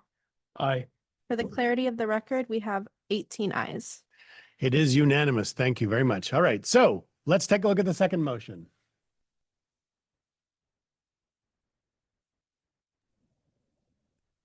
Okay, this is motion 2. The office proposes move to approve data points proposed by CWDB and ETP and additional data points for Employment Development Department and Department of Industrial Relations to the P20W dataset as presented and approve the related resolution. Do I have a motion? So moved. Motion by Member Tagorda. Second? Second by Member Bierke, please. Wonderful. We have a motion and a second. It's time for public comment. Is there anybody in the room? I have no speaker slips here, but are there speaker slips in the back? Any public comment that has not filled out a speaker slip? Seeing none, let's move to Zoom. For members of the public attending via Zoom, please raise your hand at this time if you would like to comment. I see one raised hand. Mariana Lozano Soto. You should be able to talk, and I'm going to go ahead and set a timer. Okay, Mariano Lozano Soto, you should be able to talk. I'm going to set a timer for 2 minutes. Okay, thank you so much. Okay, Good go ahead. afternoon. Yes. Oh, Good yeah, sorry, afternoon. go ahead. Oh, sorry. Yeah, dear members of the governing board, good afternoon. My name is Mariano Lozano Soto. I'm a high school teacher and an educational researcher from San Diego, and I'm here to express my support for the multilingual learner data proposal. You know, in my experience as a teacher and as a researcher, I have seen multilingual learners face barriers to achieving. Excuse me. I hate to interrupt you, but that's not the item that we're discussing right now. If I could ask you to wait a moment and we will be on that item sorry. next. No I'm so worries. sorry. Yeah, sorry. Thanks so much. Anybody else? Seeing no other raised hands, I will close public comment at this time. Marvelous. Okay. Having a motion in a second and having offered public comment, why don't we go ahead and call the roll on motion 2? Okay, Chair Payne, Aye. Vice Chair Tagorda, Aye. Member Cifuentes. Aye. Member Cochran. Aye. Member Evans. Aye. Member Joelli. Member Gonzalez Vasquez. Aye. Member Hetz. Designee Bierke for Member Irwin. Aye. Member Jez. Designee Stivers for Member Laird. Aye. Member Lee. Aye. Member Moldoff. Member Nellum. Designee Racheska for Member Ohanian. Aye. Member Romero. Aye. Member Skull. Aye. Member Souble. Aye. Member Sullivan. Aye. Member Van Natten. Aye. Member Vu. Yes. For the clarity of the record, we have 18 ayes. Marvelous. Another unanimous vote. Thank you very much. And welcome to the new data providers. And thank you for your hard work and all this this activity. Let's have a round of applause for ourselves and for you. Yes, please. Abby. Yes, I just want to thank you for your support. The unanimous support is really thrilling. And just have to make it clear that we would not have gotten this far and we will not achieve the goals we've set without the incredible staff at Cradle-to-Career. They've just been exceptional and so supportive, great thought partners, and it's just an honor to be working together with you. So kudos to the staff here. Thank you very much. Well, so if you could please stay there for just a second, we're going to break for we're going to take a 15-minute break, but I'd love to have you join us at the seal and we'll do a photo op and go from there. So let's reconvene in at exactly 3 o'clock. Moving on now. Thank you. Sorry. Now we're moving on to item 11. Presentation on and discussion of the Data and Tools Advisory Board Proposal Report and Feasibility Studies. I want to invite Ryan Estrellado, Director of Data Programs, Ana Luz Gonzalez Vasquez, Data and Tools Advisory Board Member and Liaison, Jason Borgen, Data and Tools Advisory Board Member, and Deanna Fong, Data and Tools Advisory Board Member, to present this update. I hope I pronounced Ms. Fong's name correctly. Okay, thank you, Chair Payne. Ryan Estrellado again, Director of Data Programs. And let's go to the next slide. So as a reminder, this year will be different from future years when we do proposals and feasibility studies, because we started this cycle with the previous proposal process and we are finishing it with a newly approved process. And so when the Data and Tools Advisory Board met in October of 2024, they voted for 3 proposals to receive in-depth feasibility studies as per the old process. And these proposals were digital access to learning by Member Borgen, weaving disaggregated multilingual learners by Member Orlick and Owen, and student debt at colleges and universities by Member Shack. Next slide, please. This is a slide you've seen before, but we're showing it again because it's a refresher on how the process has changed and how we will proceed going forward. So in October, instead of voting on up to 3 proposals for studies this coming October, there will not be a vote. And instead of doing in-depth studies on up to 3 proposals, the office will instead do light touch feasibility studies on all proposals. So that's what's happening in October. Then in the March after that, instead of the advisory board voting on which proposals go to the governing board, there will be no vote. In the new process, all proposals will go to the governing board, and the advisory board will be responsible for summarizing their advice about the proposals at the May governing board meeting. So that's what will happen going forward. We are now at the May governing board meeting using the new process for the first time. So at this meeting, where before the governing board would vote to take action on proposals, the governing board may instead take a range of actions in response to the proposals, with the option to vote being one of them. With your approval of the new procedure at the February governing board meeting, our task today now is to hear a summary of the discussion about the proposals that happened at the March Data and Tools Advisory Board meeting. There are 6 proposals that were submitted for consideration in October of 2024, and these were discussed at the March 19th Advisory Board meeting. They are digital access to learning, student debt at colleges and universities, weaving disaggregated multilingual learner data, graduate school completion rates by field of study, including internship and first destination survey, and finally, tracking child savings accounts. And now with that, I'll give the floor to Member Gonzalez Vasquez, Governing Board Liaison to the Data and Tools Advisory Board, who will be providing a summary of the board liaison report and highlighting member questions for deliberation. Great. Great. Thank you so much, Ryan, for that informative overview of the advisory board recommendation process. I would also like to thank Data Tools Advisory Board members Jason Borgen and Diana Fong for working on the report and sharing a summary today.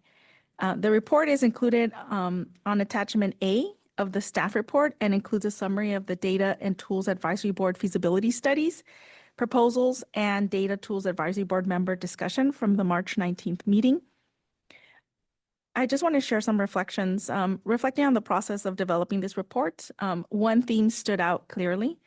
Every data proposal brought forward is rooted in deep commitment to equity and transparency, but also raises important questions about capacity, feasibility, and strategic focus.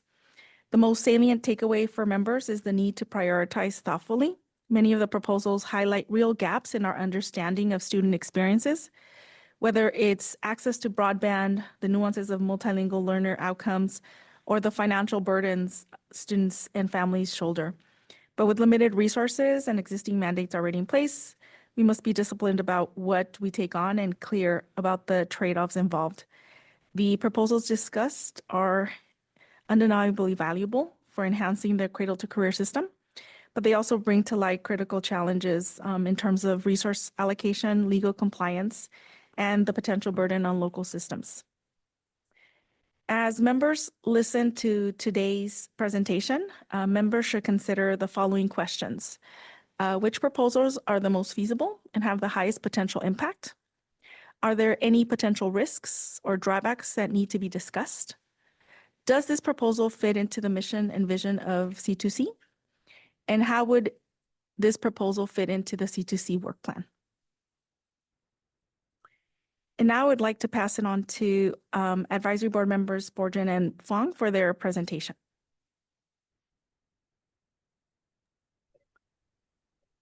Thank you. Today we'll be providing a high-level summary of the data and tools proposals and the key discussions from the March 19th Data Tools Advisory Board meeting. I'm Member Borgen, concluding with the key considerations that were raised during the conversation. Next slide. 3 proposals have been introduced to strengthen the Cradle-to-Career system's ability to support student success and equity across the educational pipeline. The first focuses on tracking students' access to reliable internet and internet-enabled devices, recognizing that digital access is now a fundamental requirement for learning. With disparities in connectivity contributing to gaps in engagement and achievement, particularly for low-income and rural students, collecting data on home broadband and device access can help identify where resources and policy interventions are mostly needed. The second proposal aims to improve how the system tracks multilingual learners by disaggregating data behind a single broad category. It calls for distinguishing among groups such as newcomers, long-term English learners or LTELs, at-risk English learners or RTELs, and duly identified students who also receive special education services. This approach allows for a more accurate understanding of each group's unique needs and supports more targeted strategies. The third proposal addresses the growing concern over students' debt by refining how the Cradle-to-Career system captures data on educational loans. It recommends differentiating between federal and private loans and clarifying whether the debt was incurred by students or their parents.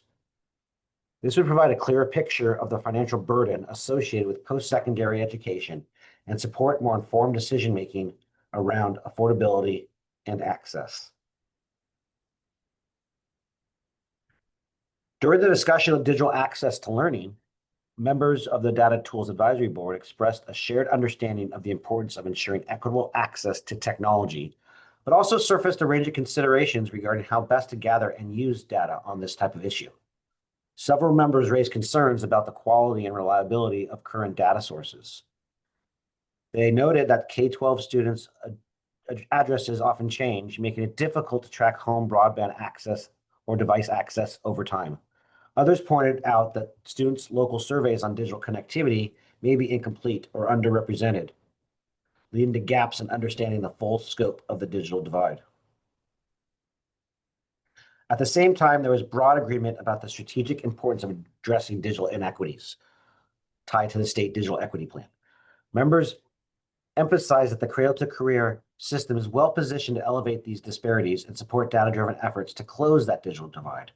The conversations underscored the belief that digital access is not just a technology issue, it is a core factor in student engagement, learning, and long-term success, and appreciating data around that would be beneficial. However, some members cautioned against adding new data collection efforts too quickly, citing the risk of survey fatigue through surveys amongst districts and families. They urged a thoughtful approach to expand surveys, one that balances the value of new data with the burden placed on participants. Member Harlech added another layer of this discussion by suggesting that early education indicators could be valuable additions to the system, prompting a broader reflection on what data points should be prioritized as Cradle-to-Career evolves. A pivotal question raised by myself centered on the level at which data should be collected. He asked whether it's necessary to gather digital access data at the individual student level or whether institutional level data might be sufficient at local schools, local education agencies, etc. This sparked a wider discussion about the strengths and limitations of aggregated data, particularly in terms of its accuracy, validity, and usefulness for different types of users within the Cradle-to-Career ecosystem. Furthermore, the discussion around lack of state-mandated data around digital equity in schools was also highlighted. Despite these concerns and differing viewpoints on methodology, there was a clear consensus amongst the group that digital access remains a critical equity issue. Members expressed interest in exploring a consistent statewide approach to capture this information, one that might not rely solely on surveys, but could include alternative methods to ensure both accuracy and feasibility. Member Fung. Thank you, Member Borgen. I will take you through the next few proposals. So during the discussion on, during the discussion, we talk about the potential to glean like new insights by distinguishing among diverse English learner populations. For example, newcomers, long-term English learners.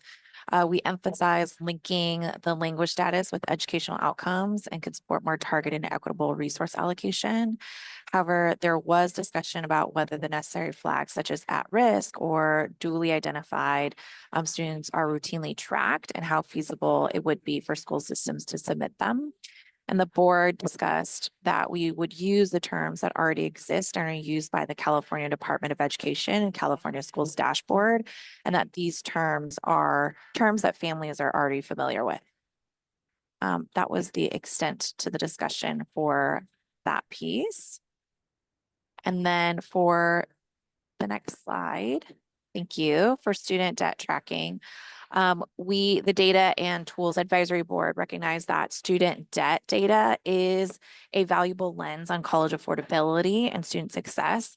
Legal concerns were discussed about displaying sensitive and potentially identifiable debt figures and how easily some of those segments, for example, private lenders, can share data.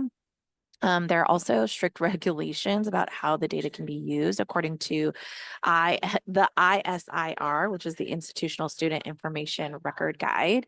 And then the conversation touched on parent loans and the possible mismatch between data privacy constraints and the goal of transparency. So some of the participants in conversation just felt that a robust feasibility and legal analysis would better help clarify how to safely include these data points. And then now we can talk a little bit about the light touch feasibility studies. Yep, thank you. So the Track Child Savings Accounts for Cal Kids, Member Fong, I proposed that the C2C integrated the data on Cal Kids, which is the state-funded college savings accounts, to eliminate usage across different regions, student subgroups. We didn't really have a discussion because the office had already partnered and included that data into the system. And then we have the graduate school completion rates by field of study. Member Shack had proposed better tracking of graduate level enrollments and degrees, including time to completion and field of study.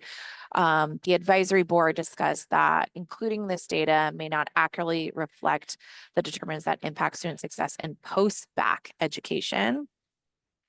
And then I also had another proposal which advocated for collecting information on whether undergraduates had internships or career-focused coursework, plus linking first destination survey data. For example, whether graduates were employed or in a graduate school within 6 months of graduation. There were members of the advisory board who acknowledged that collecting local data, internship experiences, child savings account usage, all those things could fulfill some crucial gaps, but it just remains a little bit challenging just because of the many existing systems that either gather it or don't gather it right now. That's it for mine, and then I'll pass it to Jason or Member Borgen to close out. Thank you, Member Fong. And some considerations we bring up amongst the governing board here. During the discussion, the Data and Tools Advisory Board did emphasize the importance of balancing the introduction of new data collection efforts with the need to prioritize existing mandates. It's a balance. Board members agree that the Cradle-to-Career system should focus on utilizing data that is already being tracked by state agencies. For example, graduate school records from UC, English learner timelines in K-12, and certain aspects of student debt. These areas already have established data systems, and expanding the scope of data collection should ideally build upon the existing infrastructure to ensure efficiency and avoid redundancy. The board also recognizes the value of prioritizing data that is already available and collected by state agencies. By leveraging this existing data, for example, from UC or K-12 systems, the C2C system can gain valuable insights without additional complexity and burden of creating new data collection efforts. This approach allows for more streamlined data analysis while reducing the risk of introducing unnecessary complications in our systems. The board discussed the need for further legal and policy analysis as well, particularly when it comes to sensitive topics like parents' loan amounts and new programs such as the CalKids program. They acknowledge the challenges surrounded by legal and privacy concerns with emerging data sources. This led to a consensus of the advisory board that a deeper legal review is necessary to ensure that data collection efforts align with privacy laws and best practices, particularly for initiatives such as CalKids, and to determine how individual level data, such as related to digital learning, can be safely and ethically incorporated. The discussion also highlighted the feasibility of proposals requiring novel local data collection, such as detailed internship data, more granular insights into the CalKids usage. While these types of data could fill important gaps, the advisory board pointed out that they may be difficult to implement without additional legislation or targeted funding. That should be a focus. Collecting this kind of local data will require careful consideration on the practicality of gathering, managing, analyzing information in a way that is consistent, reliable, and valid. Ultimately, there is broad recognition of the value of each proposal. The board acknowledged the practical hurdles in their implementation. Moving forward, the Cradle-to-Career system must balance the potential benefits of expanding data with resource constraints and limitations and the demand of existing mandates. This careful balance will be essential in ensuring that any new data efforts enhance the system effectiveness without overburdening current capacities or create unmanageable complexities. Thank you.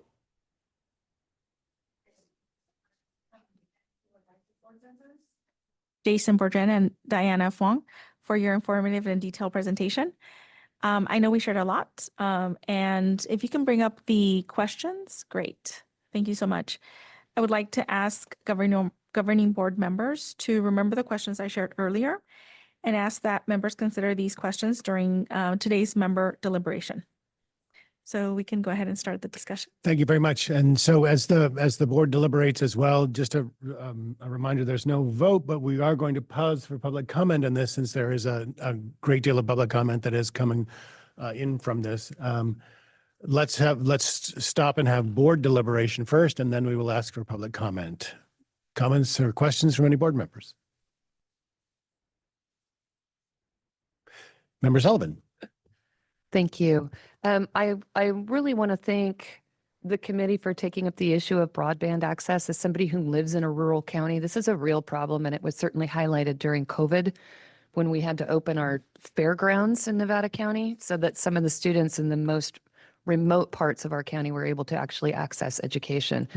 I do, however, agree with some of the analysis that you had in your committee that it's going to be a really hard thing to pinpoint. I would love to be able to have that data.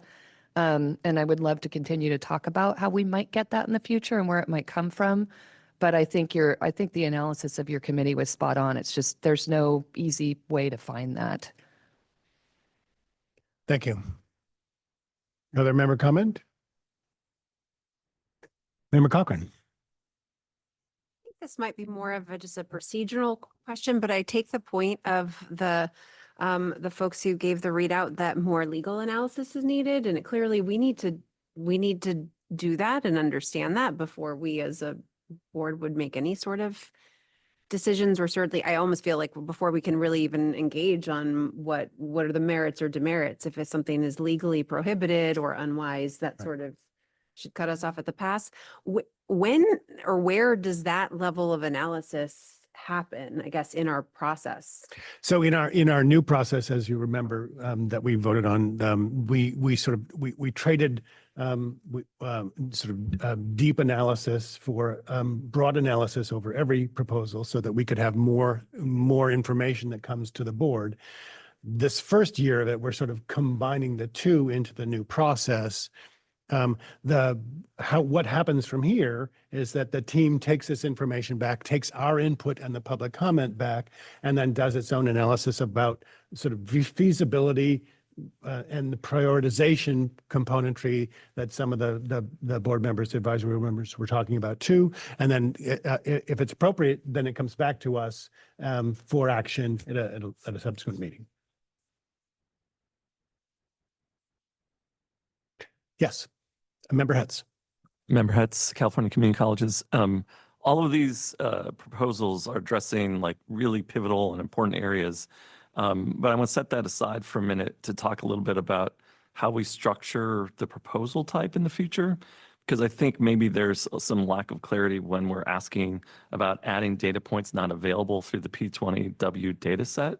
I think it would be useful to break that into two different components, right? One is adding data points that exist but are not currently being shared with the P20W data set, right? So things that exist at our institutions, and then having a separate category for advocacy for new non-existing data points, because I think those are very different things.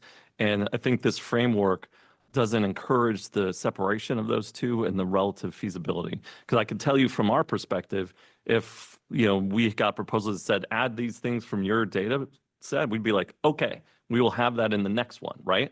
But if the request is, we want to develop new data points and have them sometime in the future, that is a long process for us and involves not just this body, but all of our internal stakeholder bodies. And so I think having some distinguishing between those and when we're asking them for a proposal, I think is important. Marianne. Marianne Bates, Executive Director. I'd love to provide a bit of context actually to both of the last 2 points. I think our advisory boards have experienced exactly what you just pointed to. And in the form, the templates that we provide, I believe, I'm not looking at it right now, that there's an opportunity for members to identify if they're proposing data they believe one of our partners already collect, or if it would require new original data collection. One thing I've deeply empathized with is that even 3 years into this job, it is challenging for me sometimes to know about all the data that all of our partners collect. And so it's an incredibly challenging position our advisory board members are put into to make recommendations and to know which box to check and to have all of that in there. So I just want to voice that we've done our best to provide structure to try to aid that. And what you've just highlighted has been a really rich part of the conversation and what we've heard the advisory board members wrestle with. And like, do we push for brand new collection or submission of data that's already being collected? It's just complex and hard in that way. The second thing I just wanted to reflect on what Member Cochran mentioned is that moving forward, it will be incredibly important for us as an office to get guidance from you as a governing board on where we spend our staff time. So to your point on our initial feasibility analysis that we did in many cases in collaboration with our data providers, identified our best estimates of feasibility and some of the constraints and things like that. If you would like us to dig into even more detailed feasibility assessments, I think that's something the board would need to consider as a part of our annual work plan, because the same people who do that feasibility assessment work are the same people who need to build the secure data enclave, get flat files up for researchers, and work on new dashboards. So there's a very real trade-off between how in-depth we do that feasibility analysis and the rest of the work of the office. So what this new process lets you do is take the rich discussions and information and the recommendations from the advisory boards today in May, think about those, and as you come back in August to review and approve our work plan, to really think about the trade-offs between new and existing things on our plate and how we prioritize that over time. Member Jess. Sujan Jazz, California Competes. Thank you for, I love the proposals and the thinking, and I think the process I know is new and we're changing it, but what's really exciting to see is I feel like the richness of proposals and people going through this process and getting, I think, the breadth of questions coming in, issues that I've not thought deeply about. And I think that reflects that this like community engagement aspect of C2C is really working. And I think the questions around the staff capacity are a good one. Maybe one day we'll just be able to do in depth on all of them. But I get we're not there right now. And I will flag that I appreciate Member Hett's comment, and I'm thinking about my earlier comment with the CSU and Diana from Brave and the internship proposal I brought up earlier, but I wonder if there's an opportunity for the data providers in the room to, as these proposals are coming in, that maybe it ignites some thinking around what they want to be creating, even if it doesn't make it to C2C. So like another way that C2C, I feel like, could be really informing how our state functions. And then if there are things that are coming in, if they go to this bucket of the data doesn't actually exist at the state level yet, but if the data providers are interested, maybe there could be a way for those data providers to work together to create a collaborative effort to get the data going. So I'm thinking that that proposal might be a nice example of perhaps a pilot of doing something like that. And I feel like fresh off of the workforce conversation, the workforce data conversation too, that everyone was so excited about, I might be taking my feelings and applying to everyone, so sorry. The other thought and question I had was around the broadband question. And Member Sullivan, your comments made me think of this, was the question around broadband access. Is it about, does this community have broadband? Does the student have broadband? Like you could be in a community that has broadband, but that household does not, have it, which are two different questions. I think about the community question, made me think about, we have census data that can tell us about broadband access in different communities across our state. And wondering, like, how does C2C think about connecting to existing data that's not individual level like this is, but could make our dashboards or query tools more actionable for non-researchers who can't merge them themselves? Yeah.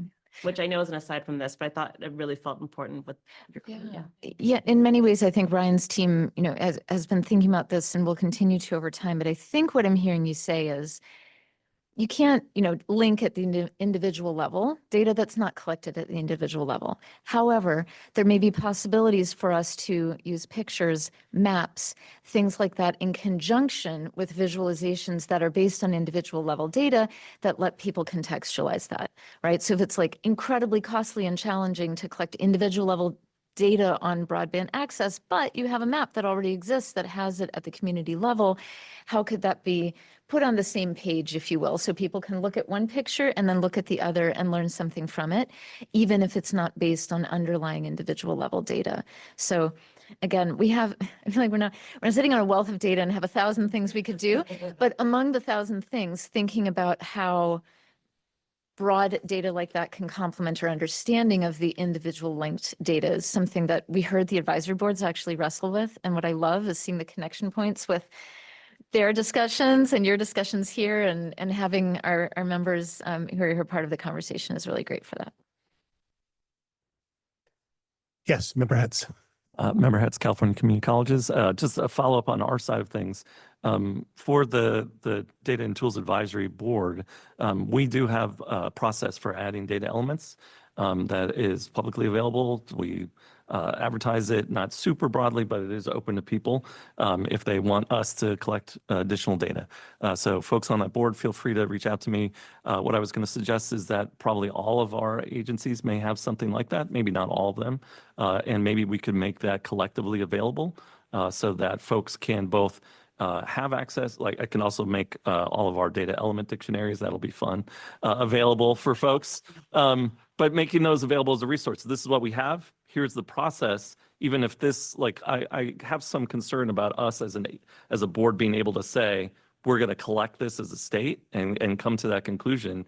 But when we reach these types of things, people could say, well, it would be helpful for the data, for the community colleges to collect that. And then once we did, it would be something they could say, in 2 years, like, let's add that to the data system. Thank you, Member Hetz. You actually just personified the reason we changed the process the way we did so that we could have larger, sort of deeper board member conversation about these issues. Thank you for that. Any other member conversation? Yes, Ms. Sullivan. Erin Sullivan, Commission on Teacher Credentialing. When you so based on the comments you just made, it made my brain start to work and wonder if, because as we're, it's not a touch screen, as I was looking at how many of us do that all the time and just poke at your screens. As I'm looking at the proposal reports for each of these, right, that were put together by these members based on the topics that they wanted to study, and wondering if at some point before they get too far down the road, this is just baking in the moment, if there is a way for the different data providers, especially those of us that sit on the board, to be sort of asked, does this exist? Can you get it? Because there are conclusions drawn here about, we're not sure if this is legally feasible, or it seems that we should investigate, or in some cases, as you said, right at the very beginning of each one of these reports, there's a highlighted section that says whether or not this is P20 data, or do we, and so again, just to help the advisory boards maybe have a richer conversation, perhaps once the proposals come, we could have an opportunity to look at that, or we could be asked about it, and we could say, okay, before you talk about this, I think we can get you this data, or we do think it exists, or that's just a suggestion. Marianne Bates, Executive Director. I love that suggestion. I'm happy to share what we've already built into the process that aims to address that. It's okay. You haven't gone through this process before. So our advisory boards have a joint meeting each summer in July. And we invite data providers to that meeting. It's optional, but our data providers are invited to that meeting specifically so that the advisory board members can look at ideas that came in from the public, or maybe they're mulling on their own ideas already. And in that meeting or prior to it, they can say, hey, Commission on Teacher Credentialing, any chance you've got the following? I'm thinking of this. And if the data providers attend and are able to easily answer those questions, that's one mechanism. The second phase is so each advisory board member has a chance to submit a proposal. Between that late summer putting together of the proposal and their fall meetings where they discuss them, our team actually does a really rapid fire. In this past summer, I'm looking at Dr. Lang here, who spearheaded this process, does a kind of very quick turnaround check with the proposers, and in some cases with the data providers too, to say, hey, by the way, you suggested 4 things. 2 of them are already in the P20 data system in this way, and does a quick check so that when they discuss it in the fall meeting, hopefully there's a bit more context. To your final point though, again, I want to feel for the staff capacity of everyone involved. That kind of quick touch feasibility is still different from an entity's legal counsel formally weighing in writing and saying something is permissible or not. Like the lift between one and the other is high. And so we don't ask prior to all of the board's work, the advisory board's recommendations, your work as a board, we don't want to ask our data providers' legal counsel teams to do the full formal legal analysis. So it's true that even at the end of this feasibility study process, there will still be open questions that haven't been addressed because we're trying to right size how much we dig into the ideas that are brought up. So. Thank you for that. And I realize I did mention the legal feasibility piece as I was suggesting perhaps this, perhaps that. I wanted to, and I'm sorry that Member Cochran is gone, I wanted to sort of take a flip view about her comment, which is I can understand I can see the beauty in having us look at some things before you take a deep dive on legal feasibility. So, because what if there's something this board isn't even interested in pursuing? So why take the time to do a deep dive legal feasibility as opposed to bringing these to us, allowing us to say, you know, yes, I think the board should take a look at gathering more data on multi-language learners. Can we find out what the feasibility is that legally with the data providers that we have, or do we need a new data provider? So I just want to appreciate the legal process. Thank you very much. Other board comments? Okay, I'm seeing none. Now we're going to open it up to public comment, but as folks know, if we have more than 10 commenters, both in the room and on the Zoom, we limit the amount of time that each one can give us is to 1 minute as opposed to the normal of 2. I have 3 speaker slips for people who are in the room. And so can you give me a sense, Stephanie, could you ask folks to raise their hands on the Zoom so that we can get a count of how many people we have? Yes, for members joining via Zoom, please raise your hand at this time if you would like to comment on this particular agenda item. Okay, I see 3 raised hands. Hold on. We got a bit. 1, 2, 3, 4, 5. We have 6 raised hands at this time on Zoom. Okay. That does not meet our threshold. So for each commenter, you will have 2 minutes to speak. And I'm going to start with the speaker slips that I have in the room here today. The first one is Raquel Morales from EdTrust West.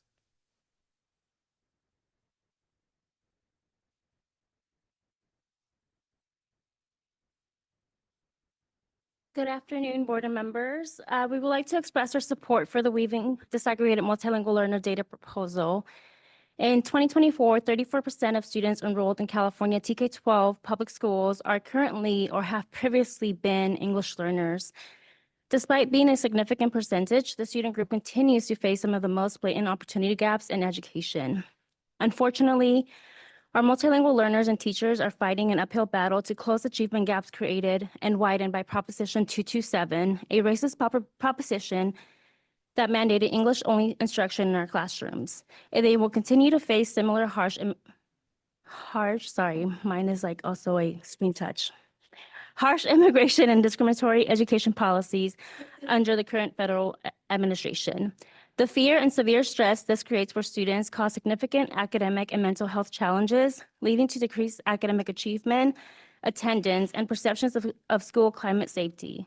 While we understand the political and fiscal climate in which we are making these recommendations, we strongly believe that your continued prioritization of these data will greatly benefit our multilingual learners.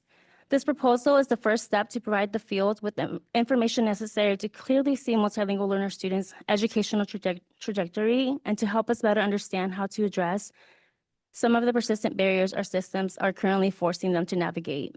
We look forward to supporting and collaborating with these agencies that are impacted by the proposal, and would also like to make an additional comment as you all are thinking through next steps of how this proposal looks like. Also consider how advocacy orgs can support you all in this as well, whether it be asking for additional resources or giving us a clear path as to what is needed to pursue an additional data point. So like legislation, budget asks, working together with an agency. So just want to put that out there as well. Thank you. Thank you for your comments and your offer. Next, we have Manuel Buenrostro with Californians Together, please.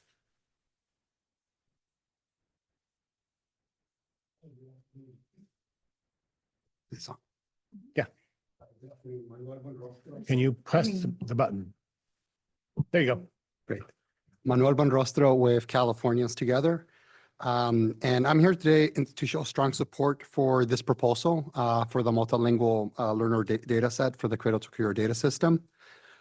We believe that understanding the education outcomes for all students who are currently or have served as English learners, as well as the different typologies of English learners, is critical to understanding how well our system is supporting all of our students and ensuring that our system truly equitably serves all of our students. Specifically, in this proposal, we would have the capacity to track outcomes for students who have been identified as long-term English learners, those who might be at risk of becoming long-term English learners, and those who are duly identified as English learners and also have an IEP or are also students with disabilities. We think that this is essential to ensuring that these students are not lost in the data and lost in their process. We also want to share that as well as other organizations that are speaking today, we are here as partners.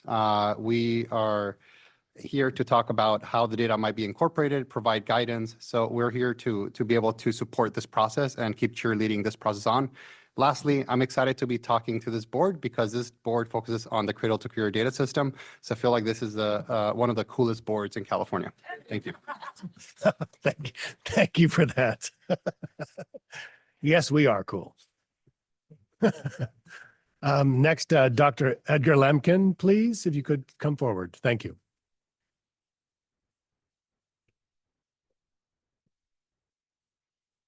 Manuel Buenrostro beat me to the punch. Greetings, CTC Governing Board. My name is Dr. Edgar Lamkin. I serve as the CEO for CABE, California Association for Bilingual Education.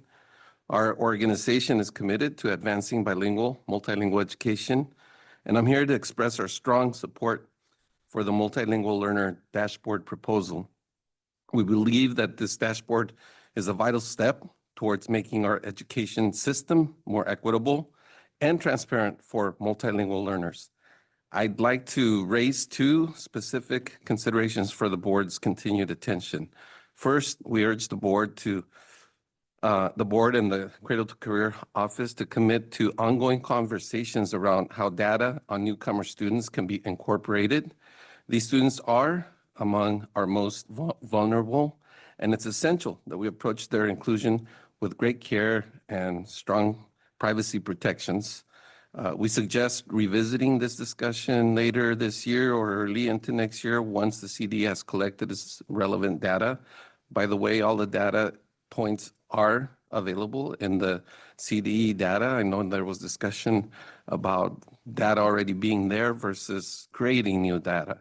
Second, we believe RFEP students, which I didn't hear in the mentioning, RFEP students are those who have reclassified as fluent English proficient, and they are included in the data gathering.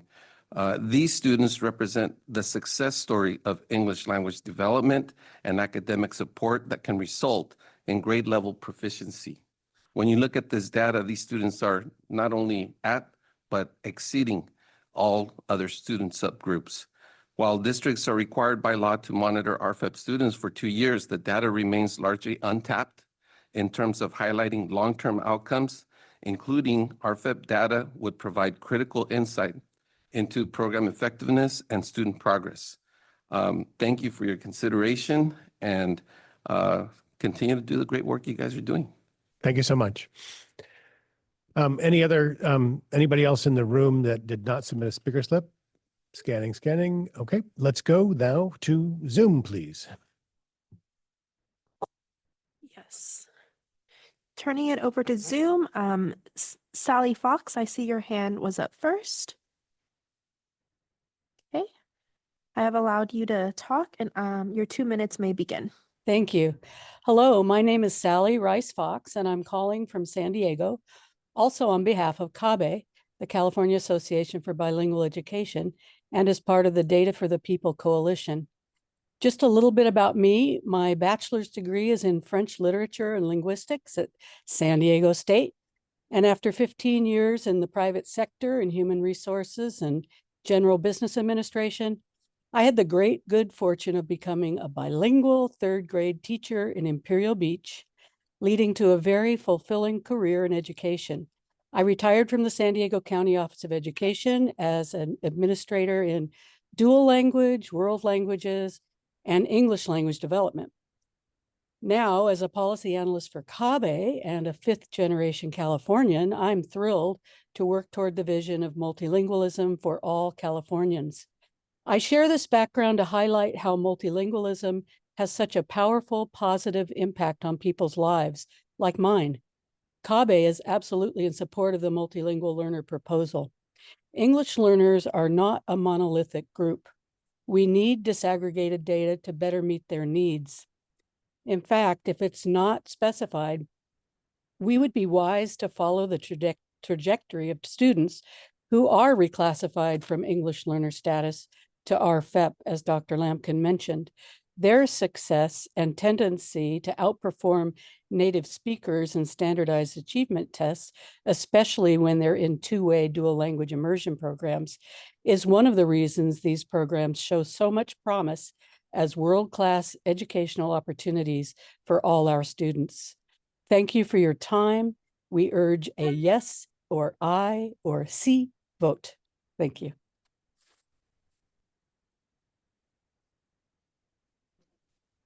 Okay. Next, we have Eduardo Gutierrez from Early Edge, California. Eduardo, I have permitted talking. Your 2 minutes start now. Good afternoon, Eduardo Gutierrez with Early Edge, California, to express our support to weave disaggregated multilingual learner data into the Cradle-to-Career data system. At a time when the federal government is rolling back funding for a critical program serving children and families, it's important it's more important than ever that California strengthens its ability to respond to local needs. Collecting early learning data is essential, not only to assess the impact of recent state investments, but also to identify persistent gaps in early care and education across our communities. This year, California will have 2 years of dual language learner data from state preschools, with the 3rd year coming next year. And that milestone makes now the right time to prioritize DLL's data within the Cradle-to-Career data system. And in addition, the California Department of Social Services will begin collecting DLL data from migrant and community preschools, which will enrich our understanding even more of the diverse learner population. It's also critical to recognize that English learners are not a monolithic group. Their needs vary widely based on language background, program models, and education experiences. And data that reflects these differences can help educators, program directors, curriculum specialists, and families make more informed, responsive decisions that directly impact student success. If we truly believe every child deserves the opportunity to thrive, then we must invest in the data that helps us understand and uplift every multilingual learner, because they can't be invisible in the system that's meant to serve them. Thank you for considering this important proposal and for continuing to support multilingual learners across California.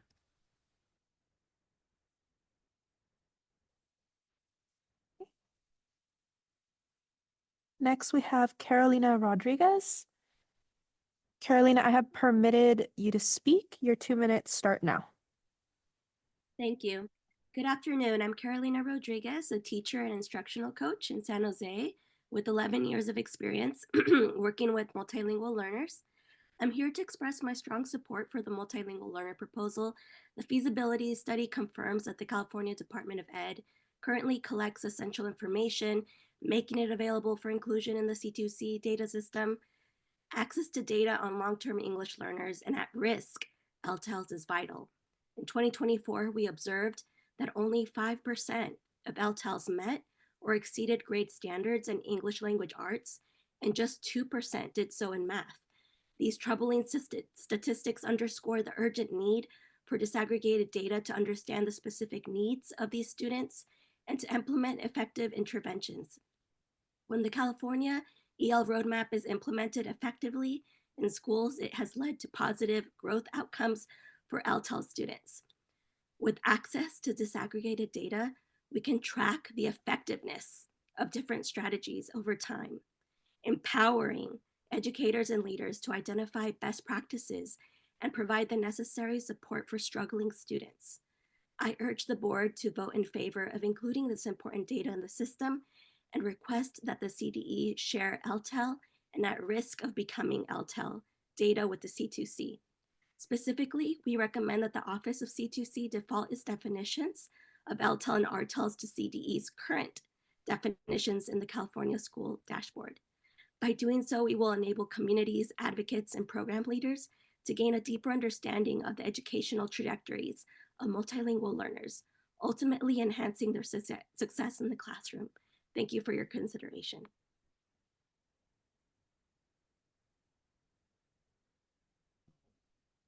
Okay. We have Patty Chavez from SEAL on the line.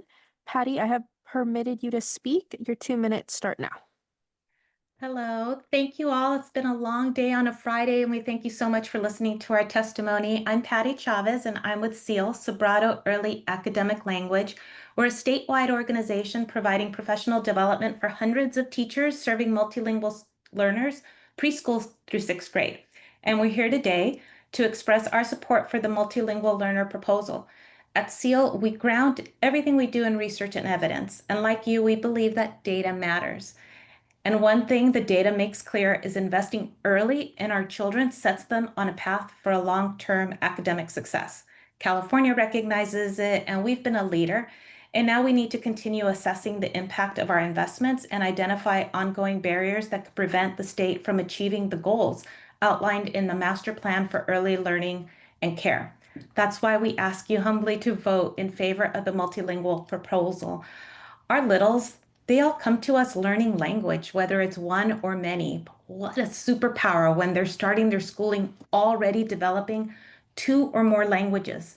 Disaggregating our data for these superpower students is needed. Imagine what more we can learn and what more we can do to further help and nurture California investment and these students' academic success. We're grateful for your leadership. We agree with Manuel. You guys are super cool. We really enjoy seeing this grow and for building such a valuable tool for the field. We're here to support as well, and we thank you for your consideration. Bye-bye.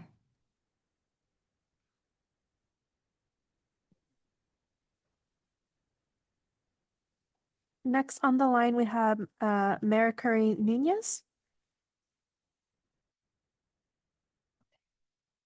Mayor, I have permitted you to speak. Your 2 minutes start now. Thank you. Good afternoon, members of the governing board. My name is Mary Curry Nunez, and I'm calling in from East San Jose. I'm the executive director of the Northern California College Promise Coalition and a proud former member of the Community Engagement Advisory Board. First, thank you for your leadership and the agenda items that you've approved today that will enhance and expand the impact of the data system. Second, I want to stress the importance of the multilingual learner data proposal for duly identified students. According to the feasibility study, CDE currently collects information on K-12 EL students who also have an individualized education plan or IEP to address a disability. As a nonprofit leader and community volunteer with over 20 years of experience, I have seen multilingual learners overcome tremendous obstacles to get the range of services needed to support their academic and career journeys. Multilingual learners face even greater challenges when their success necessitates special education services in addition to language development services. It is critical not to assume that their needs are always being met just because these students receive multiple types of resources. Thank you, members Orlick and Owen, for your championing this proposal. I urge the board to support multilingual learners across California by requesting this information from CDE because the data is feasible, available, and impactful. Thank you.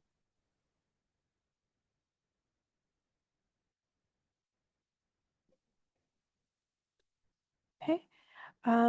Mariano Lozana Soto, I have permitted you to speak. Your 2 minutes start now. Thank you and good afternoon. Good afternoon, members of the governing board. My name is Mariano Lozano. I'm a high school teacher and a researcher from San Diego, and I'm here to express my support for the multilingual learner data proposal. In my experience as a teacher and as a researcher, I have seen multilingual learners first face barriers to achieving post-secondary success. These barriers include limited access to rigorous coursework, lower achievement on state testing, lower high school graduation rate as compared to their peers, and multilingual learners are less likely to complete A through G requirements and less likely to attend a 4-year university.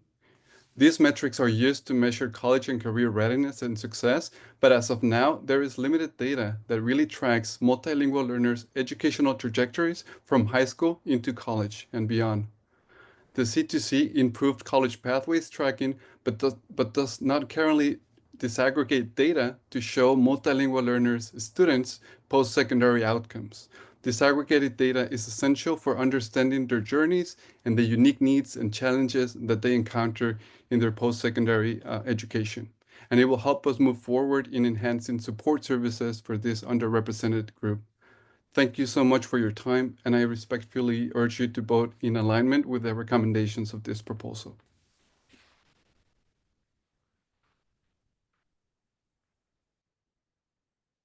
Okay, at this time, I see no further raised hands, and I will close the public comment portion of this agenda item.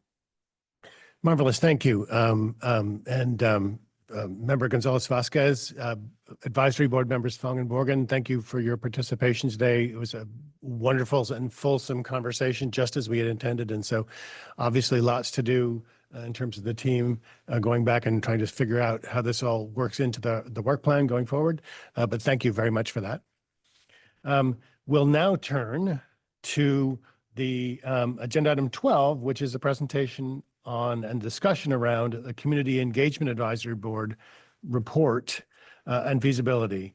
Obviously, I'd like to invite Ryan Estrellado again to join us, as well as member Nellam, who is our liaison to that advisory board. And joining us will be Michelle Chung and Adam Gottlieb from the Community Engagement Advisory Board. So if you could please take it away, Ryan. Thank you, Chair Payne. Again, Ryan Estrellado, Director of Data Programs.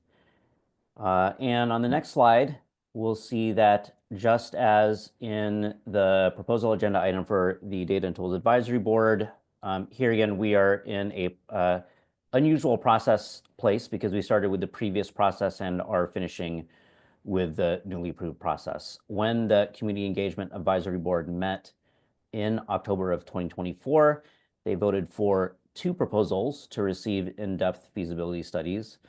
And these were the expansion of constituent-based community conversations by member Gottlieb, and also data literacy outreach tools by member Takagi. Next slide. And again, with your approval of the new procedure at the February Governing Board meeting, our task today is to hear a summary of the discussion about the proposals that happened at the March Community Engagement Advisory Board meeting. Those proposals are constituent-based community conversations, data literacy outreach tools, C2C mobile application, foundational ground workforce vision, from data to impact, educational case studies, and finally, strategic engagement and targeted training platform. And now I'll give the floor to member Nellam, our governing board liaison to the Community Engagement Advisory Board, who will be providing a brief summary of the board liaison report and highlighting member questions for deliberation.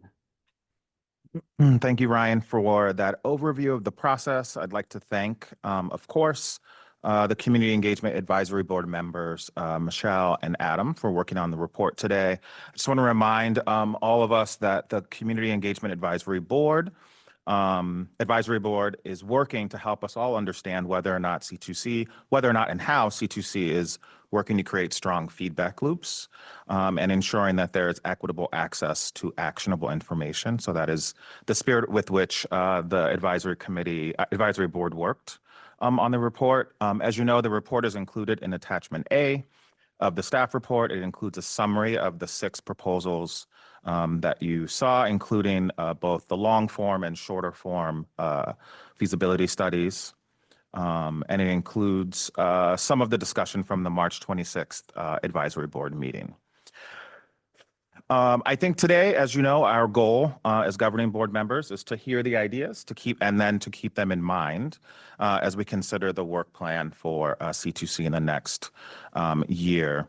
As you've heard, the process this time around, I think, was designed with more efficiency in mind and gave, I think, the advisory committee more room to wrestle with ideas than to compete with each other for airtime. So as a result, unlike last time, we aren't expected today to rank or vote, but rather, and I think more appropriately, take what's in front of us today, consider the ideas, the feasibility, and think about how these proposals in front of us fit with what we want to see from C2C, the C2C team and system. And so I think now I'm going to pass it off to our colleagues, advisory board members, Chang and Gottlieb, for their presentation. Thank you, Board Member Nellum. Hi, everyone. My name is Michelle Chang, and I am your liaison for today with Member Gottlieb. I really want to thank you all for your leadership. This is my 3rd year on the Community Engagement Advisory Board. I'm excited to take a deeper dive into our proposals. Next slide. As a reminder, advisory board members are charged to make recommendations to the office about the development and implementation of the data system. Just to give you a deeper dive on the timeline as to how we got to where we're at today, in summer of last year, 6 proposals were submitted by CEAB members. From then, last fall, 3 of those proposals were recommended due to the highest feasibility and applicability. From those, after the ranking, we had additional discussion around what are potential amendments for consideration of those 2 proposals. It was then that WestEd, in collaboration with the C2C office, conducted comprehensive feasibility studies on those 2 proposals and light touch proposals on the other 4. In spring 2025, at our CAB advisory board meeting, we discussed those studies and the proposals and identified additional conversations and reflections to share with you all today. Next slide, please. So the first selected proposal is the data literacy outreach tools. This proposal is intended to incorporate comprehensive data literacy tools and resources within C2C's outreach and communications materials, empowering individuals to really understand and utilize data effectively. The second proposal here today is the expansion of constituent-based community conversations. This proposal requires each member, at least once in their term, to host or co-host an in-person or virtual community conversation in partnership with the C2C office. Next slide. So I just shared the 2 proposals that are moving up for consideration, and I also wanted to share with you the summary of the additional proposals that will not be fully presented to you all, but still give you a summary. The first one being the data literacy outreach, sorry, I apologize, the California C2C mobile application proposal. This proposal is really intended to make the data system accessible to the public and allow audiences to engage in real time via their phones. The second one is foundationally ground the workforce vision of C2C to meet the needs of our community of the future, not of the past. This proposal proposes to reassess outdated success metrics and align new metrics with career-connected learning. The third proposal is from data to impact educational case studies. This proposal establishes collaborative partnerships with academic institutions and organizations to produce case studies using the C2C robust data system and share findings with the public. The last one is the Community Engagement Advisory Board Strategic Engagement and Targeted Training Platform. This proposal really intends to restructure the board to ensure regional representation across regions and also ensure members host outreach events. Next slide. I will now pass it on to CEAB member Gottlieb to talk more about the discussion and the reflections of the 2 proposals. Thank you, Michelle. Thank you all for having us today. You'll see here on our general reflections that members emphasize the importance of making C2C's work practical, human-centered, and grounded in lived experience. The 2 selected proposals are strongly aligned with one another and intended to deepen community engagement. The need to maintain trust through transparent communication and data privacy, especially for underrepresented communities that came up in multiple proposals. The need to asset map member networks and activate those networks, ensuring that we have cross-functionality across the state and our communities, and the importance of balancing clear expectations with flexibility, those expectations of our advisory board members. Next slide, please. Just to go slightly deeper into the data literacy and outreach tools, and this slide is followed by highlights from the feasibility studies. Members were committed to developing tools and utilizing community conversations as an avenue for dissemination. They also considered online options like FAQs, office hours, or moderated Q&A sessions to ensure that they were feasible solutions to outreach and education around our tools. Next slide, please. Regarding the feasibility study, the 3 costs we looked at: startup costs, ongoing costs, and costs to CEAB members. First, startup costs. Expenses would primarily involve approximately 180 hours of staff time. Ongoing expenses would primarily involve staff time and/or consultant time, along with technology costs. And finally, for CEAB members, expenses would exclusively involve member time, roughly 4 to 6 hours annually to complete this work. Next slide, please. For your expansion of constituent-based community conversations, and as you've heard, I will say again for clarity, I did author this. I believe strongly in the power of us members doing more for the board. Members recognize their unique value in serving as connectors to communities. However, concerns were raised about funding limitations, potential sensitive topics, and safety and trust within some communities, especially for in-person events. As a result, members did discuss making this an optional involvement opportunity, acknowledging trade-offs in meaningful engagement. And our final slide on feasibility. Startup costs, again, startup ongoing and member costs. Startup costs, staff time to build out the project management system, to manage coordination with members and develop guidance, resources, and other materials for members. Ongoing, the office determined that one additional authorized position at staff services manager 1 level would be necessary to serve as a liaison between board members for this purpose. And finally, our member costs. CAB members would need to provide 25 to 40 hours in the event that they co-host, taking into consideration logistics and hosting, as well as potential personal and professional costs associated with hosting, such as finding space, utilizing technology, other potential considerations like if it's in person, food, water, so on. Thank you. Happy to take any questions.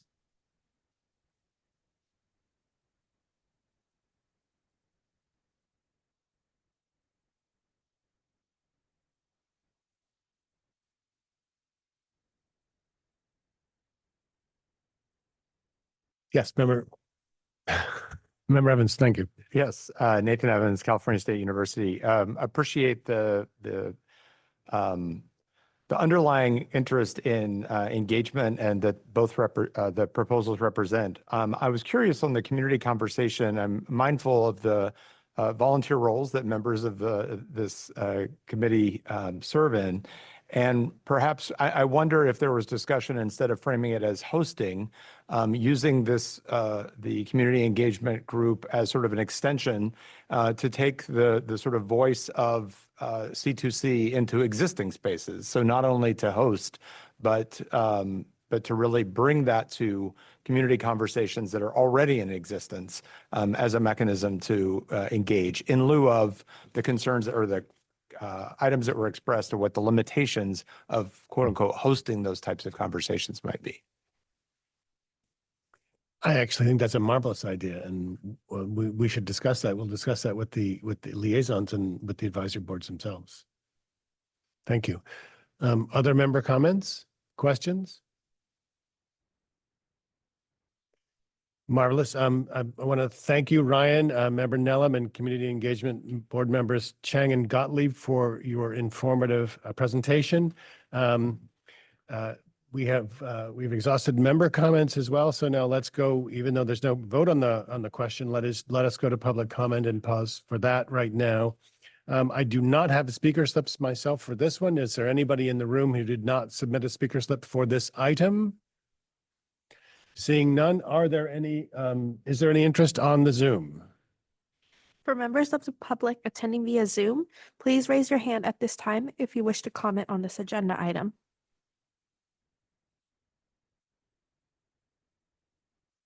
Okay, seeing no raised hands, I will close public comment. Marvelous, thank you. So before we move on to general public comment, I'm brought to mind. We had several conversations today. Both advisory board conversations dealt with sort of mobile app and broadband access, and are both speaking to the same kind of challenge out in many communities. And so I think sort of a couple of data points just that I've derived from these conversations today mean that the access question is one that's going to be active for us as a board going forward. So now if we could please move on to agenda item 13, general public comment. At this time, we open it up to members of the public for general public comment. This is our final item, second to final item of the day. I have no speaker slips for this general public comment item. Do I have anybody in the room that wishes to make comment generally on an item not on the agenda? Seeing none, are there any members of the public who are interested on the Zoom? For members of the public attending via Zoom, please raise your hand if you wish to make a general public comment.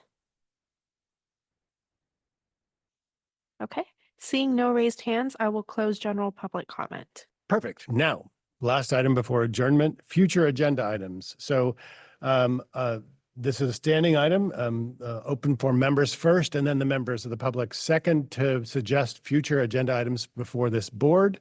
Are there any members wishing to put items before the board at a future meeting?